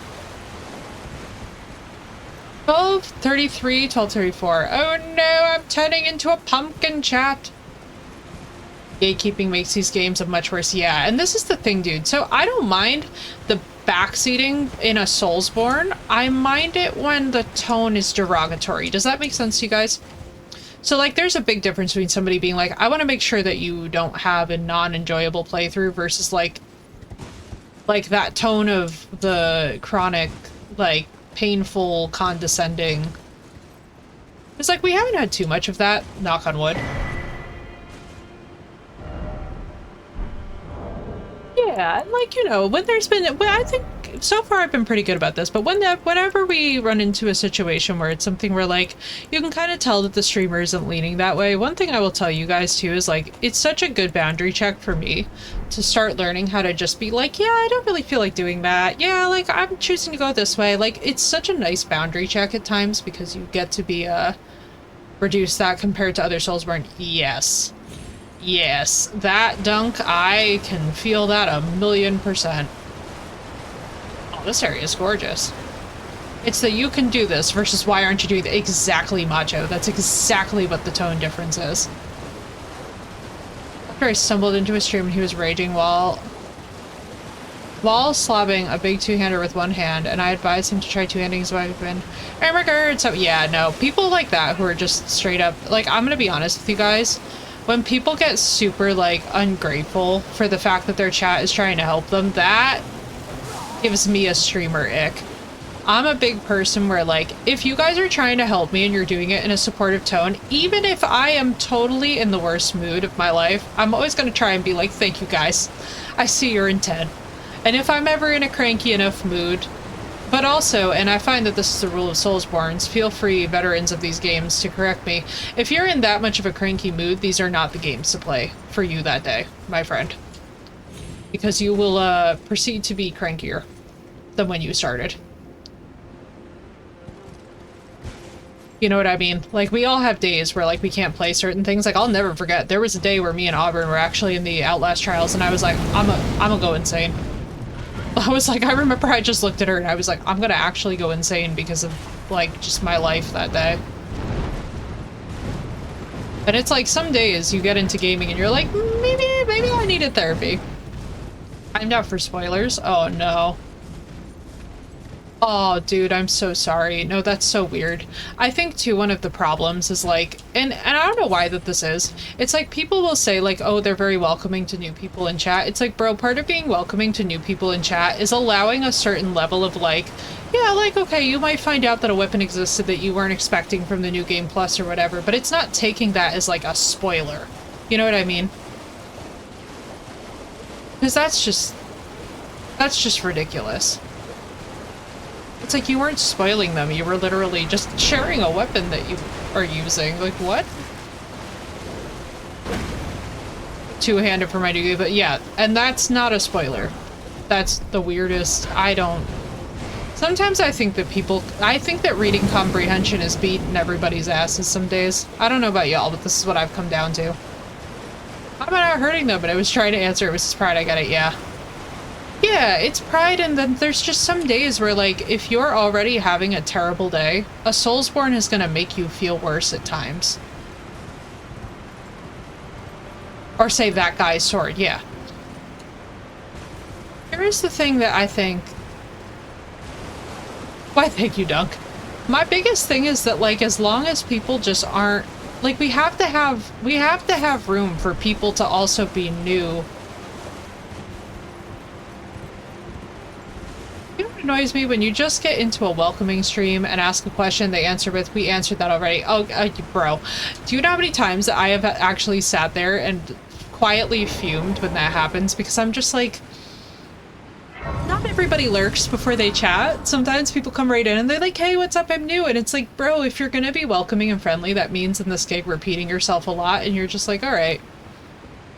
My biggest thing that really gets to me, and I will never not feel this way, I think, is like, there's a big difference between being just outright abrasive as a new person versus being somebody who's just like, hey, I'm so sorry, this might be a whatever, blah, blah, blah, blah, blah, blah. Like, we don't have a lot of it. But when we do get that kind of tone, what I really appreciate is that I feel like you guys kind of weed them out very fast as our community in chat. I'm very grateful for you guys because I definitely watch you guys change tone when that kind of crap happens, and I'm so appreciative of it as the streamer because I'm just like, yeah, like my people are not gonna sit here and listen to that. Narcissistic tone to assume everyone. Yeah, vocal, and that's the thing. I gotta tell you guys something. I know that we talk a lot about how, like, oh, it's entertainment industry, and like, yeah, there's certain tropes with it. We really need to make it more normalized that people do not act like they're little mini gods just because they have a microphone in front of them. Can we normalize that, please? Because, I got bad news for a lot of these folks, but they're not God. And they maybe need to think before they act like it. Nothing has made me feel weirder in streams than when folks are just like on some kind of weird god complex BS. They'll take themselves too damn seriously. It's right to status and glory over being good. Yeah, dude, and that's the thing. It's like, so part of why I set my name as I did is I was like, well, we're gonna die a lot, and this is true in horror, by the way. When we play some of the spooky games that we have on the roster, you guys are going to be laughing so hard in the Outlast Trials. I do not stay alive in the Outlast Trials to save my life. Basically, the Outlast Trials is where we laugh, we make absolutely lewd commentary, and we do not take ourselves seriously because I cannot live to save my life. Me and Auburn will be laughing so hard that you guys are going to be like at home with your sides splitting. Like, no matter how much that some of you don't like horror, this game is not even going to be scary for you. It's just going to be hilarious. It's just a death montage of me. Up there on farts out of a Kmart paper bag, yeah. No kidding. It just, there's a lot of arrogance, unfortunately, I think, when it comes to gaming, and there's a lot of know-it-allism, and one thing that I try not to do here is I try not to, like, give that to you guys, because I feel like we all get that enough with, like, not to throw academia under the bus, but the academic sector. There's some things that I'll get in my feelings about, but it's very few and far between. A bit bitchy, usually I'm telling them to take a hint, yeah. No hitter level 1 runners get good respect from me. That's about it, right, Dunk? Yeah, like I was watching Seki, and Seki is amazing. Aw, thank you, Vocal. I'm so relieved to hear that. I have my moments. Like, I think any streamer has their moments, and I will definitely tell you guys, like, if I'm in a bad mood, I usually tell chat up front that I'm like, hey guys, I've had a challenging day. Everyone please bear with me, because it's like, I don't want to drag you guys through it, to be honest with you. It's like, life is already kind of shit enough at times. The last thing you need is to come somewhere that's supposed to be a space to relax, and then you feel like you're getting barked at because somebody else, you know, had their frickin' coffee spill all over them or something. I hate that kind of behavior, and I don't even like that kind of behavior in my friends. Like, when I see them doing it, I'm like, there's a hangy thingy. Ooh, there's a hangy thingy. Wait, this is actually sick. There's a hangy. Oh! What? Wait, I'm so spellbound by this.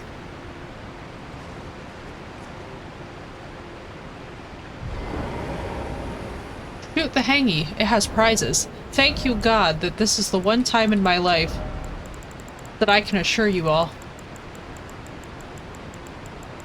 If we can ever find it in our endless.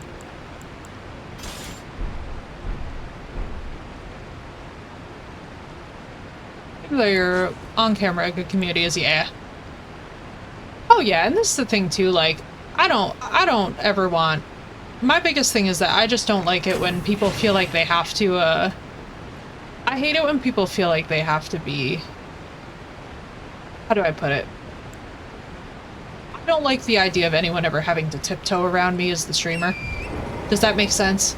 Like, for example, if I'm being a bitch, you guys, as chat, can always tell me that I'm being a bitch. I'm never gonna take that personally. I'll be like, you're probably right. I'm probably being a bitch. You know what I mean? And then I'll be like, alright, deep breath. And if it's a crap day, I'll warn y'all that it's a crap day. Because I think that that's fair. Mushroom Sellers Bell Bearing? Oh my god. Thrive on feedback, good or bad, right, Dunk? Yeah. It's like the chiller that we keep it and the realer that we keep it. Thank you guys, by the way, for that, because I would have completely missed that. The chiller that we always keep it with each other, the realer that we always keep it with each other, I feel like that just creates an environment where toxicity doesn't thrive. It's in these weird-ass spaces where I don't know if you guys have ever watched a streamer ignore someone in real time, but it's very painful. It's like the kind of weird passive aggression where you're like, what you doing, dude? Like, the only time that I will honestly ever ignore a comment, if I'm being totally real with you guys, is if it's overtly sexual towards me to a degree where it's like, I know that I'll rant about it. Like, you guys will actually watch me be like, I will button my lips before I will start, like, doing the thing that is, I think, kind of one of the hiss of death. Is, like, to start just absolutely losing it. But, like, that's basically the only time that I will ignore a comment in chat, is, like, if it's overtly sexual to the point where it's painful, I just completely am like, mock someone for disagreeing with you as the streamer and pretend you don't see it. Yeah. No, I would never. Vocal, I don't stand for any of that business. Project, it's so good to see you. How you doing, dude? Tell you if you're being a jerk. You, I would now. Why, thank you, Zook. I come to a stream and they just are, I just leave. Yeah. I feel like, too, it's like, everybody's allowed to have an off day, but it also depends on how we talk about it, and it depends on how we frame it, right? So for me, and I'll tell you guys this outright, when I'm having an off day, usually the streams are, like, significantly shorter, because what I'll do is if I feel myself getting the kind of out of pocket where, like, so, like, we're playing a Soulsborne, right? If I felt myself getting the kind of angry where it's like, maybe today was the day to, like, go sit outside or have a coffee with my mom and not, subject everyone to my nonsense. Make it awkward if it gets there. Is everyone is feeling it, not just you. Yeah, dude. I'm not even gonna lie. We've definitely had, cause like recently, will the chessbook project feel better, dude? I asked people to call me out in a nice way, unless I deserve to get my butt reamed, yeah. Oh, absolutely. Similar to what you just said, we just have to normalize the streamers are not above us. Yeah, they're just people too. Yeah, we can also have the most bullshit take about a game, about a thing online.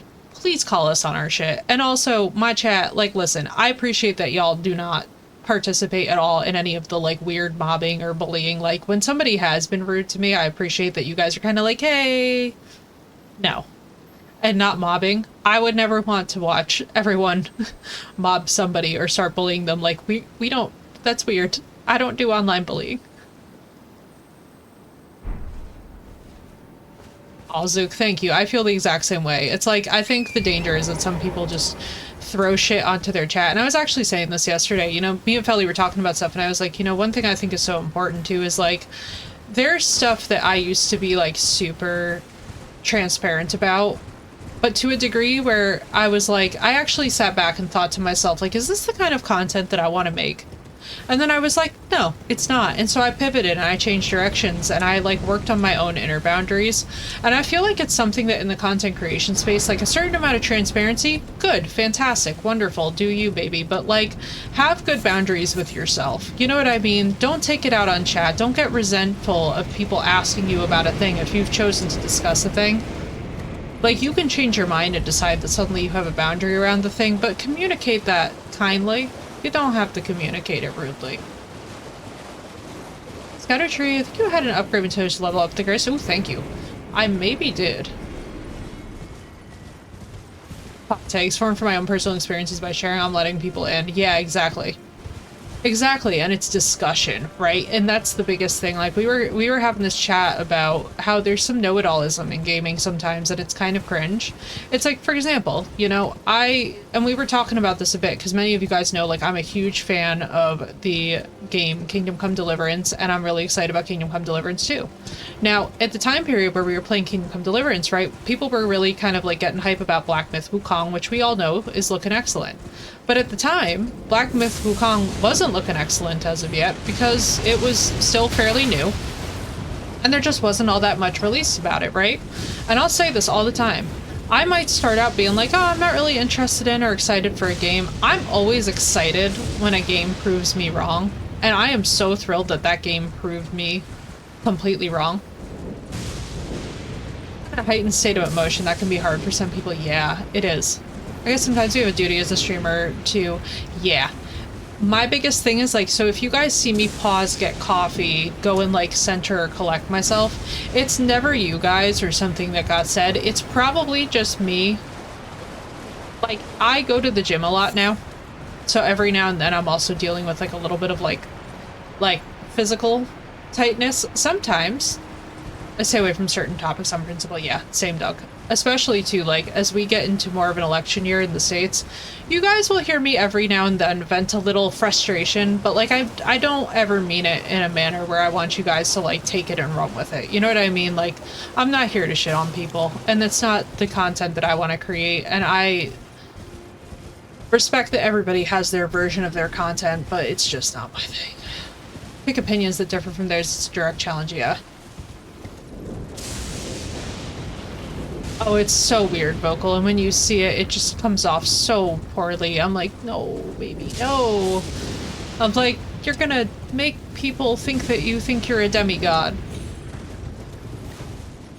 Yeah, and especially, too, very disparaging views. Like, so, I don't know how many of you guys know this, but I'm actually a practicing witch. That's something that I participate in, very old traditional pagan style, and that's a very loose term because we all know that there are pagan belief systems spanning from every culture in the world, going back almost to time eternal. So, like, please take that with, like, a huge grain of salt that, like, I'm, you know, not going to go into my specific practices. But, like, as somebody who does practice in this manner, I think one thing that's been really interesting for me is seeing how many people will very much go off about things like religion. And I'm like, I think what people are forgetting is that these can be incredibly supportive institutions for people who have either grown up in them, this is their comfort. Like, I'm not here to make anybody feel a certain way about a certain thing. You know what I mean? I do what I do, y'all do what you do. Live and let live. Ain't nobody has to go. Look at the records and purchases by country. It is absolutely hyped up, but not here. Based on the cinematics, it looked fantastic. Gameplay, I had concerns. I'll wait for Super Sale first. Yeah, same Doug. That's exactly my vibe. Exactly. It's not illegal, so everyone carry on with your day. That's my vibe. Obviously a good thing, but at the end of the day, it's also quite literally a public space. Exactly, Vocal. That's exactly the point that I'm trying to make, is, like, these spaces are here for you guys to be able to relax, unwind. Like, one thing that's kind of funny is, like, when you talk to certain creators and you're like, well, what are your goals? One of mine is to just provide a nice, relaxing, cozy but also fun space where you guys can just unwind, where, like, after a long day of work or after a day of BS, like, yeah, you can totally come here and, like, we're not gonna, like, shame you for venting or something, but, like, it's also just a nice spot where, like, if all you have the energy for is to just lurk and just passively laugh with me as I die, that's totally fine by me. You know what I mean? Like, I'm very chilled that way. To be honest, a lot of times I don't stay for raids and claim it's either or have something to do. A lot of times being reasons because I get overstimulated, yeah. Oh, never feel bad, Phoenix. Listen, I want you guys to know something, by the way. Part of the reason why there's some days where I don't even raid is not because I don't love you all as my fellow streamers. It has zero to do with that, and I promise you to any of my friends who are on, it's not a diss. If I do not have the mental energy to come and hang out and to, like, talk to you, I tend not to raid because I don't want to just dump the viewers off and leave and run away. Because sometimes when you don't see the streamer chat, people don't chat. Fuck somebody's yums unless it's ethical or downright illegal. Exactly. Even then, a discussion on that would be ended before it started, and I wouldn't have to respond to it exactly, Dunk. And that's also, by the way, I just want to give a big shout out and thank you to all of our moderators on the channel who are just amazing and are just so understanding. I appreciate you guys to the moon and back. I think it doesn't get said enough, but like, moderating is not an easy job. It's not something that, you know, it's not something that just everybody can do. Oh, thank you, Dunk. Absolutely. And it's, you know what, I think it's important, by the way, as streamers, that we have good conversations and constructive communication with our mods. Like, I've let all my mods know, like, if we ever had to issue a warning, which, by the way, very big win for Twitch, putting in the ability now, I don't think it's launched yet, but it is coming, for mods to be able to anonymously warn chatters about behavior that violates the community guidelines, like, privately, so that the person has to respond to the fact that they have been warned privately and anonymously by an anonymous mod before they just find access to the long ravine that runs under the bridge. I don't think so. Let me go back. Yeah, so now we'll be able to anonymously have it so that chatters can be warned without them necessarily having to feel like they're getting publicly called out. And I think that's going to really help the situation and take a lot of the tension out of it. Because, you know, sometimes you'll get warned in public by a mod and it's like people will really get kind of freaked out by that. And I do understand that. That's sometimes it can be a lot. Like sometimes it does feel kind of scary to be like, oh shit, I didn't know.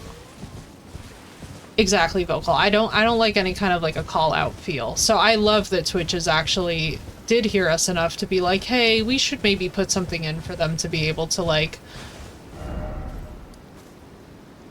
for them to actually be able to set the tone a little better. Because modding is not an easy job at times. And for those of you, by the way, who don't know, it is usually completely pro bono.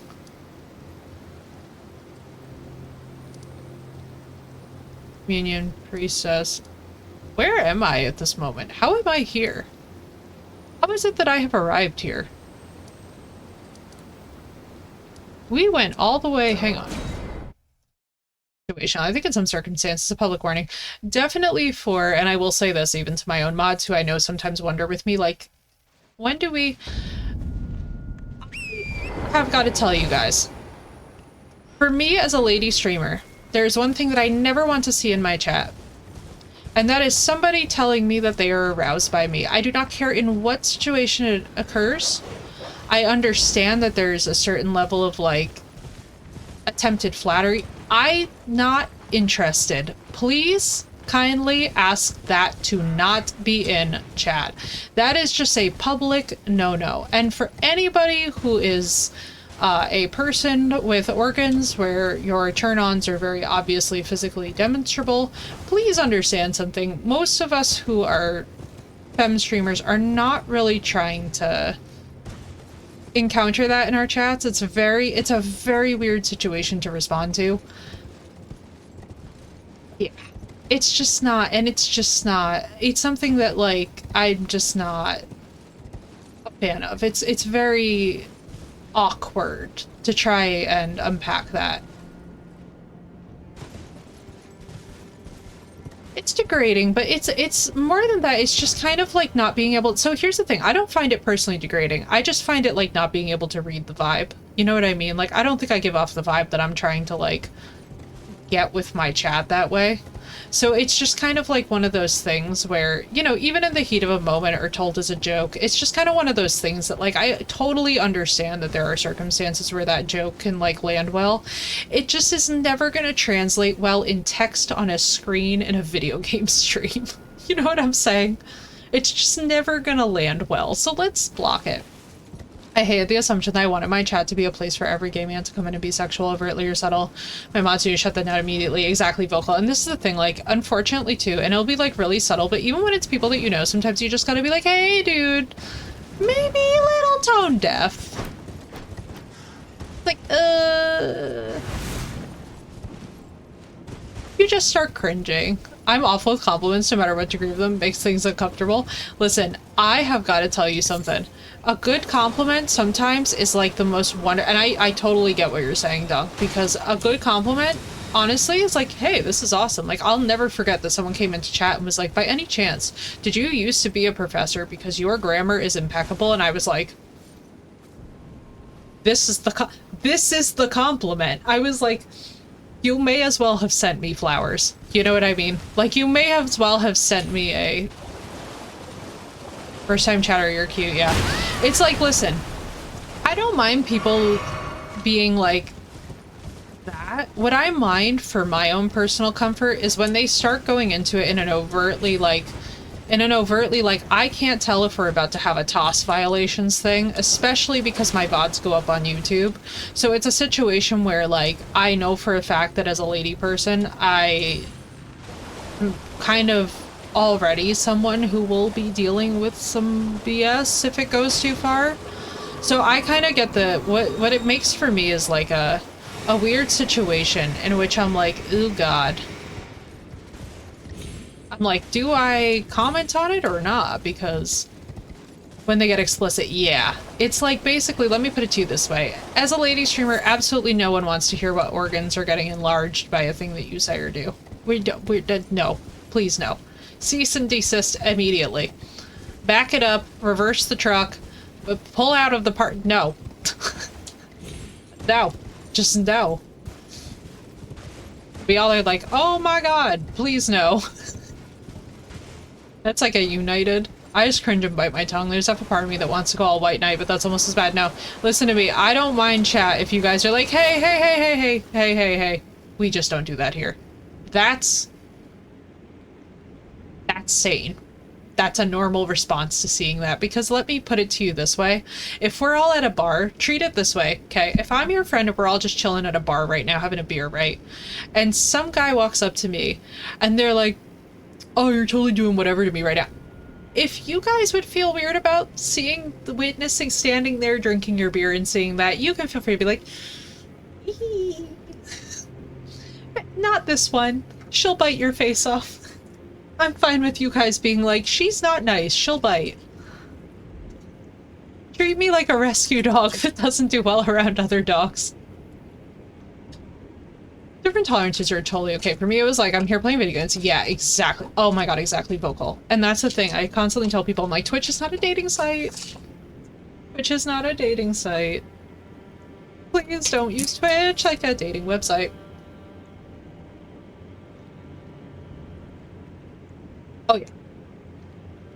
That's the thing you'll get to that from me, is me stating that Henry Cavill is fine as hell. Yeah, no. And this is my thing. I think it's very different. If we're talking about a character and I'm lusting after a character and we're all agreeing to lust after a character and it's just a shameless, like, for example, I'm making all these jokes about how I'm probably gonna fall in love with Mesmer. If it's that, completely fine. Completely fine and chill. When it's the streamer, it's a whole different vibe. Also, thank you for saying hi to us properly. What's up, Offroad?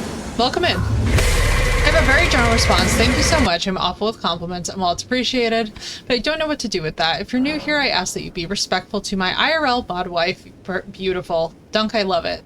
Beautiful boundaries communicated. Comfort level communicated. That's just like the chef's kiss. I'm actually thinking...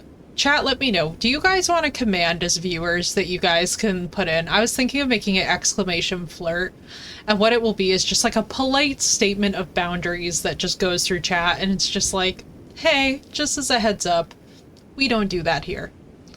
Because I think that that would just be easier for bots and for viewers alike. So that, like, if everybody does like a sea of flirt, it's just kind of like, yeah.